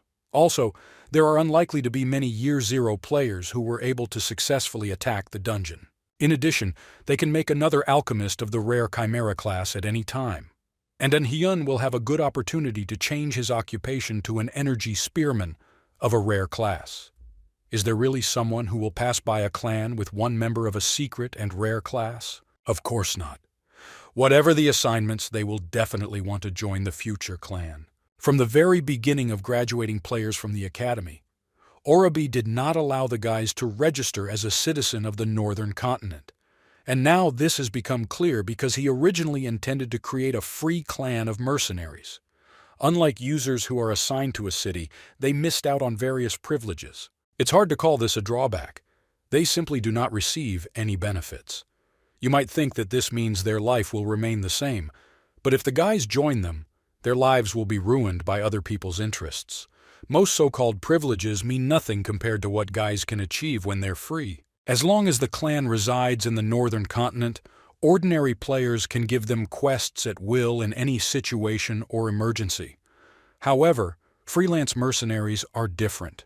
It can be said that they are freed from all these obligations and responsibilities. Seoul doesn't have such privileges, but there are funny things if you look at it differently. For registered clans, if they earn money later, they will be exempt from purchasing a clan house, private house, or guild. Or you can protect everyone. For a large number of expeditions, registered players will be selected first. Or if you research diligently, you'll get more than just city-level support, recovery help, etc. At first glance, many points will be drawn, but if you look in detail, they will all be well understood. When I got to the second half, it was nothing like this room. Of course, there will be more provisions, but over time they will wear out. In the future, the value of the status of a free mercenary is much higher than the privileges of an affiliated clan. This future is not too far away. It has been more than a month since we arrived in Mool. So in 2 months, a steel road expedition similar to the one made by the Golden Lion clan will depart. If we remember the coming civil war, then all of the above provisions are nothing more than idle sculptures. And at that time, the time will come when the personality of freedom will shine, and the force that justifies freedom will appear. It is not tied to either a continent or a city. Such force and reason can maintain neutrality in action. But Soo-hyun couldn't tell them all this. At least not now. The boys still lacked the ability to judge what was right and what was wrong. As for the simple fight, their eyes were opened a little, but that was all. It was a little unreasonable to require them in the hall plan to respond to the sensitive flow of this world. However, if they do not pass through this flow, they will be abandoned. However, the guys were grateful to Soo-hyun, because with his help they successfully completed the exploration of the dungeon. Even though they still didn't know much, they wanted to follow him further. In the future, the guys can become as strong as Young-ha-young. But Yoo-jun didn't know about the guy's abilities. Is he really as strong as that girl? However, Hyun didn't have time to answer this question. Since Yeonju warned that they were visited by guests, who could it be? As expected, the door was opened by Young-ha-young and Shin Sang-young. It would be great if Soo-hyun could turn around and see them, but it was difficult to do so. Shin Sang-young looked fine, but Young-ha-young's face was unhappy. She seemed to be in great pain. But nevertheless it seemed that she had not given up because her eyes were still alive and clear. Young-ha-young was a player who had no trouble getting attention. It wasn't just her looks. The time spent in the hellish path for 10 years and subjective views tell Soo-hyun that this woman is a real find. This feeling was difficult to explain, as if he had to attract her to the caravan. The woman felt bad. It was hard for her to figure everything out because of her sister's death. She was still upset, sad, and angry. With this frank answer from Young-ha-young, everyone held our breath. Especially Vivian, she squeezed her face. After breaking up with me guys, Ha-young and her partner went to the hotel where she last stayed with her sister. When the woman left, he hugged Jae, Young's robe, and began to cry. It could last all day. Now Young-ha-young's face was calm and straight, as if her crying was a lie. All looked at Young-ha-young with sympathy, but Soo-hyun did not. There was something she didn't say, and he couldn't understand how she controlled her emotions. When Soo-hyun lost his older brother, it took him a long time to come to his senses. And now, remembering his relatives whom he lost, Kim again returned to the hellish path. But how did this woman manage to maintain such resilience? Now Ha-young turned her attention to Vivian.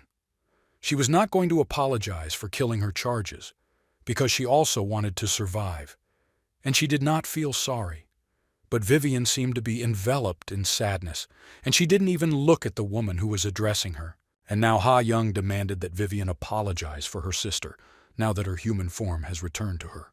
She didn't understand and wanted to make sure that Soo Hyun's words were true. Therefore, she demanded that Vivian act humanly to match the person who found herself in her place. All eyes were turned to Vivian, and she, in turn, lowered her gaze to the floor as if searching for the right words. At first, she was silent for a while and then issued a sincere apology. She was really sorry. Vivian remembered absolutely everything that she had done in the guise of a monster, and if she had had the opportunity to control herself, she would never have committed such atrocities in her life. She didn't care about those monsters that the guys killed, because now they had nothing to do with her. However, the fact that Vivian killed her younger sister and other team members, she didn't know how to ask for forgiveness for this, and didn't even know if she had the right to say anything at all now. And if she is not forgiven, she will understand. They don't have to do this, because she believed that no amount of repentance would bring back the people dear to them. However, Vivian asked to believe that her apology was sincere. Ha Young was shocked by Vivian's words. The girl really repented for her sins. She didn't know what was going on in Vivian's soul. Therefore, living in this world, she realized that there are many people whose apologies are just empty words. However, looking at Vivian's behavior, Cho Ha-yeon believed her. The woman asked the leader to apologize for treating his team member this way, but he understood her too because he was losing his brother. Ha-young was grateful for the understanding, and the very fact that Soo-hyun's loved one also died made him even more sad.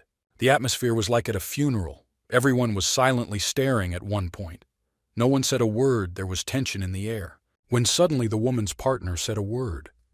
He considered himself to blame for what happened.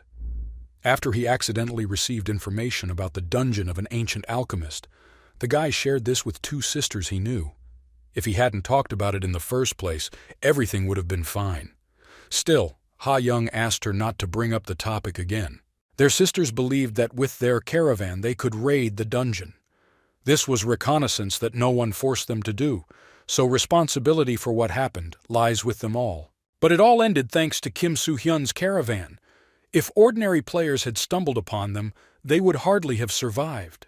When someone saves someone on the hellish path, such people behave differently than our guys did now. They would just say as an excuse that they already saved a life, and would take away all the equipment and just leave. Since in this world things are stolen from other players, they are perceived as trophies. It sounds strange, but it's such a hellish path. At the present moment they were where the laws and order of the previous world apply. Everything here is decided only by force. Therefore the actions of the children were a great mercy for them. After all, the caravan not only saved them, but also returned them to the city and gave back the equipment. The guys really did a lot for them, but now they came again with a request that might seem tactless. Sang-yeon looked at Vivian, but it was as if he was addressing another person. Only now he got up from the table and walked up to the leader of the caravan and knelt in front of him. Still kneeling before Kim Soo-hyun, he asked permission to become Vivian's student. Arabi certainly didn't expect this, but would he agree to such a request? Sang-yeon considered himself to be quite capable among the second-year players, and also resourceful. But just what should Soo-hyun answer to this? The guy really wanted to get into Soo-hyun's clan, and tried with all his might to prove that he was worthy of it. Sang-yeon was still kneeling in front of Kim Soo-hyun. It was quite an open gesture, but the leader asked him to stand up. Sang-yeon went to that dungeon in order to learn a little about ancient alchemy. When the initiation ceremony was over, and he did not know what to do next, the books on alchemy he accidentally took became a ray of light for him. Hell's Trail greeted the study of traditional magic, and such a marginal type of witchcraft as alchemy was despised. Due to the fact that there were no alchemist users next to him who could give him advice, no clues. He had to study everything alone. All this time he was engaged only in self-study.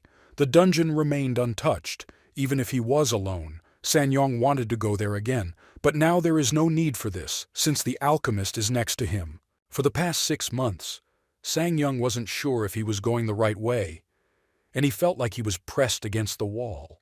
And now he lowered his forehead to the floor and begged the leader to allow him to become Vivian's student. The guys, including Vivian, did not expect such a turn and just looked at the guy in puzzlement. Young Ha Young's reaction was also ambiguous, although it seemed as if she knew what her partner wanted. Kim Soo-hyun was generally shocked by this turn of events, as if he didn't believe his eyes and didn't know how to react to it. Therefore, first of all, I again asked the guy to get up from his knees and calm down. This request was difficult for him to accept. Has he really changed his mind and will be ready to accept the guys into the caravan? Since Vivian was a member of the caravan and they had important plans, she is essential to those plans. Therefore, if they give up Vivian, who is a very valuable force for them, there may be many obstacles in their way to achieve their goal. Sung-yong understood the magnitude of his request and suggested that everyone go outside for a while because he wanted to show something. He knew how strong each of them was, however. He was different from an ordinary user. What was he saying right now? Namely, by developing an unusual ability into an actual skill. The guys were surprised that he spoke so easily about his special skills, but since he came with such an exorbitant request, Sang-yeon thought it was a good decision to tell everything he could about himself and voluntarily demonstrate his abilities. There is nothing unusual in the fact that instead of an unusual ability, he has an inherent ability. He activated his third eye to see all the information. In the information, he saw a rather interesting ability, the magic square of balance. This was the first time he had heard of this ability. Only now Sang-yeon decided to mention the magic square. Maybe the guys heard something during the day? The guys, of course, assumed that he meant Sudoku, a puzzle with numbers. It was really similar, just a little different. A magic square is a numerical table in which natural numbers are arranged without repetition or omission, starting from 1. Moreover, in each group, the sum of the numbers is the same. But it's much easier to see for yourself than to understand from an explanation. So Sang-yeon was going to demonstrate it now. In his hands was his inherent ability, the magic square of balance. There were blue pieces of energy in his left hand and red ones in his right hand. It certainly looked very beautiful and impressive. Kim Soo-hyun looked like he recognized something as he looked at it with an unusual expression on his face. It seemed as if the guy had done something impossible. Now his ability has improved and now real ice crystals were visible in his left hand and fire in his right hand, and it all seemed to come together. Sol and Vivian seemed unable to believe what was happening. They looked at what the guy was doing with his mouth open. The ancient alchemist realized that Sang-yeon made a combination of two completely opposite properties. Now there were a lot of processes going on in his hand. Is this really the magic square of balance? Sang-yeon put his hands together in a lock, causing a bright green light to sparkle. It seems that if you approached it, you could go blind from such brightness. Two opposite properties do not balance each other, but on the contrary expand the strength. For some reason, Soo-hyun thought this was an absurd, unusual ability, and yet this was not even taught at the academy. For some reason, Ha-young looked at the guy with a breath of heart, as if she regretted something. He continued to hold in his hands a green ball, connected by the energy of fire and ice. It looked very beautiful, like Arctic lights. This was Sang-yeon's inherent ability, the magic square of balance. But soon he released this energy into the air as if extinguishing a fire.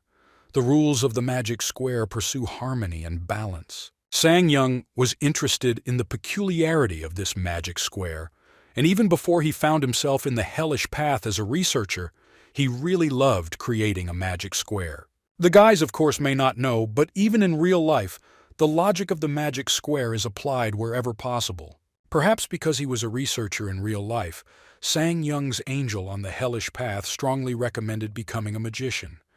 And in addition, he received the ability of the magic square of balance. However, the problem was that, unlike ordinary magicians, Sang-yeon took a different path, despite the fact that he had quite good inherent abilities.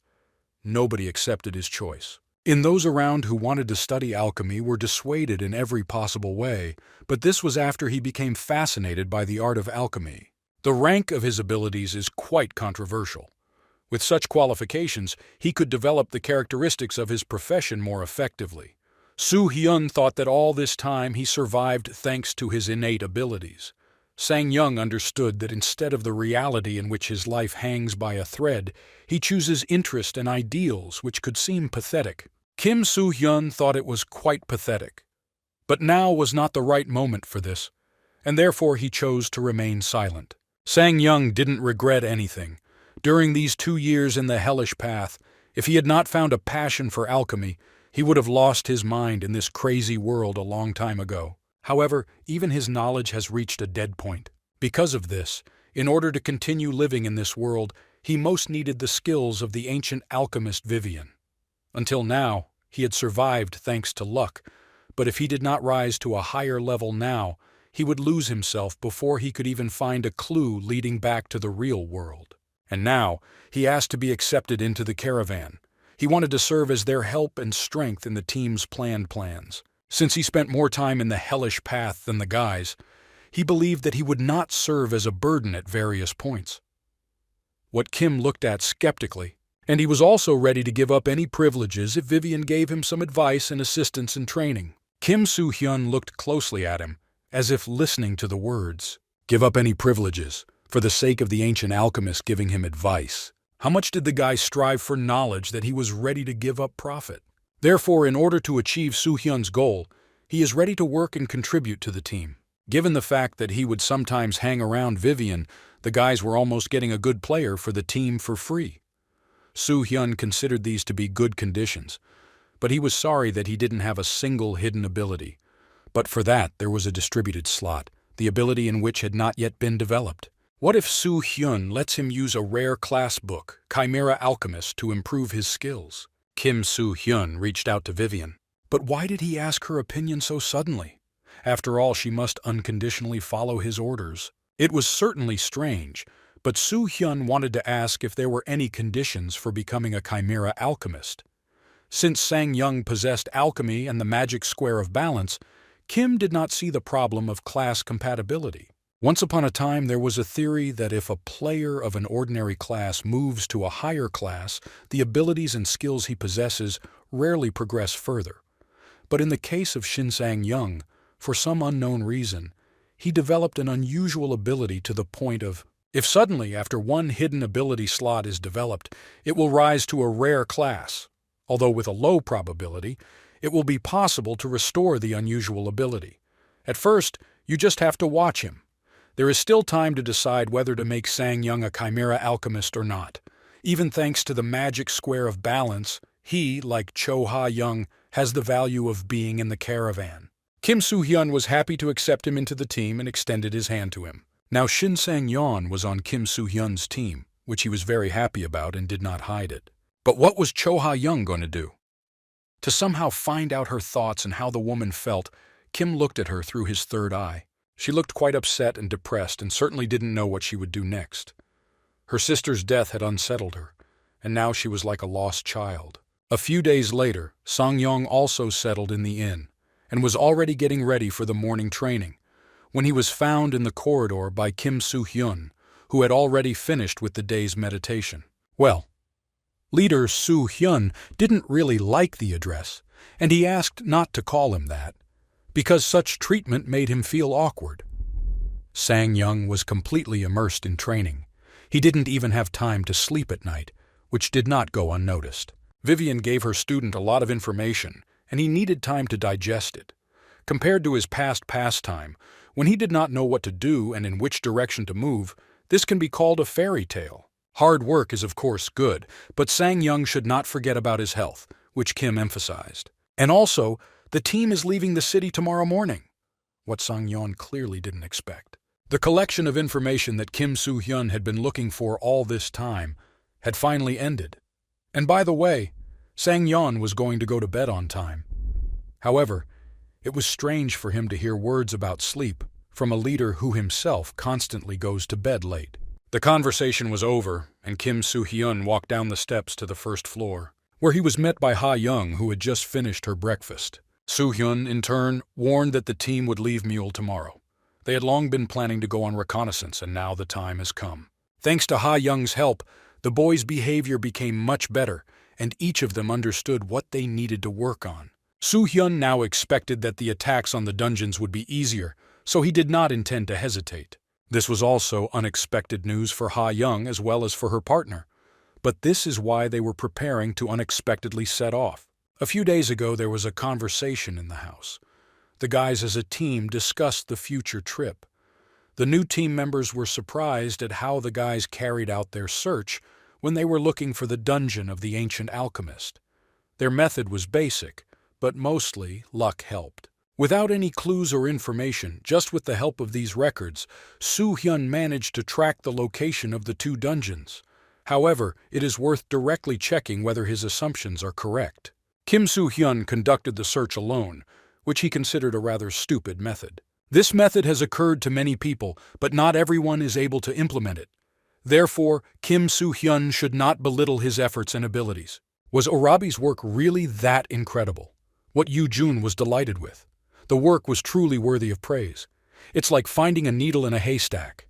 Soo-hyun worked hard for this caravan, and Ho-young, in turn, was pleasantly surprised by the girl's sociability. The time had come to hit the road, and young Ji cordially greeted her visitors, wishing them good luck, and also asked them to bring her a gift when they returned. The guys were already on the northern outskirts of Mool. Yoo-jun was worried. All this time, when they were hunting monsters with Appa, they were trying to work in coordination, but together with Ha-young and Sang-young, they haven't fought yet. Hearing these words, Arabi almost fell through the ground but didn't say anything, pretended he didn't hear. Yoo-jun was worried that it might be difficult for those new to the team to immediately get used to the formation and tactics. What Ha-young didn't think about, Kim Soo-hyun turned completely red. Like, who else should worry about who here? The caravan reached a deserted place where the sun was burning with all its brightness, and Soo-hyun had to cover his eyes with his hand. The rest of the team was busy, some were eating and some were studying. But Kim decided to interrupt Vivian and Sang-young's training and called her over for a few seconds. At first, the girl didn't really want to go, as it was difficult to tear herself away from the process. Then one glance from Soo-hyun was enough for her to come over at that very second. First of all, Kim apologized for interrupting the conversation, but he wondered if there was any research laboratory in the north of Mule. Even before becoming a spider, Vivian remembered this laboratory and it really existed, but neither she nor Kim knew the specific location. Vivian could not remember everything that happened at that time, although she assumed that if they continued along this path, they would find her. Therefore, it was decided to follow the same path. Kim Soo-hyun had assumed this about the direction they were now moving in. However, the problem is that the exact location is still unknown. But in this case, he can use his third eye and discover the place. However then, others will find it very suspicious that a 0-year player, without professional experience in exploration, will suddenly discover the second dungeon. If something like this were to happen, temporary team member Jo Ha-young may simply not join them permanently. Little Salt noticed what mood Arabi was in, touching his shoulder with her hand. The girl asked if everything was okay, as she was always worried about her master. Nothing was in order, but only Soo-hyun would never admit that something was wrong. And so that no one would suspect anything, he smiled his signature smile. They looked into the distance. Soo-hyun wanted to understand in which direction it was better for them to move, so as not to make a mistake. Let this place be different from where the ancient alchemist's dungeon is located. But be that as it may, we must go even further into this wasteland. His next order was, "Everyone get ready and stand in formation." After all, monsters were approaching them, although from the outside it looked like an earthquake. But soon creatures began to appear from underground. First in line was the earthen mole Landmal. He appeared earlier than Kim expected, but he was still ready to fight back.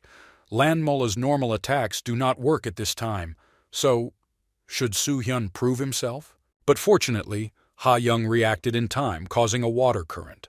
The force of the water current was so powerful that it literally swept away everything in its path. The woman was absolutely confident in her abilities and had no doubts about using them.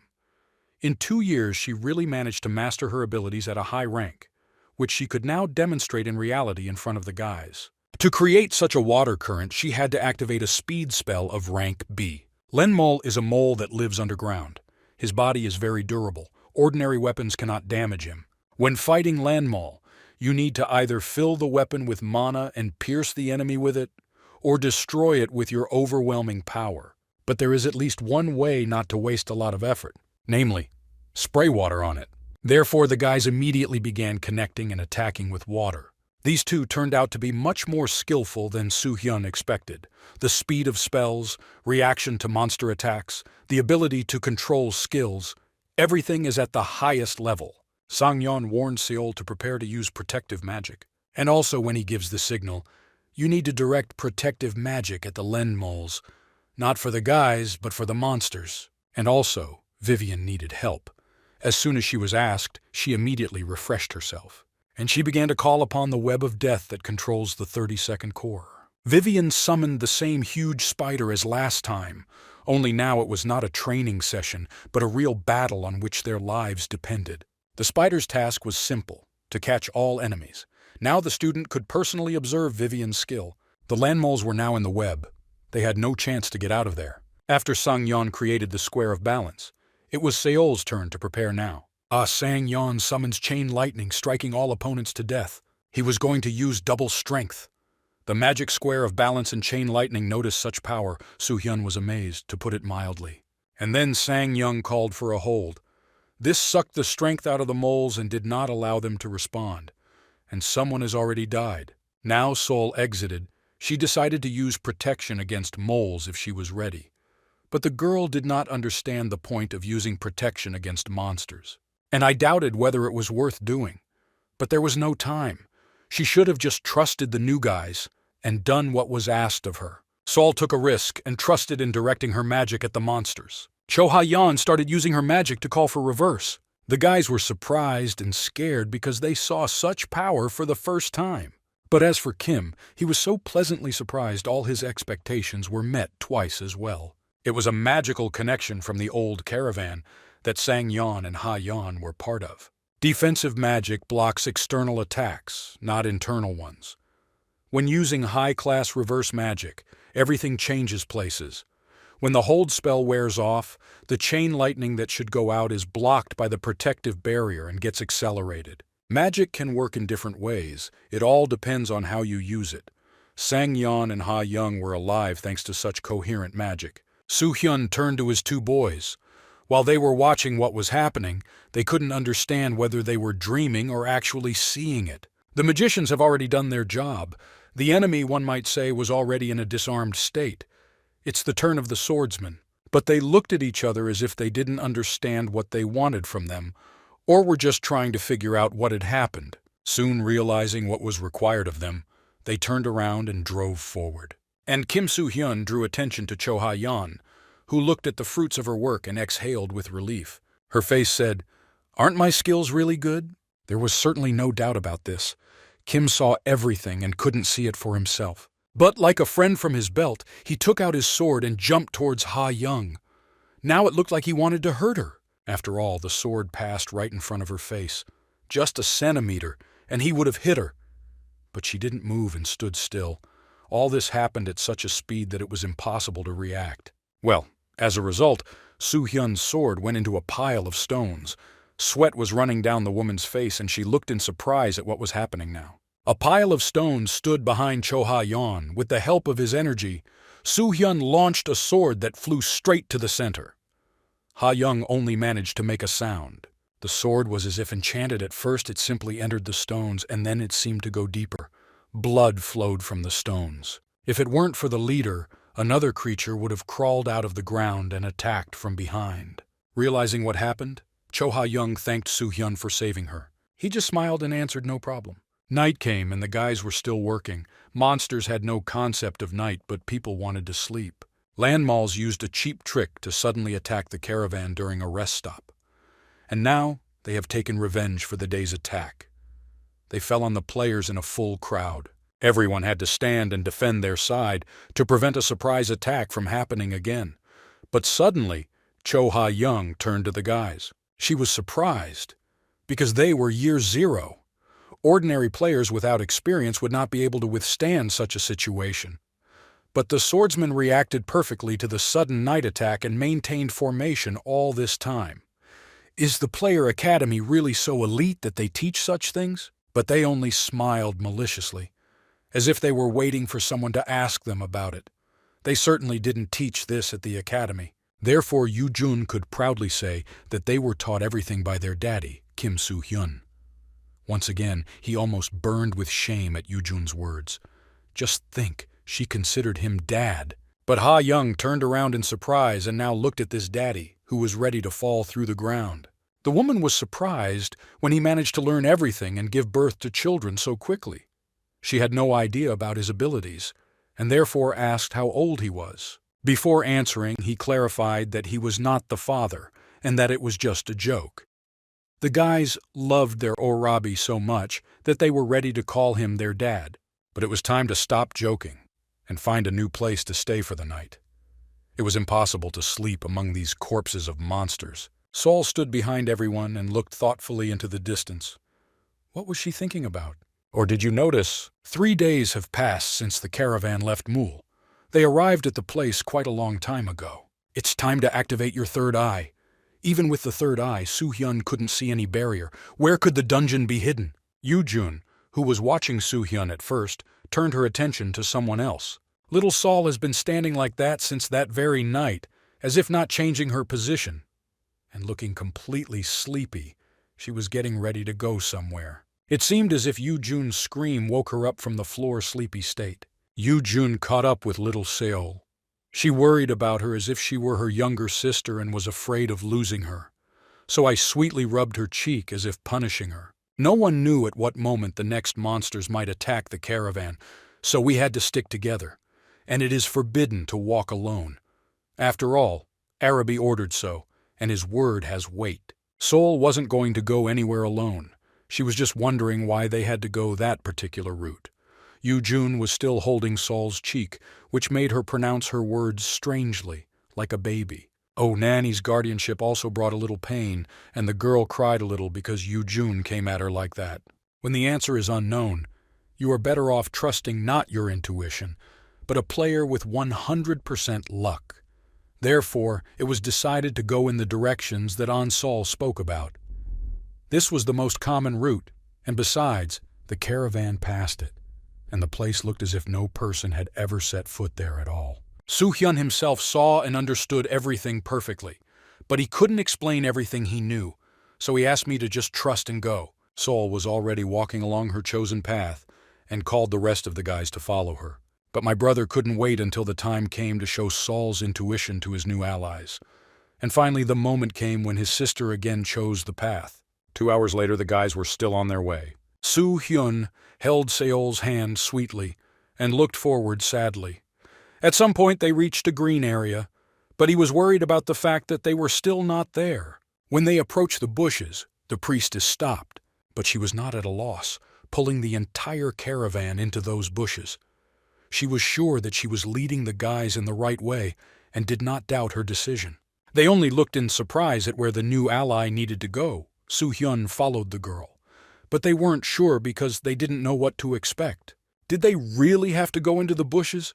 There was no path there, no traces that there had ever been people here. Kim Soo-hyun began to doubt himself, so he asked if Seol was sure of her choice, to which she answered unconditionally, yes. He heard the answer. Kim suggested just going. He didn't remember that after Seol's words, they got into any trouble.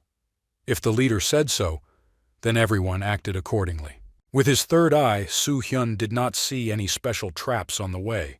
Is this really the road chosen by a player with 100% luck? Vivian approached the leader in a hurry to say something. She didn't recognize it right away, but now she saw in places some small artificially created traces. Perhaps there really is a dungeon in this direction. But now Vivian was wondering who Seol really was. Because the contribution she made to the caravan, she could be called a treasure. Finally, they passed those overgrown bushes, and now they came out into a clearing, on which Seol was the first to see, a huge building like a castle. The ancient castle, swallowed up by vegetation and cracked by time, impresses with its forgotten grandeur. The ruined walls are mysteriously overgrown with vines and ivy, creating a mystical atmosphere.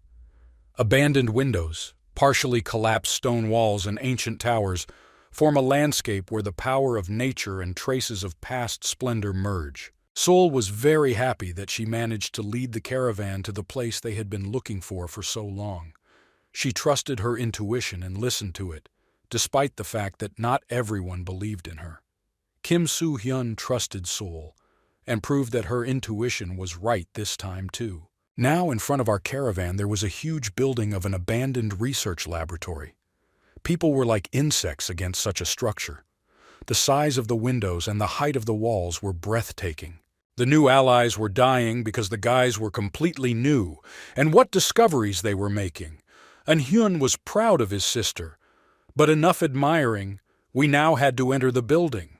The leader entered the laboratory first to make sure it was safe, and then called the other guys. What they saw when they entered was more like an abandoned, haunted hospital. A long, deserted corridor stretched out in front of them, illuminated only by small crystals. This place is very old. It is obvious that there is no owner here. However, the magic in the lamps is still maintained here. This was the power of the ancient magician. But it seems the magic has almost dried up, because the lamps were blinking. Ha-young wanted to say something else to Soo-hyun, but he asked him to keep quiet. It seems that someone's voice was heard, and to make sure it wasn't just an illusion, Soo-hyun decided to listen to the sounds. And I heard everything and someone crying. But could it have been a ramek like the last time? Since there were no traps, this means that this was ruled out. There was something unknown in front of them. Kim Soo-hyun once again activated his third eye. But before that, he warned the guys to be on their guard, because now they were moving forward. Thanks to the ability, it was clear that in the depths of the corridor there was something similar to a person. But what was it really? The crying did not stop. It pierced my ears. The guys maintained silence, and at some point they seemed to hear a word, or did they imagine it? Through their crying and whimpering, something was heard to ask several times, "Have you come?" Kim Soo-hyun, as always, stood in front. He was not afraid of anything. But behind him, everyone was shaking with fear. Vivian completely hid behind him. Someone was ready to attack or repel an attack. The leader could feel how nervous everyone was without even turning around. He also sensed dark energy without even using perception. But since it's in this dungeon, there shouldn't be anything special. No matter how terrifying it is, compared to the hell Soo-hyun saw in his previous life, he could call this thing cute. The leader was about to head towards the evil spirits when suddenly, little Sol pounced on him from behind, hugging him tightly so that her Arabi would not go anywhere. Sol stood behind him and whispered to him not to go there. There was animal fear on her face. She seemed to suspect what was there, and therefore asked Soo-hyun not to go deeper into the corridor. Little Sol did not want to let her Arabi go deep into the dark corridor for a second.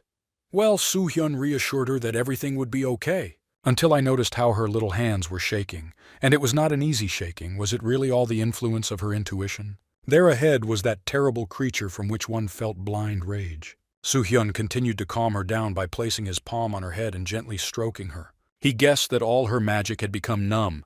It was not surprising that now she was trembling. Sol hugged Kim. She pressed herself against him and now felt his warmth that emanated from him. The warmth calmed the girl. It was the real magic he shared. Mages and priests, unlike others, are very sensitive to the flows of the soul and mind. It seems that Sol is more susceptible than usual. But to be honest, not only did goosebumps run all over her body from this place. No one knew who was actually hiding there, but everyone felt a strong, unpleasant aura. She caused everyone to shiver, and no one could remain indifferent to it. Soo-hyun felt something like this much less, and still, he was not going to show his feelings. Be that as it may, this is a Hell's Path monster. They shouldn't have been afraid. They just entered the dungeon. Kim Soo-hyun suggested getting closer to the monster. But the girls clearly did not support this idea.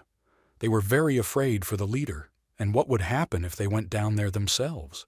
There was nothing to do. They had to go.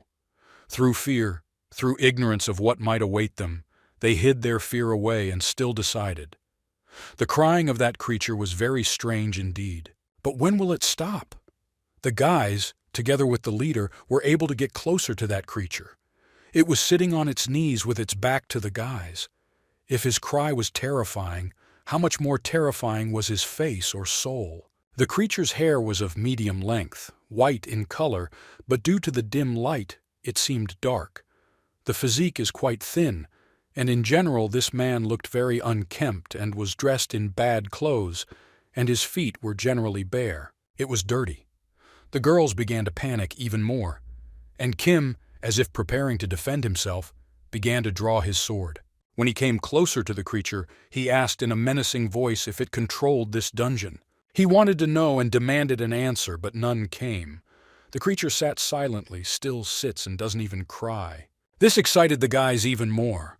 They looked at the fearless leader who was so simply trying to talk to the monster. Only now he himself was excited. He heard the answer. The creature asked what was the reason for their coming here.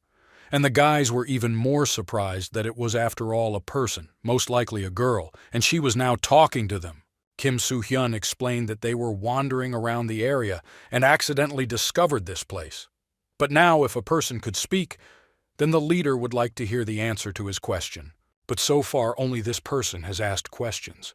Now she wondered who they were. And again she repeated the previous question, why did they come? She was either trying to control the situation or was simply mocking the guys. Kim Soo-hyun didn't like this situation where she asks questions but doesn't give answers. That's why he warned her. If she continues to answer like this, the caravan will take her for an enemy. He warned her for the last time and repeated his question about how she is connected with this dungeon. But it was as if a record had stuck and there was no answer. Another question followed. Why did they come here? What made the leader even more angry? This man was not from this world. Her head turned 180 degrees, and the face, yes, it's like the living dead. This woman has dead pale skin, cold eyes, and her movements are slow and unnatural. The hair is unkempt, and the face has a pale tint. Despite the outward resemblance to the living, the absence of life gapes in her gaze, and a ghostly smile plays on her lips. When the girls had a chance to see her face, they fell into a real panic, and they started screaming in fear. This ghost woman laughed right in their faces and, like a madwoman, continued to ask her questions. Vivian just looked at this woman skeptically. She didn't find anything scary in her and didn't understand why the other kids had so much fear. One could assume that this is a living dead, but not quite. The woman rose from her knees on which she had apparently been sitting for a long time. Her steps were extremely clumsy, but now she was moving towards the guys, which seriously scared them. Those glowing stones, it was the magic of light. But the living dead continued to advance. Because of the dim light, his face was not visible, and this made him even more frightening. It frightened everyone, but not Kim Soo-hyun. He himself approached this dead woman and hit her in the face without using any magic or weapons.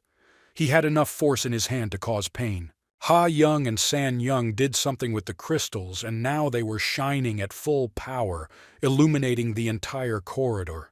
As a result, Kim Soo-hyun had a better idea of where to hit the enemy, for which he thanked the guys. But I didn't understand why the swordsmen were holding weapons in their hands. Did they really want to attack him on the sly? The leader said jokingly. In fact, the guys were afraid when this dead man attacked him and wanted to help. Only now the dead man was not visible, which took An-hyun by surprise. Only then did he see in Soo-hyun's hand like a piece of jaw. The leader noticed what the cop was looking at and explained to him that it just needed to be returned. And he threw what he was holding in his hand back to the dead man. And the dead man, in turn, was still alive, even after Soo-hyun borrowed her jaw. And he just looked with his stupid gaze at the leader. Compared to what Soo-hyun had to experience when he was on the hell path for the first time, it seemed even sweet.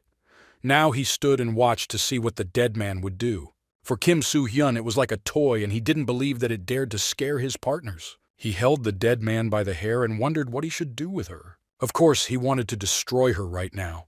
But for now, the most important thing is to get information about this place, which there were problems with since the dead man did not speak. The monster that was in front of Kim Soo-hyun can be classified as deceased. However, unlike ordinary dead, these creatures have a physical body and feelings. When the ancient hell trail began to flourish, the local inhabitants, who had reached the peak of arrogance, began to think about an experiment. They wanted to become rich and start creating supernovas. As soon as Kim threw the dead man to the floor, he turned to Vivian. He wondered when the girl looked at this creature. Did memories come to her about the research laboratory? Even if it was something minor, it would still help. Vivian had already mentioned that she remembered practically nothing. However, judging by the current circumstances, it seems that this creature was in the past a person who was experimented on. Now this is considered marginalism. However, There used to be a time when magical engineering and alchemy reigned supreme. Vivian thought she had heard in passing that several scientists were going to build a research laboratory and create a new human species. But then, for some reason, the laboratory closed.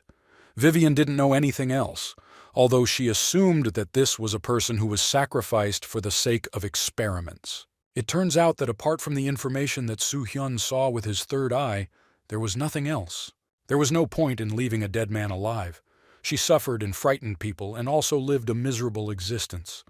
So Kim put her out of all her suffering.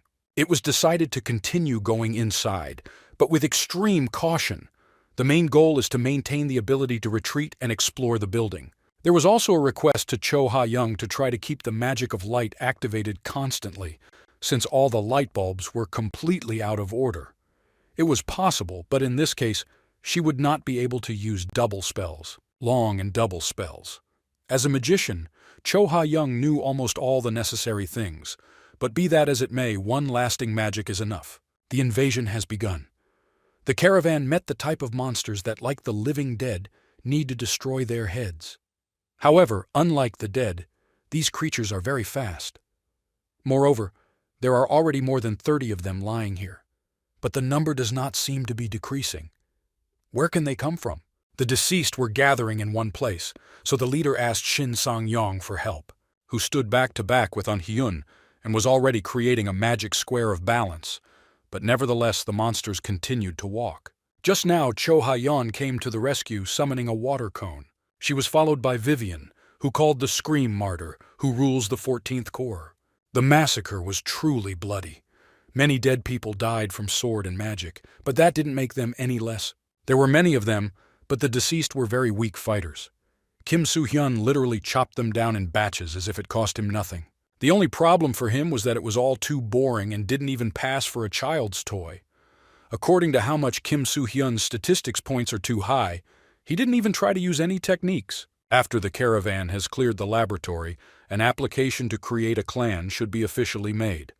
Players of the 0 year who discovered and cleared 2 dungeons in less than 2 months, having such experience, will not be able to refuse their application.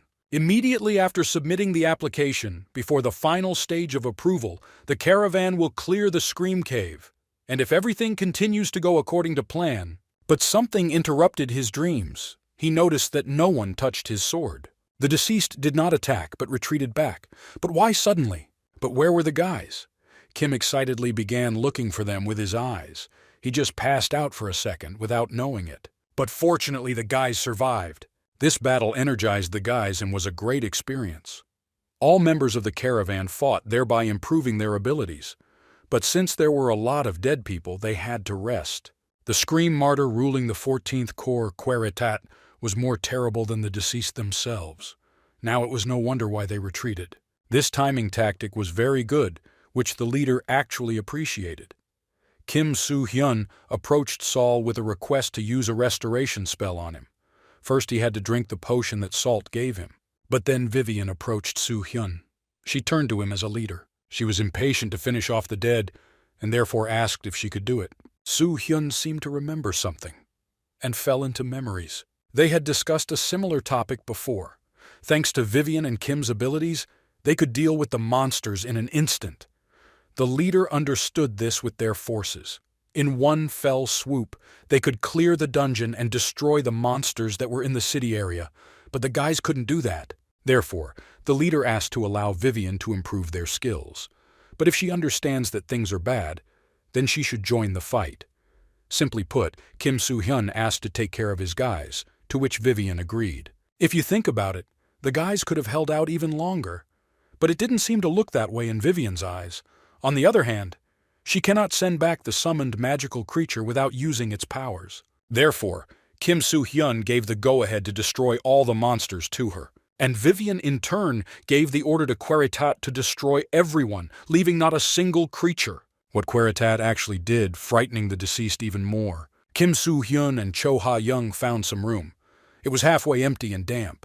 There were boxes, chairs, and a table scattered everywhere. But one fact was also noted. The deceased attacked them only after they touched this door.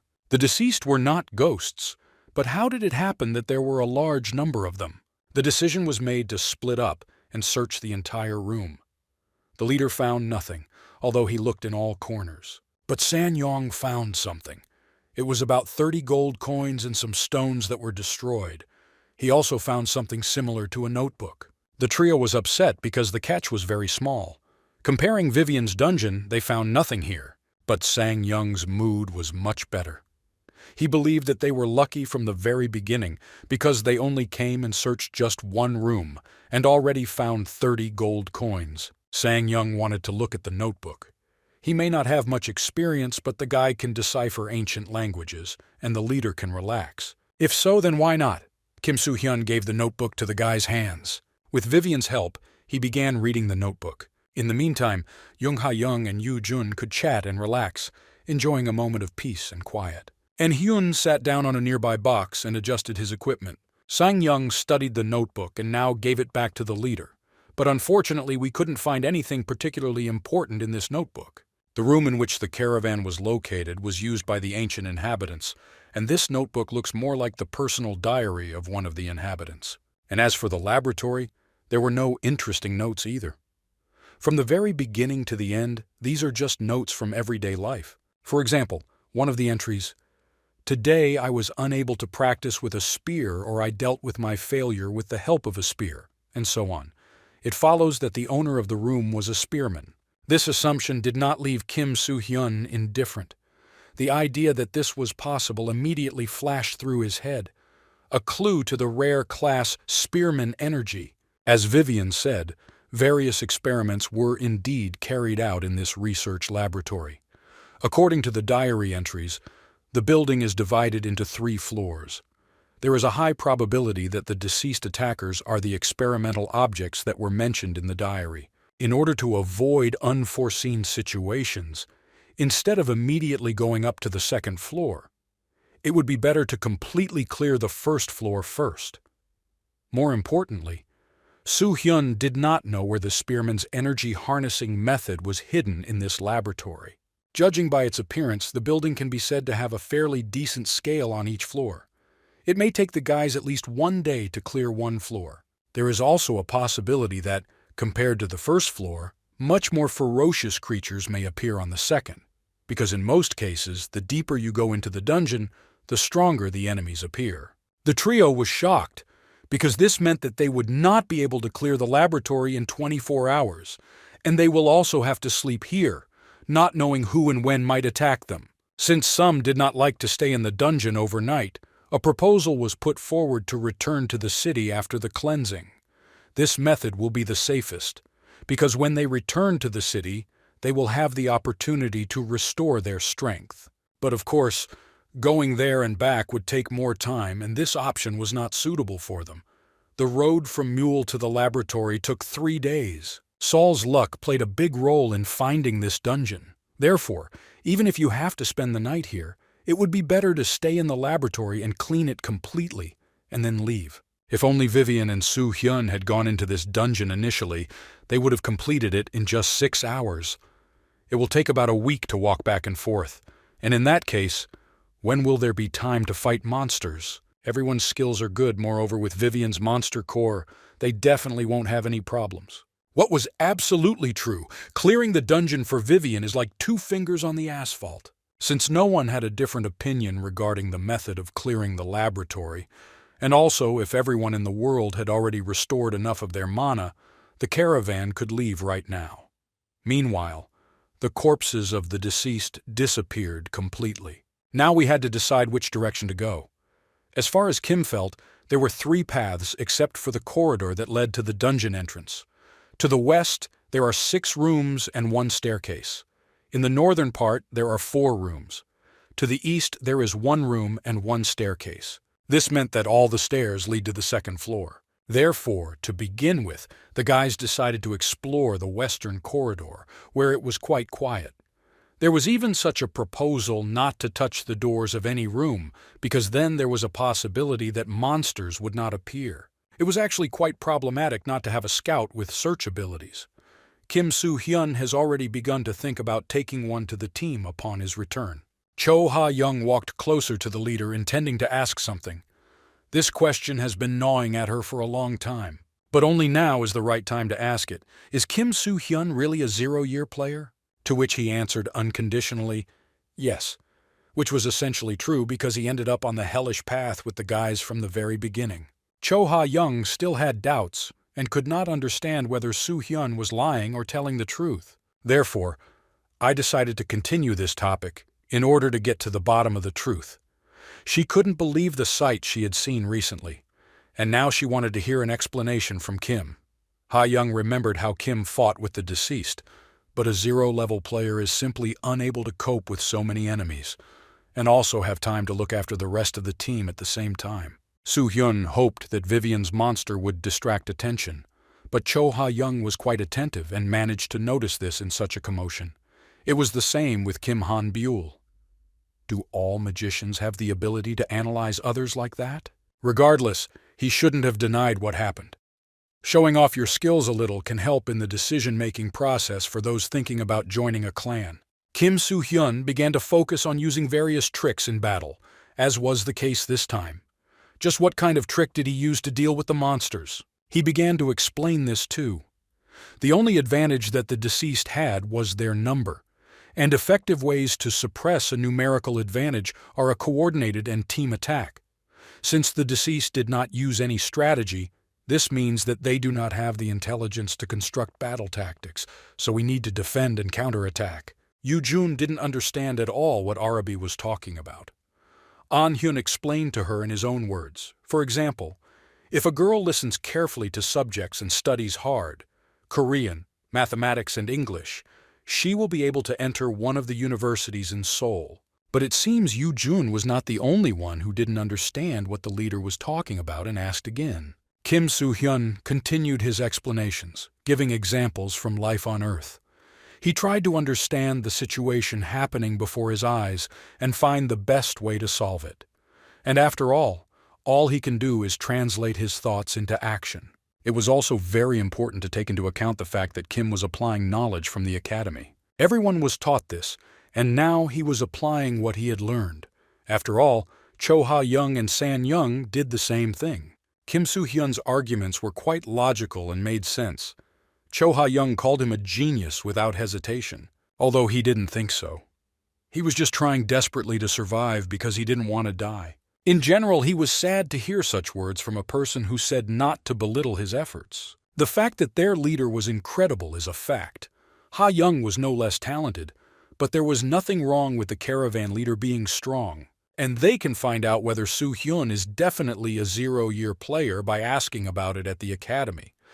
Now was a bit of an inappropriate situation for such questions, and besides, everyone else on the team was watching them. Realizing what was happening now, Cho Ha-young even felt embarrassed for her curiosity. She needed to come to her senses. She apologized for asking such questions, but had no intention of belittling Soo-hyun's efforts or finding fault with him in any way. Just a woman who was very surprised by his abilities. So she wondered if he had some unusual skill or was undergoing some special training. Cho Ha-young is the kind of person by nature that if she is interested in something, she immediately wants to know the answer. She didn't want to offend Soo-hyun in any way. To fully convince of Arabi's improbability, Yoo-jun continued the conversation, reminding how strong Arabi has been since the academy. Among all the students and in all subjects, he was always number one. Lee Yoo-jun was really proud of Kim Soo-hyun, and he, in turn, seemed embarrassed by any praise in his direction. Kim Soo-hyun was a very popular player. All clans tried to recruit him with various efforts. Even the Golden Lion himself invited Arabi to join their clan twice, but this clan is known for not recruiting newcomers. All Kim was thinking about now was when will the discussion of all his merits stop. All the members of the caravan loved him and praised him as best they could, but he was terribly embarrassed. But how to explain the reason for rejecting the offer to join the Golden Lion clan? In fact, new players had no reason to refuse to join large clans. There were even rumors that the amount of help they provided to their members could not be compared with the help in other clans. An-hyun believed that Kim rejected all the Golden Lion's offers because of the three of them. After all, They have been together since the initiation ceremony. Now Soo-hyun didn't even have to say anything. He had a wonderful protectorate. After graduating from the academy, 3 guys did not receive offers to perform in the Golden Lion clan. And when Soo-hyun received a second offer to join the clan, he rejected it, asking, "How can I leave you 3?" An-hyun considered himself Yoo-jun An-seol to be a burden to Hyun, and because of this, they always feel guilty before him. Cho-ha-young had a different opinion. She believed that Kim did the right thing by not joining this clan. What was wrong with the Golden Lion clan? Everyone waiting looked at Cho-ha-yeon, for no one knew what was wrong with the Golden Lion clan. But there was no answer. Jo-ha-yeon simply said that she was talking to herself. But Kim Soo-hyun did not ignore this, and now looked at the woman suspiciously. The gentleman, it seemed to Ha-young, valued his boys very much, and he was worried about leaving them alone. Soo-hyun stood next to them all this time and silently listened to the conversation without delving into it. And the conversations about him did not stop. The girls remembered the moment when he refused the Golden Lion clan right in front of them. At that moment, Yoo-jun almost burst into tears. By the way, if you think about it, Soo-hyun was somehow different from the others even during the initiation ceremony itself.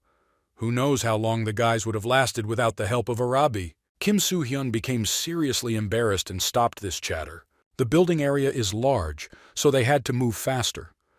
Of course, this transition of affairs did not go unnoticed, and the girls noted how embarrassed he was. The guys continued on their way, and Vivian noticed something interesting, then attracted Soo-hyun's attention so that he also looked.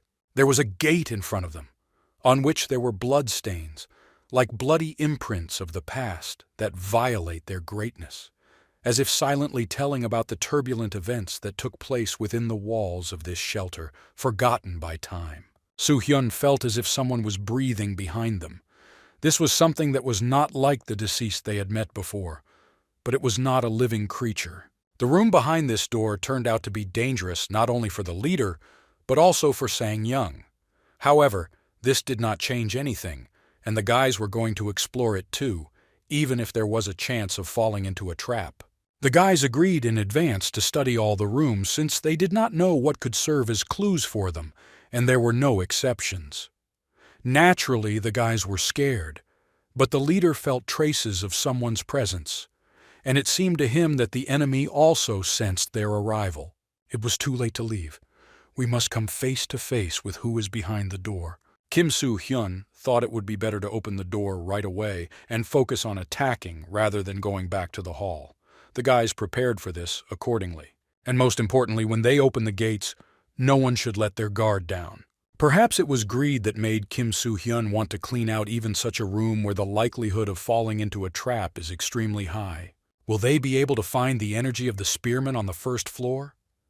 Anyway, it hasn't been that long since Soo-hyun knocked out the Chimera Alchemist class. Don't expect him to get another rare or secret class so easily. However, human life flows in a certain way. In his past life, Kim fell to the very bottom of hell. Yes, you are falling down. You can endlessly fall even lower to the bottom. Having fallen once, you can sink to the very bottom. And if you rise, you strive endlessly upward, not knowing the top. And now, no matter how you look, our hero was moving upward. He didn't know how long it would last, but he didn't want all his efforts to fall into oblivion. And so, Soo-hyun was about to open the gate. Immediately after the creation of the door, they may be attacked. Therefore, Seoul will have to be ready to use containment magic. And 2 magicians must prepare to use magic that will limit the enemy's movement. Hyun and Yoo-jun moved forward a little and waited.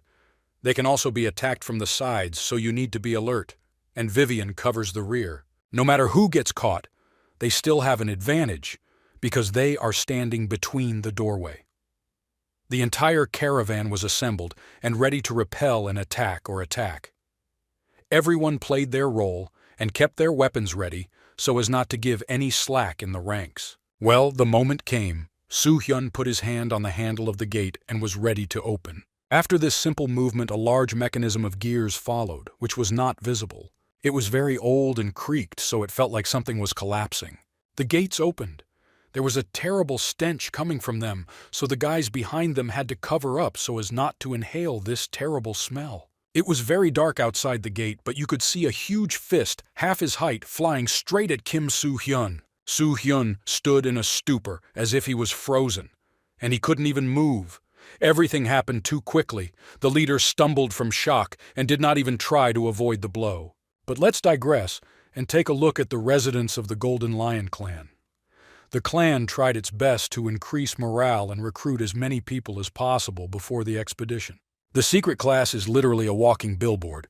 We must admit that the Golden Lion clan likes to show off. The girls were discussing Kim Han-byul. The clan spent a lot of money on her from the budget for precious stones. It was impossible not to envy this. To get into the Golden Lion clan, someone had to work until they died. And some are simply lucky to have a good class with a guy and join the clan in less than a year. The students from the clan did not like her very much and were enraged just by the sight of her face. She annoyed everyone because guys followed her in droves. And that's what she did, pretending to be cool. The girls were very sick of the thought of how her already arrogant face would look after the message. Han-byul stood behind the wall all this time and heard people discussing her. The remainder, of course, remained unpleasant after hearing it. She was very sad because she was not accepted here. She had a huge blue diamond in her hand, but as soon as she unclenched her hand, he fell. And now I sadly remembered En-hyun and Sol Lee Yoo-jun and of course Soo-hyun Arabi. Was this clan worth it, though a hair of theirs? If you thought that it would be so easy to deal with a leader, then no. After all, a leader has assistants. Little Sol was on her guard and managed to use the shackle spell in time. The giant's huge arms were in golden chains, which the young priestess had conjured. The red eyes of the monster, like two flaming coals, emitted an atmosphere of ominous mystery. Their light pierced the darkness, leaving traces of horror around. From under the conjured golden chains, the monster's giant hands shoot out like unstoppable flows of lava from a broken volcano. The chains crack under the pressure of powerful muscles, creating a sound reminiscent of a thunderstorm. The cry of the monster, freed from the shackles of the chain, breaks through the air like a thunderstorm in all its power. This scream is mixed with a roar, reminiscent of a distant thunderstorm, and in its sounds there is a clash of unleashed rage and dark power. If a monster broke the magic shackles of Sol, whose level exceeded 80, then he was really strong. It was dangerous near the monster, but Kim Soo-hyun was also a gambler. He stopped at nothing. Soo-hyun fought again and again against everyone who stood in his way. Master of the Sword is not just a name, but a skill established over the years, which Kim confirmed every time he took the hilt of the sword. This time he used the 4 liang, 1,000 jin tactics. This technique means delivering a very powerful blow with very little force. How will the monster react to this? The giant didn't even have time to leave the threshold of his room before he fell with a loud crash. If he had simply fallen, Soo-hyun would have deprived him of his right hand, which the giant could not find. Now it was clear why An-seol's magic did not work properly. Rumor has it that giants have the power to resist magic in their blood. But since the spell was not reflected, its resistance power is very weak. Despite this, there was still an ancient giant in front of the guys. Now the arrangement has changed. Salt and the magicians must move back. Yoo-jun and An-hyun go to the rear, Vivian behind Soo-hyun. The giant also turned out to be an experimental sample of this laboratory. The giants of the hellish path are quite simple-minded by nature, and also due to the characteristics of their kind, they are very strong. Therefore, if you make them your comrades, then this creature can be trusted. Old memories came flooding back to Soo-hyun, but he didn't even have the slightest thought of taking such a guinea pig as an ally. The guys were already waiting for the giant to attack. Kim Soo-hyun was in front, and Vivian stood behind him as if backing him up. The first blow came. Kim deftly dodged, and now I took out a weapon to entertain the monster. The monster kicked up dust with every powerful step. The leader, maneuvering with ease between the ancient pillars, confronts him with a sword that radiates the light of combat determination. The laboratory was filled with the sounds of clashing steel and the growling of a monster. The giant's power and Soo-hyun's sword intertwined in an elegant yet deadly dance that will decide the fate of one of them. The giant's fist, touching the energy of the sword, turned red. The guys looked fascinated at the battle between the giant and their leader, as if trying to understand what had just happened. Vivian focused on magic and whispered something. As soon as Soo-hyun swung his sword, that giant's hand followed the blow. Was he really just playing with a monster? Now came the exit of our spearman, who accelerated at full speed and was ready to strike. With all his strength and learned techniques, he managed to touch the already wounded arm, which was definitely a stupid mistake. After all, he should have entered the blind spot, and now he flew from the giant's strength to the floor. Soo-hyun couldn't believe that the giant resisted his magic. Well, quite a good opponent. Kim Soo-hyun would like to test it more, but thought it was time to quit. Now it was Vivian's turn to entertain the monster.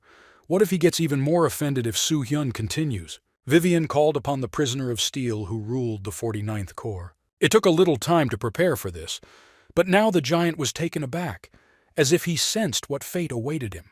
Another monster appeared on Vivian's magic circle. He looked even scarier than the giant himself. He had no arms, a strangely shaped head with one eye, and definitely not skin. There were iron chains along his entire body that seemed to restrict his movements. Vivian wanted to order the prisoner to help Soo-hyun and An-hyun, but was she really going to imprison him? Blood of giants is not so simple. Only Vivian's monsters are well-reinforced chimera monsters.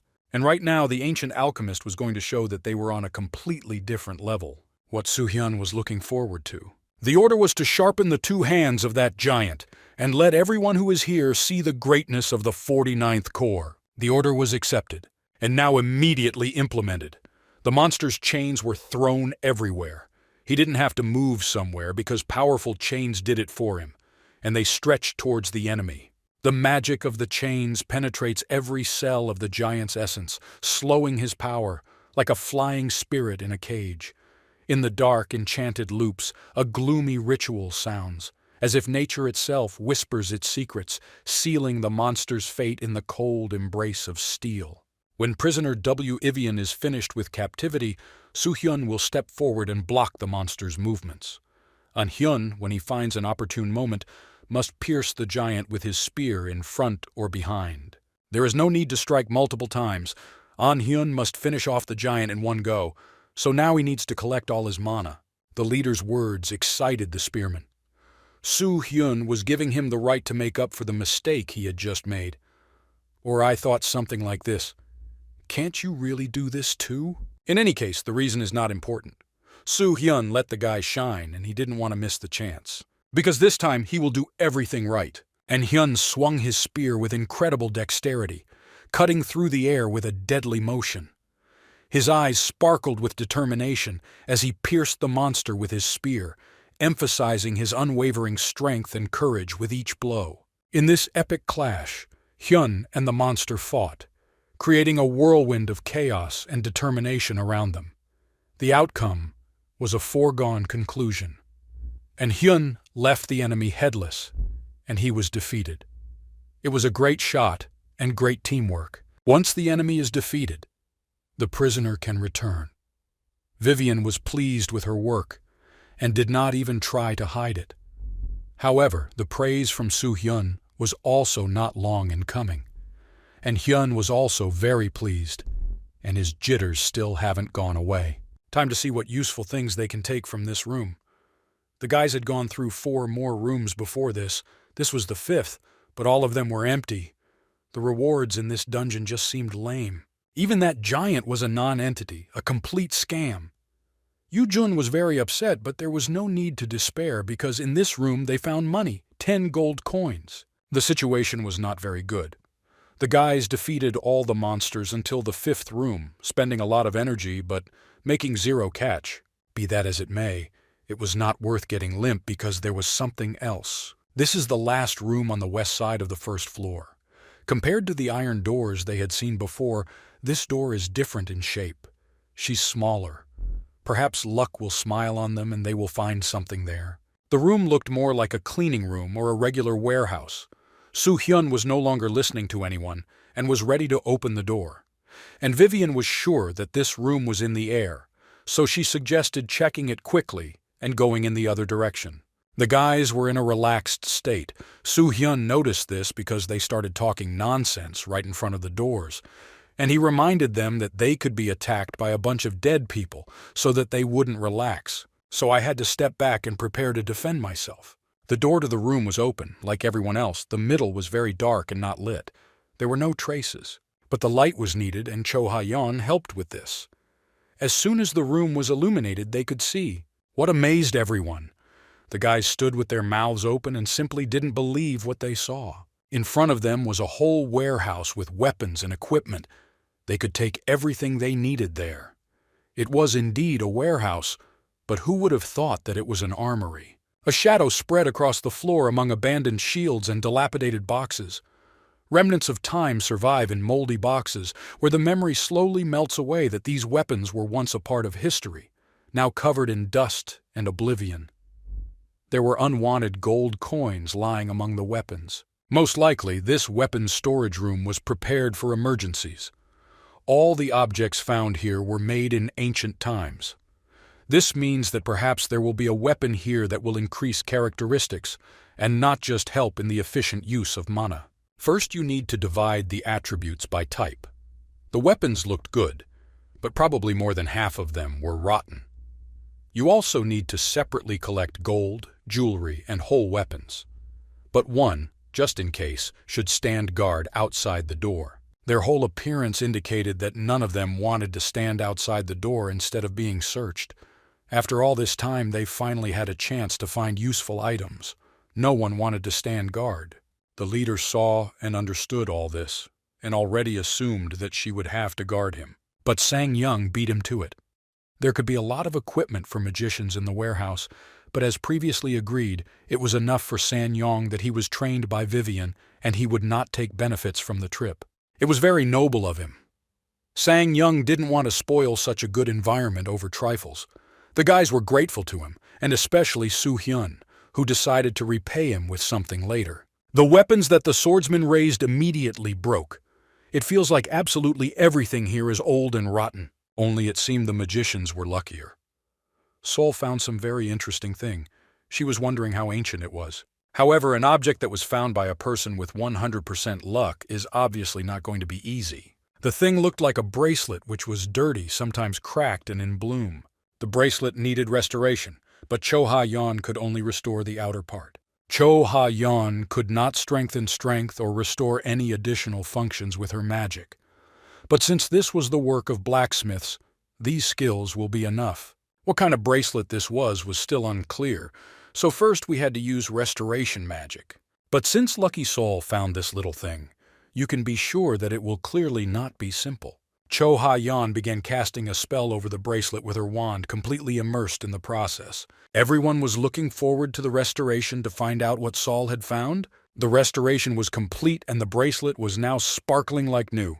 Time to use the evaluation spell that Ha-yeon also possessed. She looked at the bracelet carefully and began casting a spell, but then I couldn't believe my eyes.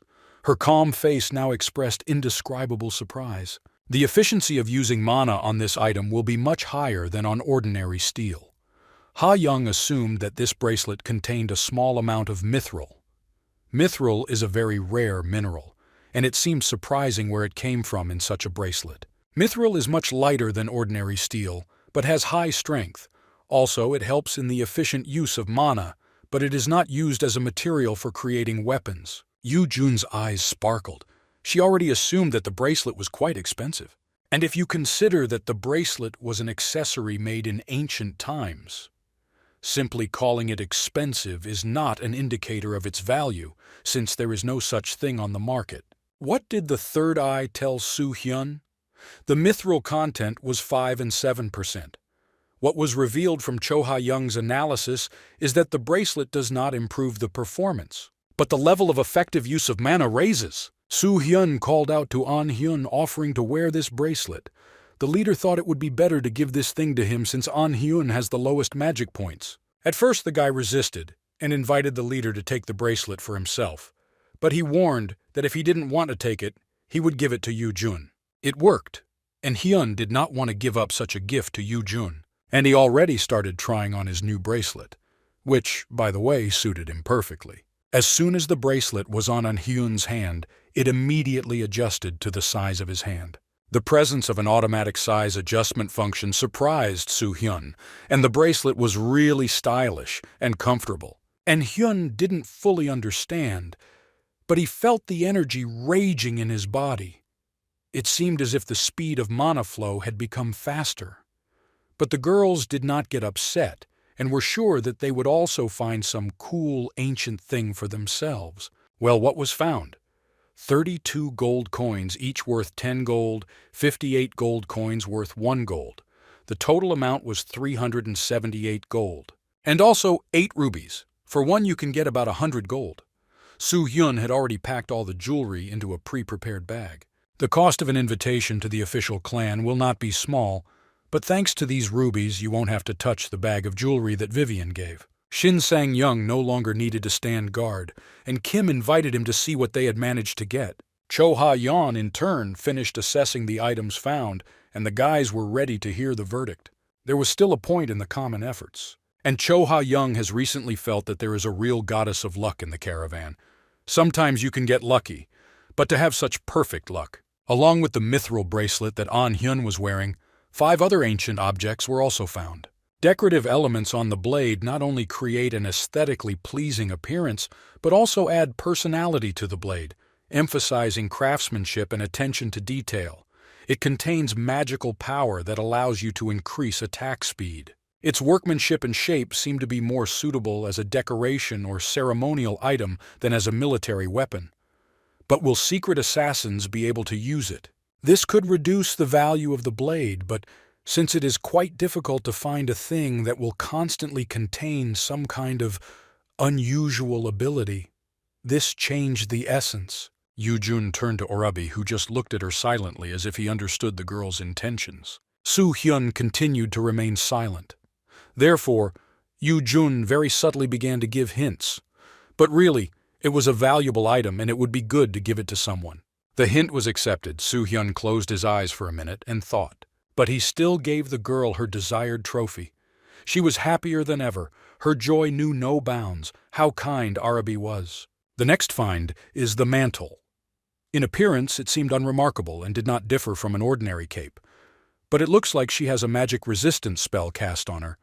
However, Cho Ha-young did not know how strong the spell was. Therefore, she suggested that the mantle be studied more carefully in the city. There was no point in this since Soo-hyun had a third eye. And yet, thanks to the fact that a woman assessed things, he avoided many problems. Kim knew very well what this robe was. In appearance, it really looks like an unremarkable cape, but since a physical resistance spell has been cast on the fabric, this robe will be much stronger than a regular one. The cape is called a fire shield. In other words, it helps protect the user from exposure to flames. Also, the mantle has the ability to protect against magical attacks. Even if the damage does occur, the cape will help reduce it by 40%. Even if you sell it cheaply, you can earn as much as 600 gold coins. Such a thing should be given to the magician who protects the rear. So Kim gave it to Vivian, which she was very happy about. The items can be used, so there was no point in selling or storing them. 2 rings were also found. Bright stones were visible in the middle of them, and they were made of precious metal. These rings seemed to be the most useful among all the other items for the caravan. Cho Ha-yeon started to confirm this idea when she suddenly stopped, and she asked Kim Soo-hyun to put the ring on her finger. The ring did not feel any kind of magical superpower, but when Cho Ha-yeon held it in her palm, the magic in her body reacted to the ring by itself. The woman had heard about such a case, but this was the first time she had encountered something like this. She also wasn't sure, but it seemed to her that this ring increased the inherent characteristics of the glasses. Everyone was extremely amazed because the ring's abilities seemed truly incredible. Kim Soo-hyun put the ring on his finger, but as expected, it had no effect on him. The fact that the ring increases stat points is true. However, just like Vivian's core, it manifests its functions only on players whose mana level is less than 90, and Soo-hyun's mana level was 96 points. Kim was about to give this ring to Saul when Cho Ha-young stopped him. She thought it would be better to give Salt another ring. The ring that Kim wore may have had the function of belonging. If you give the ring to someone else, they will not be able to use it. There was also an unspoken rule that the best find should be taken by the leader of the caravan. Kim Soo-hyun thought that a long-term item would be more useful for players who value mana points, so he gave the ring to Seol.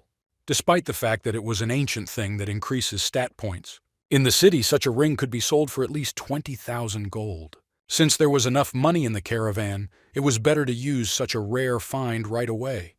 The leader could not be convinced, so he insisted that Saul wear this ring.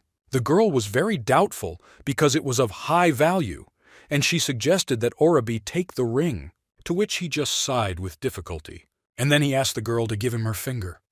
Saul was no longer a small child, but Soo Hyun had to take such sweet measures. The girl still had doubts because she was afraid to accept such a precious gift, considering herself unworthy of it. So I resisted as best I could. Kim Soo Hyun was pretty tired of this, and he asked for the opportunity to put it on at least his ring finger. With some sadness, she nevertheless gave the opportunity to put the ring on her finger. The ring was very precious, and the girl was accordingly not ready for such expensive gifts, so she reacted this way. But finally Soo Hyun managed to put on this treasured ring. The guys watched with undisguised shock and delight as Orabi put such a precious thing on Saul's little finger. And the girl could not believe that now such a precious thing belonged to her. In the beginning, all of Saul's other characteristics, except for magic and luck, barely reached 10, but now they were more than 20. Saul's magic level will exceed 90 points in less than a year if it continues like this. It was a great reward for all her efforts. The main thing is to continue to work hard and not stop. As they say, grow up big, don't be a noodle and become a cool priestess. We've sorted out the first ring, but what about the second? Since each member of the caravan received an item, the leader must take this find. Cho Ha-young hoped that he would not refuse this ring. But Kim Soo Hyun didn't like her look. Before deciding what to do with it, he must find out what kind of ring it is. This ring certainly doesn't compare to the first one, but it was just a lovely find. Cho Ha-yeon kept the intrigue going until the end. But finally, it was possible to find out that an anti-magic spell was cast on this ring. If you imbue the item with mana, and then say the activation word, you can suppress the enemy's magical attacks. Therefore, Cho Ha-young believed that this ring was simply perfect for a leader in charge of close combat, hoping that everyone would agree with her. Soo Hyun only wanted to escape from here. The caravan passed through deserted corridors, destroying new enemies step by step. Yoo-jun found gold. After that vault, things went uphill with the items. In total, in the northern part of the floor, they collected 102 gold coins. Whatever one may say, if there is a parish, then there is enthusiasm. The caravan strategy is going like clockwork. For this, it is worth saying thanks to Vivian and the new 2 magicians for being able to maintain the situation. Once the guys cleared the northern part, it was necessary to move to another zone. The caravan came across a door similar to the one seen recently. On the other side of the door, a staircase was seen, which most likely led to the second floor.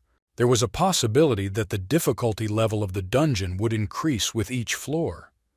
As a result, it was necessary to think whether it was worth going further, or whether it was better to take a short break after the room was examined. It was dark in the laboratory and no one knew whether it was day or night. I would like this room to turn out to be storage. The leader did not see traces of the enemies through the third eye. It was necessary to check what was inside as quickly as possible. Soo Hyun prepared to open the door. Fortunately, no one flew out of the middle. The room was as dark as the others. The room was completely empty.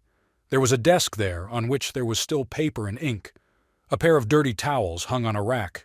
Judging by the bed, we can conclude that this room was used as an overnight stay. Under the made bed lay the remains of human bones.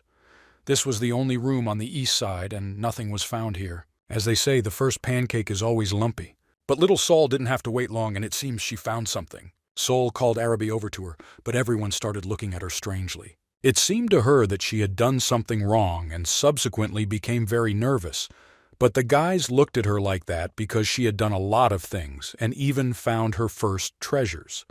Therefore, they were surprised because they expected some new discovery from her.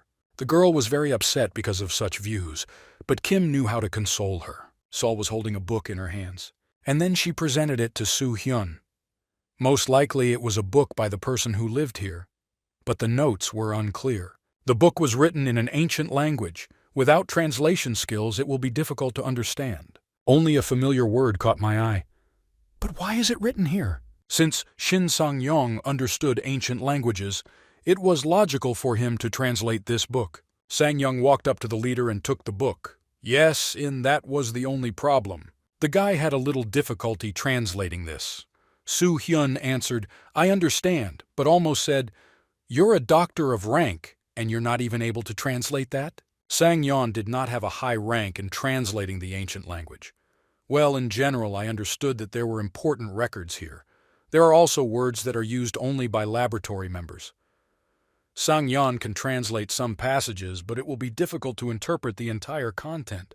The book contains information about this laboratory, and if Sang-yeon misunderstands what was written, then he may have to stop the reconnaissance. Soo-hyun asked to translate what he could, but Vivian intervened in their conversation in time. She saw that the guy was not able to translate and therefore asked for the book, because she could do the translation herself. The guys looked at the alchemist in surprise and could not say a word. However, so did the other members of the caravan. Did she really remember all the writing that was used in ancient times? Such a question seemed to offend her, and she seemed to bulge at the assumption that Vivian does not know the ancient language. No matter how crazy she was practicing ancient alchemy back then, she even had time to think that they took her for a fool. This language was vital for her, and besides, the previous book was translated with her. Vivian was seething with anger. She was overwhelmed by such indignation. How could she be underestimated? But last time, Vivian quietly helped translate that diary. Soo-hyun considered himself short-sighted. After all, you really don't have to rely on Sang-yeon and entrust this to Vivian. So now he was giving the book to her. But she was still offended. She did not like the tone with which the leader addressed her. That's why she told him to translate it himself. If so, Soo-hyun demanded the robe back, which made Vivian even more angry. The leader didn't say anything. He just thought that he had been too soft with her lately, and she had started to show off. The alchemist seemed to read his thoughts, accepted the book, and was going to translate the book so that it wouldn't get worse. The book was read and translated. As a conclusion, Vivian thought that the local guys were something special. Everyone was eagerly waiting to find out what was written in that book. Knowing Vivian's past, she simply had no right to say so, but she believed that if the contents of the book were actually true, then its authors were simply crazy. In general, we can say that the laboratory is a place for the insane. As soon as the guys entered the laboratory, it seemed to them like the one where experiments on people are carried out. It looks like something so ferocious was going on here that it can't even be described in words. Not only ordinary people were used as test subjects, but during the entire period of the caravan, many human, like monsters and other creatures, were discovered here. But it wasn't that simple. So Vivian began to explain. The first floor they explored was populated by failed creations. But what's the point? Outsiders can always enter the first floor and it must be protected. Why send monsters there that cannot even be controlled? It wasn't clear. Only they themselves can know what thoughts the laboratory researchers had at that time. However, the book says that all the monsters encountered on the first floor are unsuccessful results of experiments. It was not known where the deceased were before, maybe in a different place or somehow made their way to the first floor. But this didn't bother Soo-hyun much. It was more important for him to find out something else. Why was that word used in the book? As if the events of the past were repeated. It was known that the higher you climb, the better the results of experiments that come your way. Just like Sang-yeon said. But these were flowers. The problem lies in the very content of the researchers' experiments. Scientists were getting more and more progress. But why did they come to black magic? It seems they even had their hands on demonic magic, which is considered the most dangerous. This seriously worried the usually cool-headed Kim Soo-hyun. But Vivian quoted from the book, "From the successful experimental samples, they selected 100 of the most successful experimental subjects and sacrificed them to one ancient demon." Soo-hyun knew something about demons, but she said that she had read a little about them in the academy library. One demon took 100 victims. For a low-class demonic creature, this is simply a colossal offering. So the demon was clearly above the middle class. In the hellish valley, there is a space in which demons live. Just like angels, demons are prohibited from personally invading the valley of hell. But indirect intervention is possible. Normal demonic beings can be found in the hell valley, but based on certain conditions, their power will be limited. If a large enough sacrifice is made, the restriction can be skillfully avoided. Soo-hyun's head was spinning from the previous creatures, and now he'll have to deal with demons. But how strong a demon can be summoned if 100 successful experimental subjects are sacrificed? Above middle class, that's for sure. It turns out that those people summoned a middle-class demonic creature. There is a possibility that even above the middle class, since there were no details regarding the sacrifice, to summon a middle-class demon, even hundreds of completely ordinary people will be a lot. Cho Ha-young dealt with a low-class demon before. It was quite a long time ago and she didn't remember it well, but the memories remain. She then noticed that some of the demon's power was clearly sealed away. A lot of players attacked that monster at once. They launched a group attack using sacred magic. But despite this, the demon's power still prevailed. There were a lot of victims back then, and demons should not be taken for an ordinary joke. But in the southern continent, a middle-class demon once appeared. However, only one user defeated him. Demons are indeed frightening and strange creatures, but they are just part of the Valley of Hell. Moreover, everything happened a long time ago, so who knows, maybe by now the demonic creature could have already returned home. Part of the hellish valley, this could only be said about ordinary demons. Vivian noticed the state Soo-hyun was in and hurried to calm him down. After all, she only said that because she was disgusted by the demonic call. No matter what kind of demonic creature there is, Vivian will defeat everyone. Therefore, she asked Soo-hyun to trust the ancient chimera alchemist, Vivian. The leader was very grateful to her for her confidence and for the new information received. But An-hyun wondered if she didn't summon demons together with those scientists. This question offended her. After all, her controlled monsters and demonic creatures that cannot be controlled cannot be compared. The likelihood of finding something on the first floor was low, and Vivian suggested moving to the second, but the leader refused. The first floor was cleared. It was time to rest. Kim decided to stay in this room. The guys left their belongings and prepared places where they would sleep. I didn't have to think too much about it. I had to lie down right on the floor. But the damp floor did not interfere with sleep after a hard day. But the leader couldn't sleep. He was thoughtfully looking through some information. His current strength cannot compare to what he had before. Kim Soo-hyun had personal, special, and hidden skills, at least one of which every player would like to have. A world-destroying deadly fire that was summoned in the past through the forced sacrifice of 1,700 players, the only fire with which you can resist the Archduke of Hell. This is Hwa-jong, and now player Kim Soo-hyun has it. Kim possessed the power that allowed him to single-handedly defeat the Supreme Demon.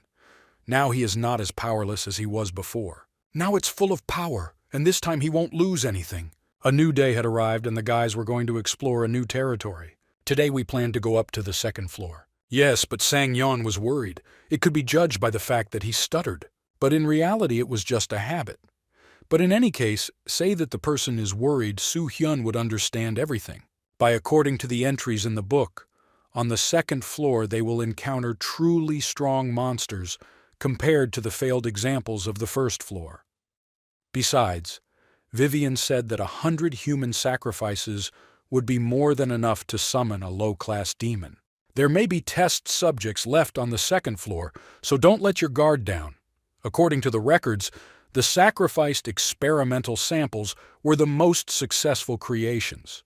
Sang-yeon thought that during reconnaissance of the second floor, they would be able to guess the class of the summoned demonic creature, understanding approximately what level the victims were. The leader liked such conversations before the start of reconnaissance, because the guys looked at them and also learned something. But these were just Soo-hyun's unexpected desires. The guys were talking about something themselves, having fun and not listening to others. No one listened to the dialogue between Sang-yeon and Soo-hyun. Everyone was busy with their own affairs. Today's goal number 1 is to clear the second floor. Goal number 2 is to penetrate the third floor. Since the reconnaissance began in the morning, the guys will have more time than yesterday. If everything goes well, and today they reach the third floor, tomorrow they will be able to return back to Mool, and they will also take all the awards from the laboratory and return with glory, which was incredibly motivating. The entire caravan climbed the steps until they reached the door. I should have stopped for a few seconds. Jo Ha-yeon wanted Seol to cast a protection spell on Soo-hyun. Little Saul was only too happy to do a favor for her Arabi. In fact, he didn't need this protection. But in order not to arouse suspicion that Soo-hyun is omnipotent, one must accept such help. Cho Ha-yeon began to speak the reflective shield spell. The target was identified and the protection spell was cast. From the outside, it was incredibly beautiful. And most importantly, there was protection. It was also surprising that Cho Ha-young could interfere with another magician's spells. This was just a practical use of magic, because as soon as Kim opened the door, he could be attacked. Since they didn't know the exact difficulty level of the second floor, it would be a good idea to prepare for the unexpected in advance. Cho Ha-young did not doubt the leader's abilities for a second. She just wanted to better protect him. Now, we had to hurry up with penetration before the magic effect disappeared. The door opened with a creak, which could now be heard everywhere. But behind the door, there were deserted corridors, which were illuminated thanks to the weak light of torches. The corridor was completely empty. The guys were already upset for having strained themselves in vain. Soo-hyun only chewed his cheekbones due to the stupidity of his teammates. And I decided to teach them a lesson, but somehow later, Soo-hyun activated his third eye. He could now see that the second floor was similar to the first floor in scale, but the structure was different. The space is divided into two corridors, going right and left, and on one wall of each hall there is a door. That is, they can open all three doors. Therefore, it was decided to first go left. Yes, but Sol felt something uneasy. She felt some kind of anxiety ahead and felt that it was better not to go there. Even Saul understood everything. There is a much sinister energy here compared to the first floor. It seems that everything went well with the summoning of the demon by those researchers. Sang-yeon also noticed that the first floor had a completely different structure, and there was also an assumption that there were chances to complete the assault on the second floor faster. There were much fewer rooms, which could indicate that there were fewer successful samples than unsuccessful ones. Soo-hyun listened carefully to everyone's suggestions. But then An-hyun called him. He was scared, and not very. I just wanted to wander around this floor. Was it necessary, or did they have to open all the doors on the second floor? He believed that their goal was to go up, and suggested that they simply go along the opposite corridors straight towards the third floor. But An-hyun didn't know whether at the end of the opposite corridor there was a staircase to the third floor or not. Even if there is no door leading to the third floor on this side, the caravan must still explore everything here. Who knows? Maybe they will come across some equipment or rewards. No matter how much Kim Soo-hyun looks with his third eye, it seems that there really is no staircase to the third floor on this side. There were quite a few rooms on the second floor, so you should check everything in order and go to another corridor. Soo-hyun wanted to start from the first door, when suddenly he looked at the height of this door. And Hyun wanted to help. The door was indeed very thick and heavy, but the leader refused help. It will be better if An-hyun maintains a clear structure. The likelihood of a demon appearing has become higher. The guys should return to their old system. They can't waste time. Understanding what the leader was talking about, Hyun nodded and did as he was asked. Soo-hyun was ready to open the door. The guys stood behind him and protected him in case something happened. Something was wrong. Kim Soo-hyun felt one enemy outside the door, but he was not going to change his mind and not open the door. The huge giant was standing outside the door again. The guys were very scared but not confused. Only as far as Vivian knew, it was not a giant, but Gigas. What she couldn't believe. The giant Gigas appeared before the caravan in the form of a huge creature with a tall stone face, on which muscles and menacing features clearly emerged. His body is covered with massive armored skin, and his powerful limbs testify to his unrivaled strength. But how can a mythical creature be here? This colossus remained here, which means he did not fit the level as a sacrifice for summoning a demon. What kind of demon lived on the third floor, then? This creature was smiling, which would really infuriate Soo-hyun. Kim Soo-hyun left guard for Vivian, but why couldn't she go after him? This Gigas was not real, but a mixture of a giant and a basilisk. Therefore, Soo-hyun decided to take the entire blow upon himself, since the giant has great power of resistance to magic.